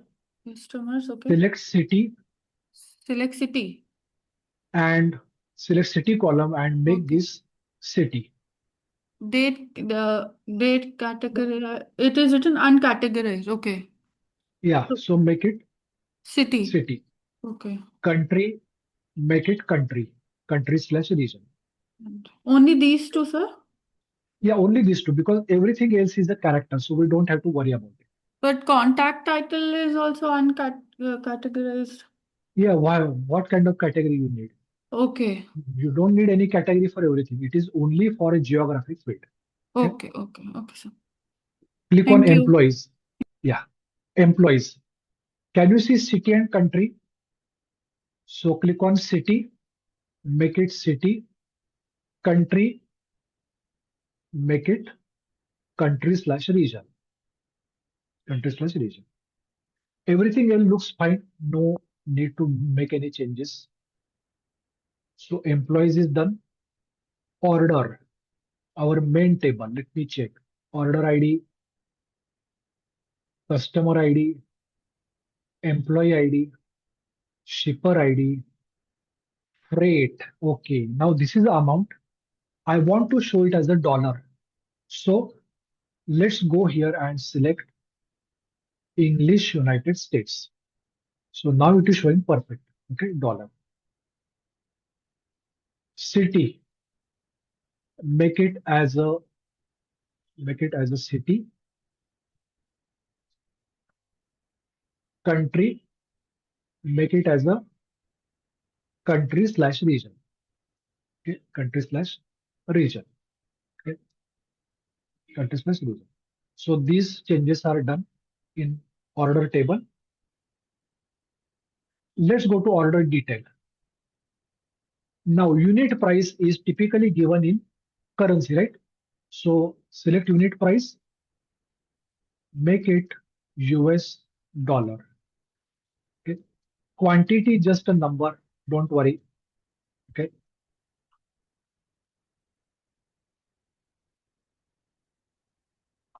Discount percentage. Can you tell me how should I show the percentage value? As a percentage. So click here and look at this. It is showing me the percentage value. Okay, 5%, 10%, etc. Okay. And finally, sales amount. As usual, I'm going to show using US dollar. Okay, US dollar. So order detail is sorted out now. Products. Okay. ID, name, supplier ID, category ID, unit price. Yes, make it as a number. So I'm going to make it as US dollar. Units in stock number, order, the order level, nothing to worry, discontinued, etc. Then shipper, just 3 column, perfectly fine, no worries. Supplier, let me check anything. Okay, got it. Supplier, city, make it as city. Remember, don't worry about the postal code. Country is very important. Make it country/region. Country/region. So these are my two main fields I wanted to format in supplier. Else everything is perfectly fine. Perfectly fine. Okay. So I did some minor changes to the formatting using the table view, and now I'm ready. Okay, for creating my chart. So click on the report view. Click on the report view. Okay, and I just want to show you something. Let's plan something. So let me go here, and here I'm going to say Power BI dashboard using Northwind. This is famous data set called Northwind. Okay. Northwind data. So what will happen? This will give you idea what other people have done before. So look at this. People have created a lot of different designs of dashboards. So you will get idea that yes, initially you might not know how should I proceed. So let's start with the simple one. Okay. Let's start with a very simple one. So if I go to the Northwind trader, and I'm going to select the very basic one. Okay, let me go back to say Power BI simple dashboard. Okay, Power BI simple dashboard to show detail. Let me see this one. Production, supply, etc. Okay, so let me scroll down. Everything is simple here. Okay, if I scroll down here. mm, I'm trying to look at which will be simpler for you to understand, no complexity. Mm, You can also suggest if you want. So there is nothing. This one you can also suggest that we want to do this one. I'm trying to get the simple one. Then we'll go for a little bit complex here.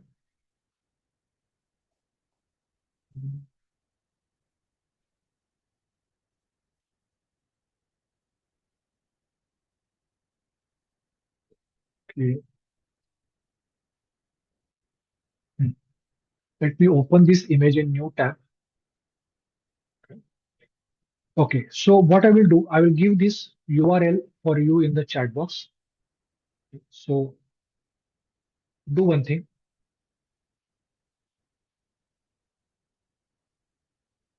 Yeah, let me put it here. So please check your chat box. Please check your chat box. Are you able to open this image in the browser? Any browser, okay? It might be Chrome or any browser on your machine.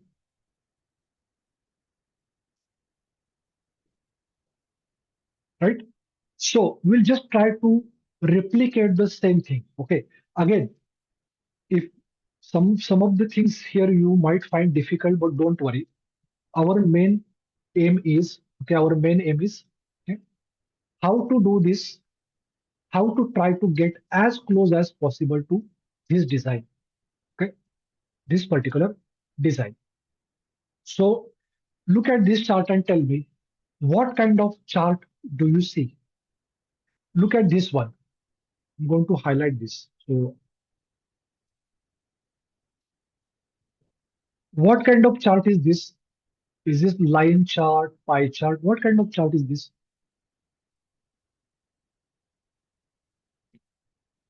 Yes, what kind of chart is this one? Bar chart. Yeah, bar or column, correct. Bar or column, correct. Typically, bar is horizontal, column is vertical, but you can say bar chart. Perfect. What about this one? Is this also bar chart? Right? This is also bar chart, right? This also is a bar chart, and this also is a bar chart. So how many bar charts are visible on your screen right now? How many are there? 4, sir. 4. Perfect, perfect. Which type of this one? Is this a map chart? This particular, isn't it? Order by country. And what is this one? Can you tell me what kind of chart is this?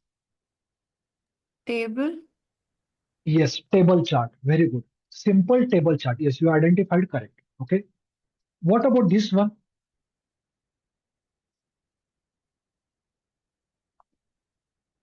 Card. KPI. Card. Correct. KPI or card. Okay. I'm going to say card control. And what about this one? Slicer. Slicer. Perfect. Perfect. So what we identified perfectly, you identified. There are total 1. Okay, I'm just going to give the serial number so you'll understand easily. Okay, so let me put it here. So 1, 2, 3, 4, then 5, 6, 7, 8. Total 8 charts are there. I've clubbed them together on single report. Okay, single report. That is the main task for you as whenever you go and start working in any organization. How to make a compact design. Right? Now, have you seen everywhere in the bar chart there are only 5 bars? 1, 2, 3, 4, 5. 1, 2, 3, 4, 5. Is it showing you only 5 values? Yes, Right? sir. So this is nothing but the top 5 values. Top 5 values. So what is this? This is supplier. Okay, with maximum order. Okay, maximum order. So again, we can select some. We can select freight or etc. So don't worry. As long as we are able to get top 5 something. This is also supplier by some different amount. This is categories and categories. Okay. So what this is showing? This is the top 5. This is the bottom 5. Top 5, bottom 5. Okay. Then this is nothing but a card. Total sales. This is number of orders by country, and this is product order summary. So product, then the company, then the sales amount, order quantity, etc. Okay. So we'll try to simulate similar design in our one. Okay, in our one. So let me first clear these drawings. Okay, close this one. Let's go back in. What we'll do, we'll take one page as a rough page where we are going to create charts. Then we are going to copy paste then on our main page. Okay. So let's go back here. So this is my rough page where I'm going to create one by one charts. And here, my second page, I'm going to say dashboard. So then I'm going to copy paste from here. So let's try with the simple one, which is this one, KPI. Very, very easy to do, total sales. So I'm going to create a new KPI. So should I go with new measure or new column now for KPI? Yes, what should I do? New measure, right? New measure. So I'm going to say total sales is equal to sum into bracket order details sales. Order details sales. Enter. Okay. And the total sale amount is total sales KPI is created here. Let me put it in a simple card. So Select please this. show that formula again, sir, please.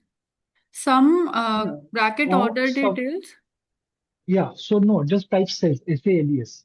It will automatically show you the complete thing. Sales. Okay. Select it, close the bracket, press enter. Press enter. Okay. And look at the right hand side. You will see brand new Yes, yes, field is sir. created. Yeah, Okay. got it. Thank you. Yeah. So now what I did, I added a card, and in the card I dragged total sales. Oops, sorry. Select this and drag total sales. 1.27 million. Again, don't worry about the value here. Okay, our aim is to try to do something similar. Okay, so is it showing you something with dollar? So I also want to add the total sales with dollar. So select total sales. I can see the formula. Make it English United States. So it is showing me dollar 1.27 million. 1.27 million. So what I did, I selected total sales, see the formula and select the dollar symbol, select the dollar symbol. Okay. So I created my first thing, which is here. So first component is done. First component is done. Now look at this and tell me what kind of slicer is this? Which field has been used here? List slicer. Yeah, tell me. List slicer. Look at this. Yeah, but which field it has used? Product category. Category. Perfect. So I will go back and I'm going to click outside, create a slicer. So where is my slicer? Yes, slicer is here. So go to the categories and select category name. Select category name. Now look at how it is coming. Is it coming similar to this one or different style? Look at this and look at this one. Is it same or different style? Different, sir. So is it showing a drop down? This one. So I have to convert this as a drop down. So how to convert this as a drop down? Select this, go to the format your visual, slicer setting, make it drop down. And now look at this. I got my slicer as a drop down. My slicer as a drop down. Look at this. So this is my KPI. This is my slicer. Okay. Look at this. My slicer. Okay, perfect. So I did two components very easily because they are easy to do. Easy to do. Let's look at this particular stuff. So it is showing you top 5 supplier names, okay, by number of orders, So I need to create a KPI number of orders. So tell me, should I go for new column or new measure to create a new KPI? What should I do? I want to show number of orders. So should I go for new measure or new column? New column, sir? New column. No. I want to show one single value, number of orders. Okay. New measure. So what should I New do? measure. New measure, correct, new measure. And here I'm going to say number of orders. And here I'm going to say count. You can use distinct count also, or you can use simple count. Okay? So I'm going to say count of order ID. Order ID in orders table, not order detail table. Order is the main table. So this is where I'm looking for order ID in orders table. Select this with your mouse, close the bracket, close the bracket. So I'm showing you number of orders. Press enter and look at this. Number of orders is done here. Number of orders is done here. Okay. Right? Now tell me what kind of chart is this one? Is this line chart or pie chart? This one? What kind of chart is this? This is vertical bar, right? This is vertical bar. So let's click vertical bar chart. Let's click vertical bar chart. Then it is based on supplier name. It is based on supplier name. So go to the supplier on the right hand side bottom and select supplier name field and number of orders field. Supplier and number of orders field.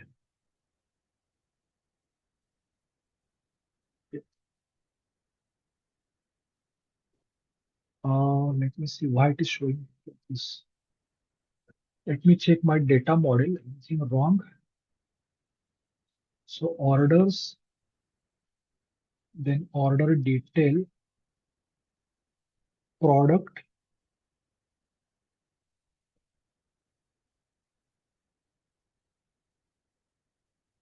supplier ID, and order detail, product ID.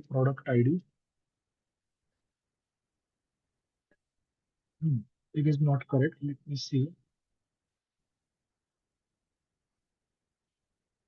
Let me just, okay, let's go. Let me take supplier name and I'll just select the order ID field from here. Order ID.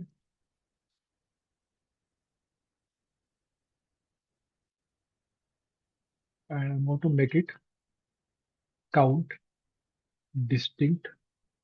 Oh, no, it's still saying 30. I remove this order detail. Okay, sorry. Let me check order detail.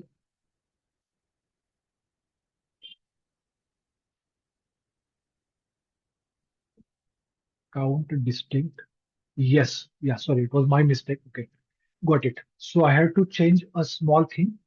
So let's go to the number of orders here. Let's go to the number of orders.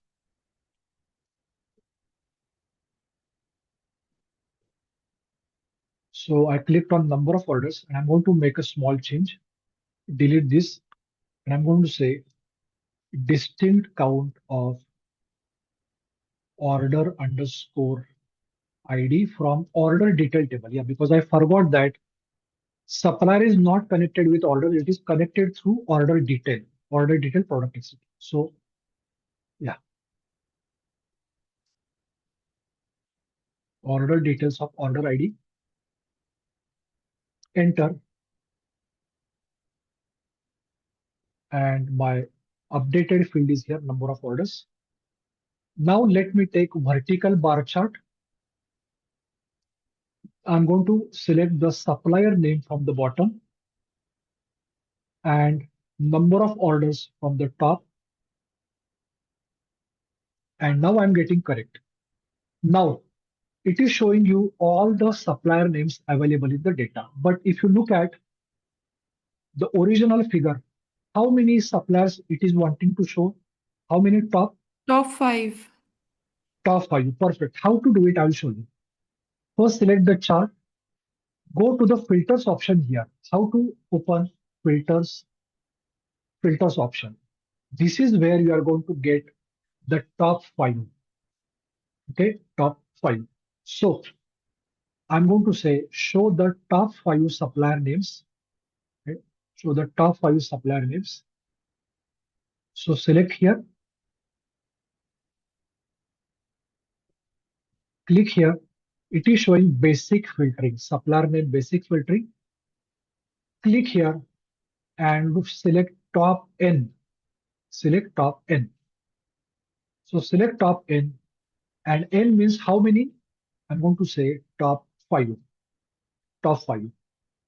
Top 5 based on what? Number of orders. So put number of orders here. So go here, drag number of orders manually here by value. So supplier name, top N, how many? Top 5, and number of orders. Say apply filter, and look at this. Only 5 records are coming. Only 5 records are coming.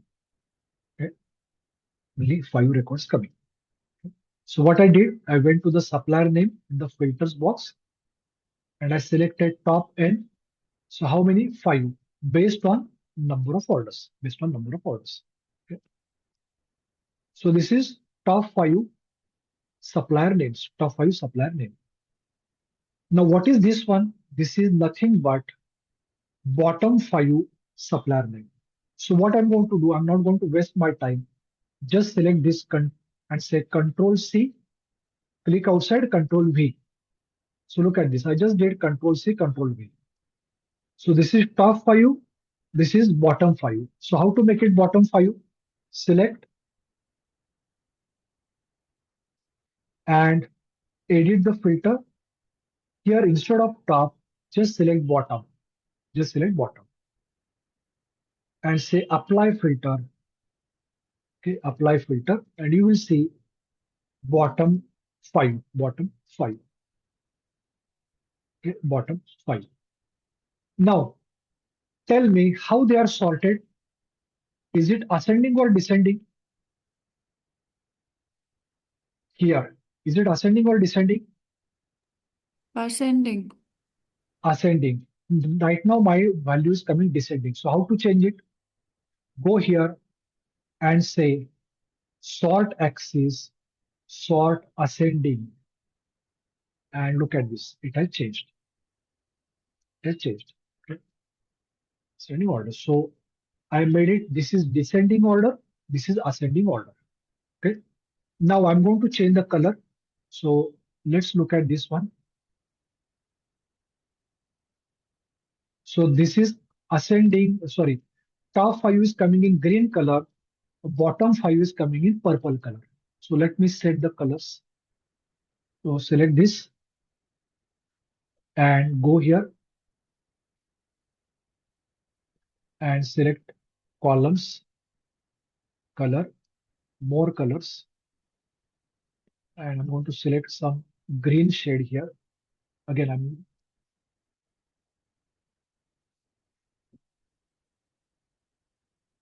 something similar. Okay, I know it's not perfect shade, but I'm trying to go to the something similar. This one, and this is purple color. So select this and select something similar to the purple color. No, sorry, this is close to the this one. Yeah.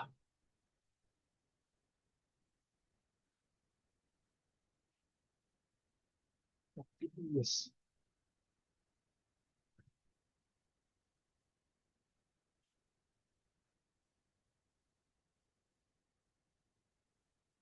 Yes. So these two I created. These two I created. Okay. Now I'm going to start putting it one by one in my dashboard. So first I'm going to select this, Control X, Control V, and put it here. Okay.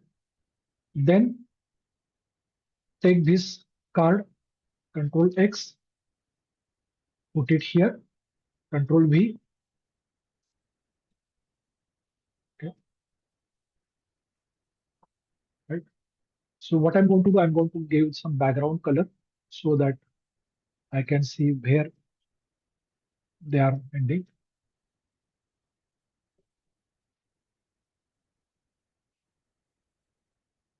So yes. Okay.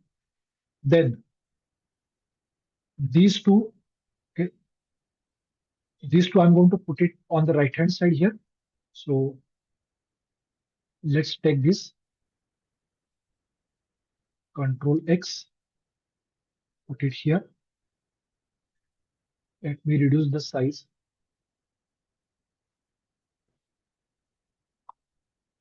Reduce this size also. Then put it here.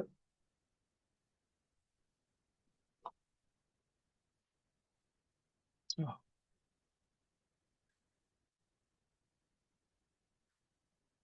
And this also put it on top. And this one, I'm going to reduce the size. Then this one, I'm going to take, select Control X here.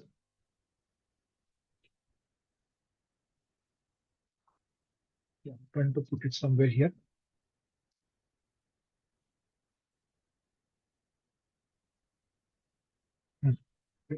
Again, I know it's not exactly perfect, but I'm trying to do something similar here. Okay.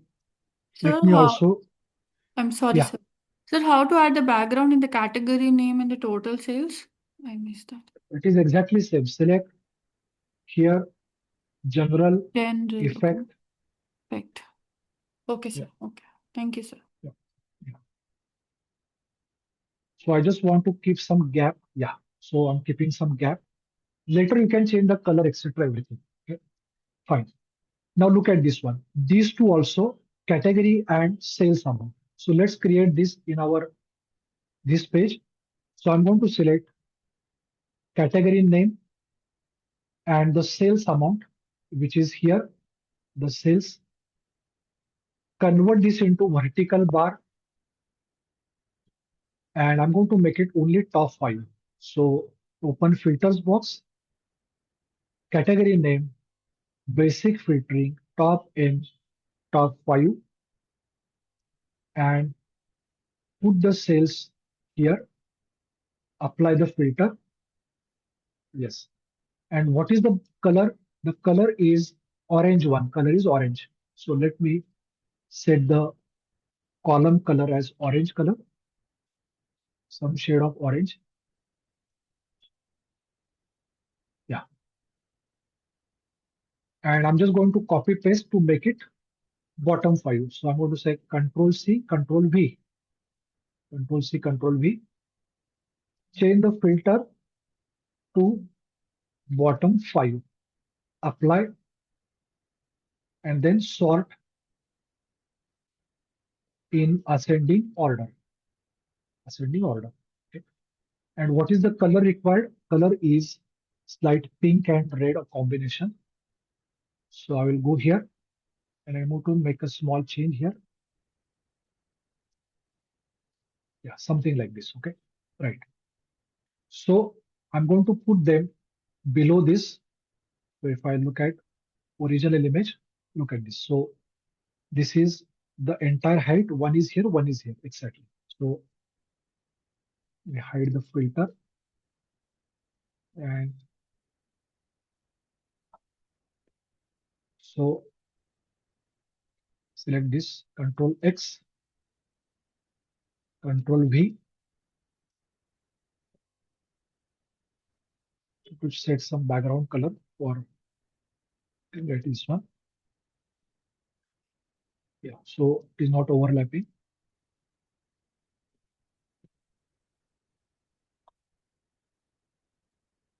Yeah. Then take this one.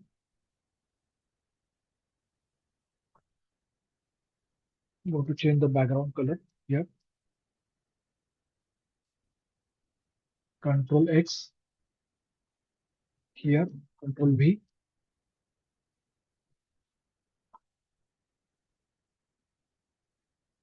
Yeah.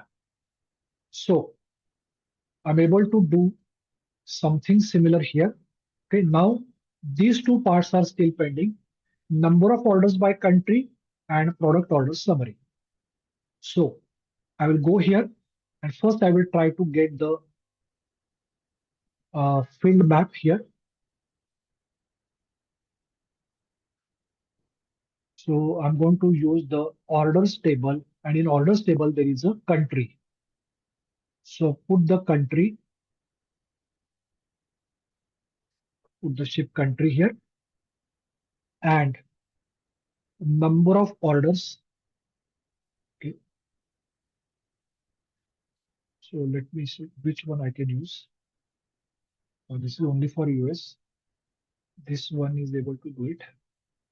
90 to 20. Yeah. Or yeah, I will go with this one because this is easy to understand. And number of orders, I'm going to put it on bubble size. Okay. Number of orders, put it on bubble size. So then I will understand which one are there. Okay. So US is there, Mexico, etc. Okay. So here you will see United States, Brazil, okay. All these countries are there. Okay. Then the next one is product order summary. So product, company, sales amount, order quantity, etc. Okay. So this is a simple. Let me reduce the size. Here I'm going to add a simple table. To add a simple table. In this table, I'm going to add product name. So where is my product? Here is my product. Product name I added. Then company. So I'm going to select the company, which is nothing but exotic liquid, which is customer. Let me check. Customer name. Yeah. Customer name. One name. And then the sales amount. Okay, so the sales amount is here. Then quantity. So the quantity is here. Okay. So select the quantity. Okay. And here again, I'm not able to get it correct. So let me check. I want to look at the exact one.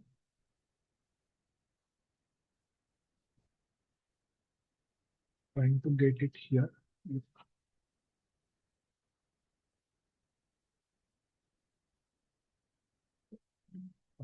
Yeah, this is the one. It is just an image. Okay.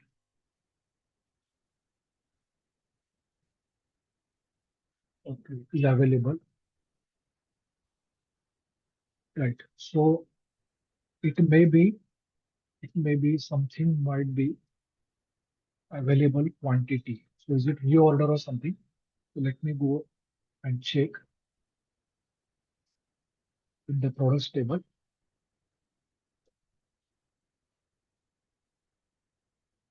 Orders in stock. Okay, orders in stock. So I'm going to use that one. Orders in stock.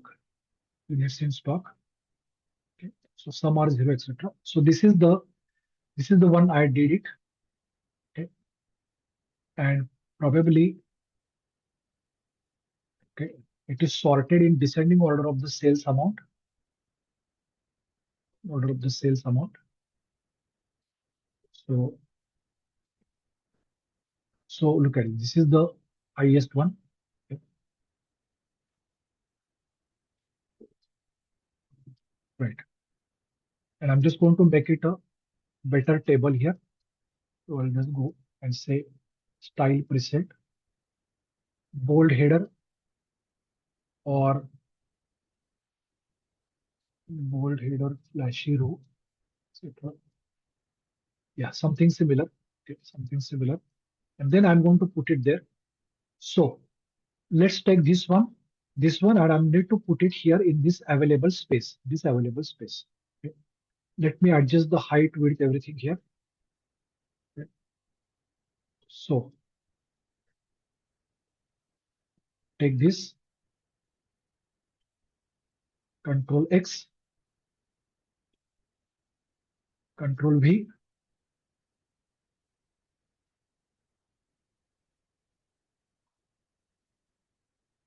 here, and then in here I need to fit this particular table. In this particular table. Control X, go here, Control V,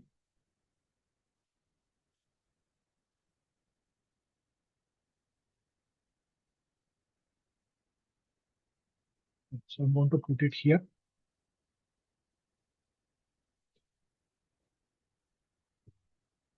Yeah. Let me put this slightly above.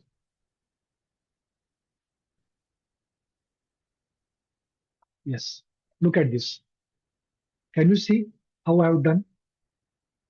Again, I know it's not exactly, but at least I tried to simulate all those 1, 2, 3, 4, 5, 6, 7, 8 components here. 7, 8 components here. Okay. Yeah, so look at this. Okay, 1.27. Let me see if I select beverages. This everything changes. Condiments. Look at this. Everything is changing here. Everything is changing here. Confections. This is changing. This is changing. This one is changing. This everything. Okay. And if I remove, back to original values. Back to original values. So I just wanted to show you that how this is possible. How this is possible. Okay. So you can create something similar. Okay. Of course, what we did is we tried to simulate a ready-made layout, Okay, and look at this. In this layout also, this line is matching with this line. This is aligning with this. This is aligning with this one.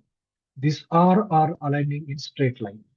Okay, this is aligning here. So what I have to do? I have to make. Yeah, correct. So now it is clearly visible. Look at this. Are you able to see how I made all the components fit together? So this is dashboard. This is not a report. Okay, report is what we did here. Do individual pieces here.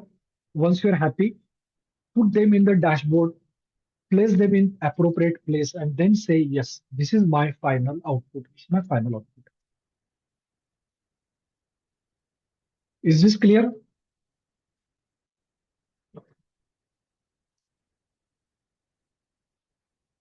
My final output.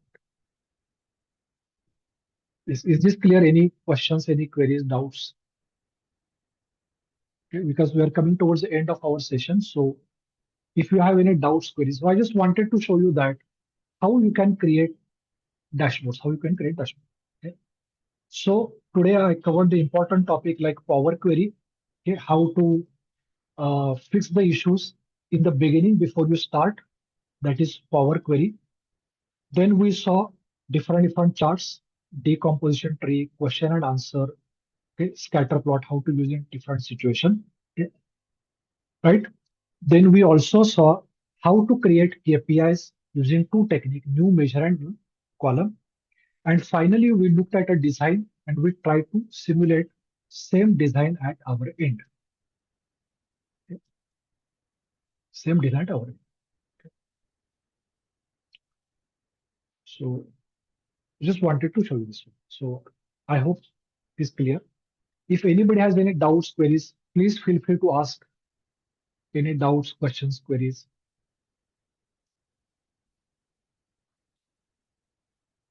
Yes, any doubts, any questions?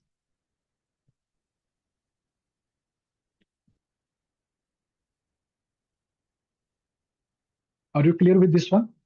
Because we are coming toward the end of our session. So I just want to make sure that all your doubts are got clarified.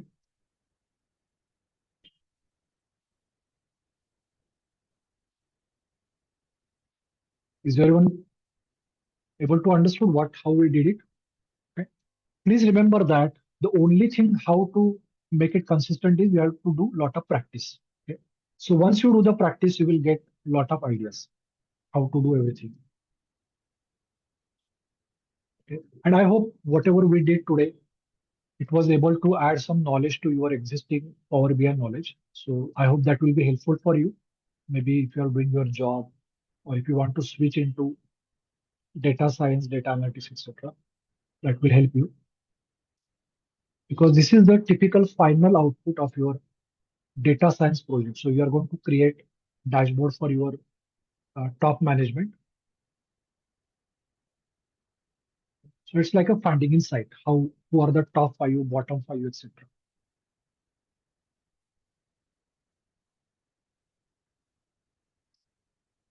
So any doubts, any questions, queries before we end our session?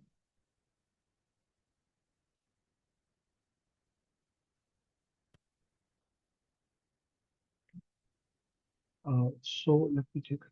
Admin, are you there? ISSD admin, are you there? Okay, welcome. Yeah, welcome. So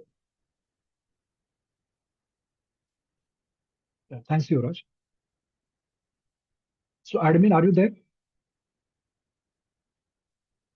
Check. Let me check. Okay, so thank you. Thanks for your comment. Thank you very much. Let me check. Just give me one moment.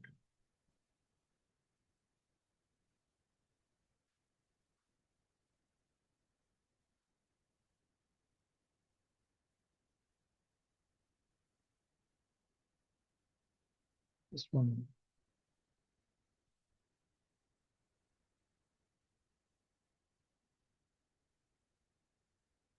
So thank you, Sheetal. Thanks, Rutuja. Thank you. Thank you, Prithviraj. Thank you. If you have any doubt, let me know. Just give me one moment. I'm trying to get in touch with.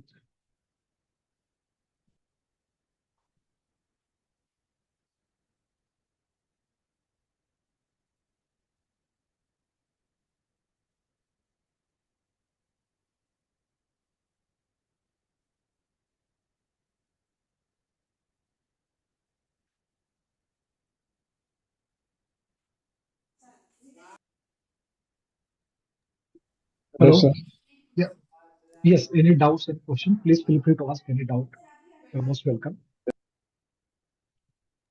I'm just confused between choosing two domains. Can you clarify me? Yes. Which one? Sorry. Can you ask your question? Currently, sir, I am trying to learn full stack development. Just started, and also Okay. my friends and colleagues are doing data analytics, and I am not that good in coding, and I want to just know which one is good for me. Data analytics or full stack development or job opportunities in the future. Which one is good for me? Okay. Now, if you are saying that you are not good in coding, then full stack development will be very difficult for you because it is all about coding. Okay. There is nothing automated there. Even though you might see some AI tools coming and say that it is going to generate the code. Please remember, it's a myth. ChatGPT can only generate the code. It does not guarantee whether the code is correct or not. Yes, It sir. is your responsibility to check. Because this has happened multiple times because people have taken the code from ChatGPT, Copilot, or Gemini and send it to the programmer, and the code ultimately crashed Yes, sir. because AI only generate the code based on any past input it has got. Okay, so somebody has written similar code, but that person's code and your code, environment, everything is different. There might be change in database, OS, customer requirement, okay, the style of writing the code, everything Yes. will differ. So this is the problem with AI tool. AI try to give you general solution rather than specific one. Okay. So my suggestion to you is that you can use AI, no doubt, but do not rely totally on AI. That is called as hallucination. You might get totally wrong answer for your right question. So if you get an answer, verify and then only trust it. So in your case, please remember that data analytics and full stack development both require coding knowledge. Okay. Only thing in data analytics, Yes. there is a more of a analysis like machine learning, statistics.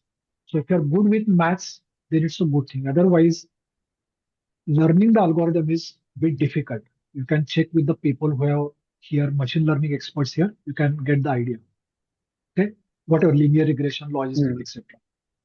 So you should know the basics behind that. I- Yeah. Yes, sir. And I am remember, good in mathematics, statistics. okay, then it's fine. Then what you need to do, the important language for data analytics is Python and R. Okay. So you have to master any one of them at least. Preferably, maybe you can go with Python also. So if you get the requirement, do the prediction, do the clustering, you should be able to write Python code for that. Okay. That is main requirement in data analysis projects. Yes. Thank you, sir. That's the main requirement. Yeah. Correct. Yeah. Thanks, Mansi. So any other doubts? Anybody has any questions, queries? Any doubts, queries?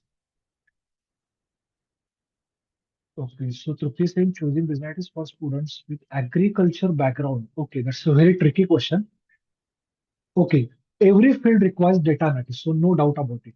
But in agriculture, when you go for business analytics, you have to focus on any company which is closely associated with agriculture. It may be fertilizer, it may be um, any government agency which is dealing with farmers, pesticide, okay, or crop consumption, or any factory where farmers are coming. Only that particular domain, agriculture and stats and business analytics will work together. You can definitely go, but please study the opportunities before you jump into that. Okay? It's a niche field because agriculture, not everybody is aware. So if you're already aware about agriculture and if you know how to combine the data, nothing like that. Because people with agriculture background, they don't like to play around with data. There might be policy, there might be strategy, there might be weather report, etc. Lot of analysis. But if you know how to crunch the numbers, you can definitely succeed in that. Definitely. Yeah. So please remember, even if you learn Power BI, Tableau, any one, okay, please do not ignore MS Excel. It is the bread and butter for IT industry, okay, or any industry you can say.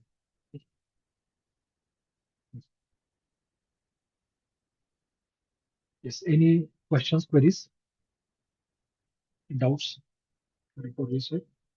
Let me check. Just trying to get hold of this one.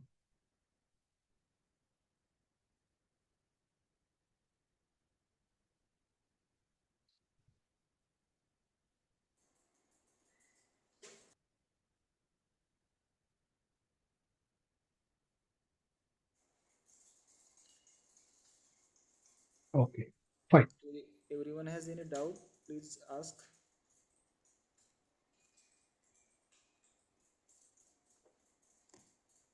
I think a few participants have asked the doubt if any. Okay, sir. Okay, entry level salary. Again, please remember that this is a very subjective question. Okay, if you're looking for startup versus expectation in TCS, there is no direct connection between them. Okay, so again, wherever you are going to do the course or wherever you are going to do your data analytics, those people will be able to tell because typically in startup you will get a lot of exposure, but you cannot expect salary like TCS because TCS and startup you cannot compare. TCS is a huge company, so they can afford big salaries, okay?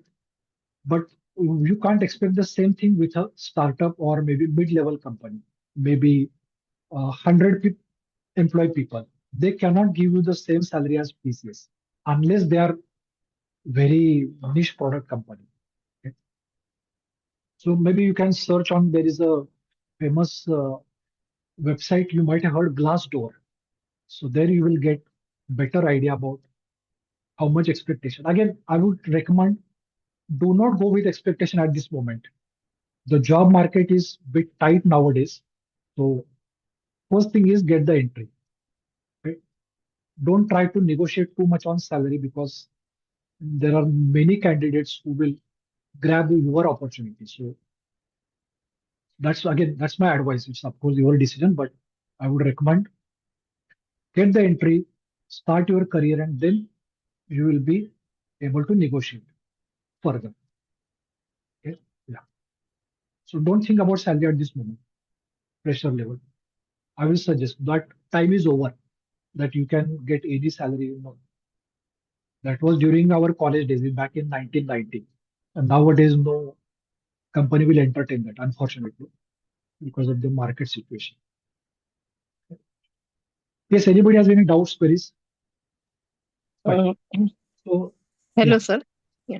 Yes. So just on the basis of, or with the background of Tableau or Power BI,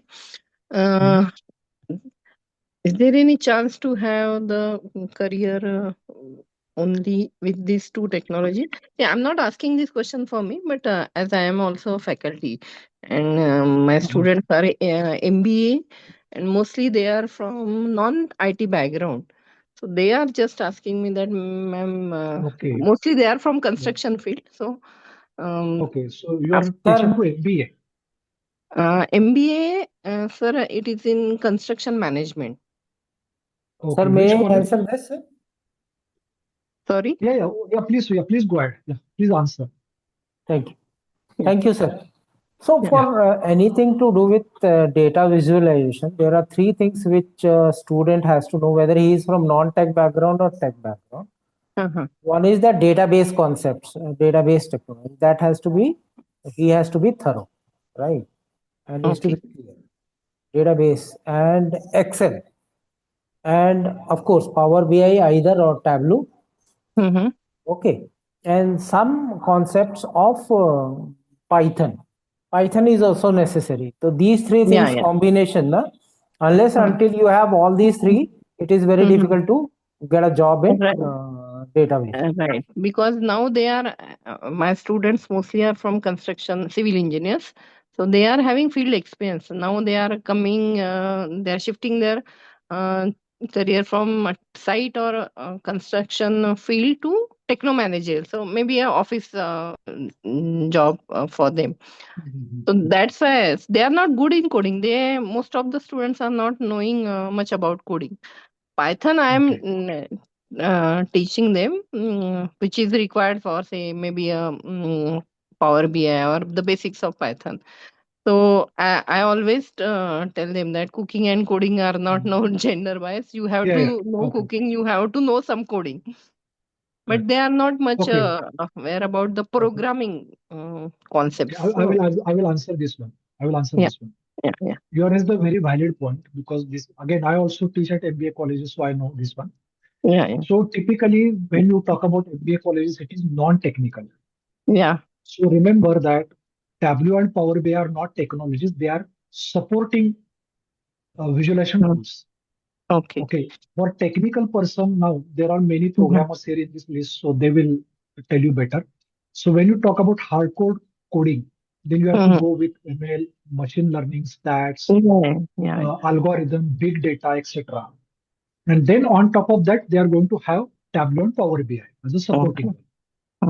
In your case, people in the construction industry, okay, where they are going to target, they are going to deal the data from functional perspective, property data, Right, sir, site data, etc. So they Site have to data. first master Excel, because you go to any builder, okay, they are not going to be coder.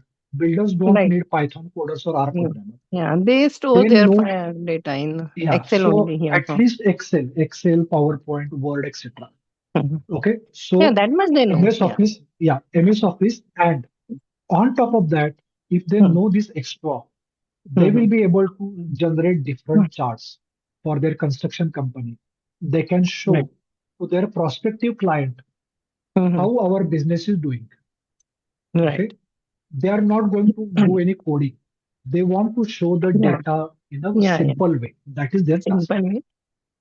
So that's why in the morning also I asked the question that how can we bring this dashboard live to when maybe the person is showing it, giving the presentation to client or maybe the Correct. higher Yes. authorities. Yes. So That is where knowledge will come into picture. Because so Excel also you can create dashboard, but the right, but power that offers, yeah, but the power you get with Tableau and Power BI, Excel cannot give. Please right, remember, Excel is not a visualization tool. Excel yeah, is not a exactly. language. It is not a database. Mhm. It is just a small Record data sheet handling tool, handling file, record sheet, record basic sheet, analysis. basic Okay, analysis.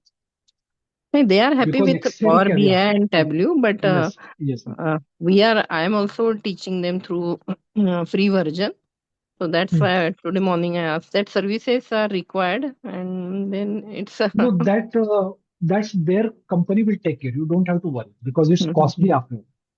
yeah, but Because actually every when software requires subscription services. yes.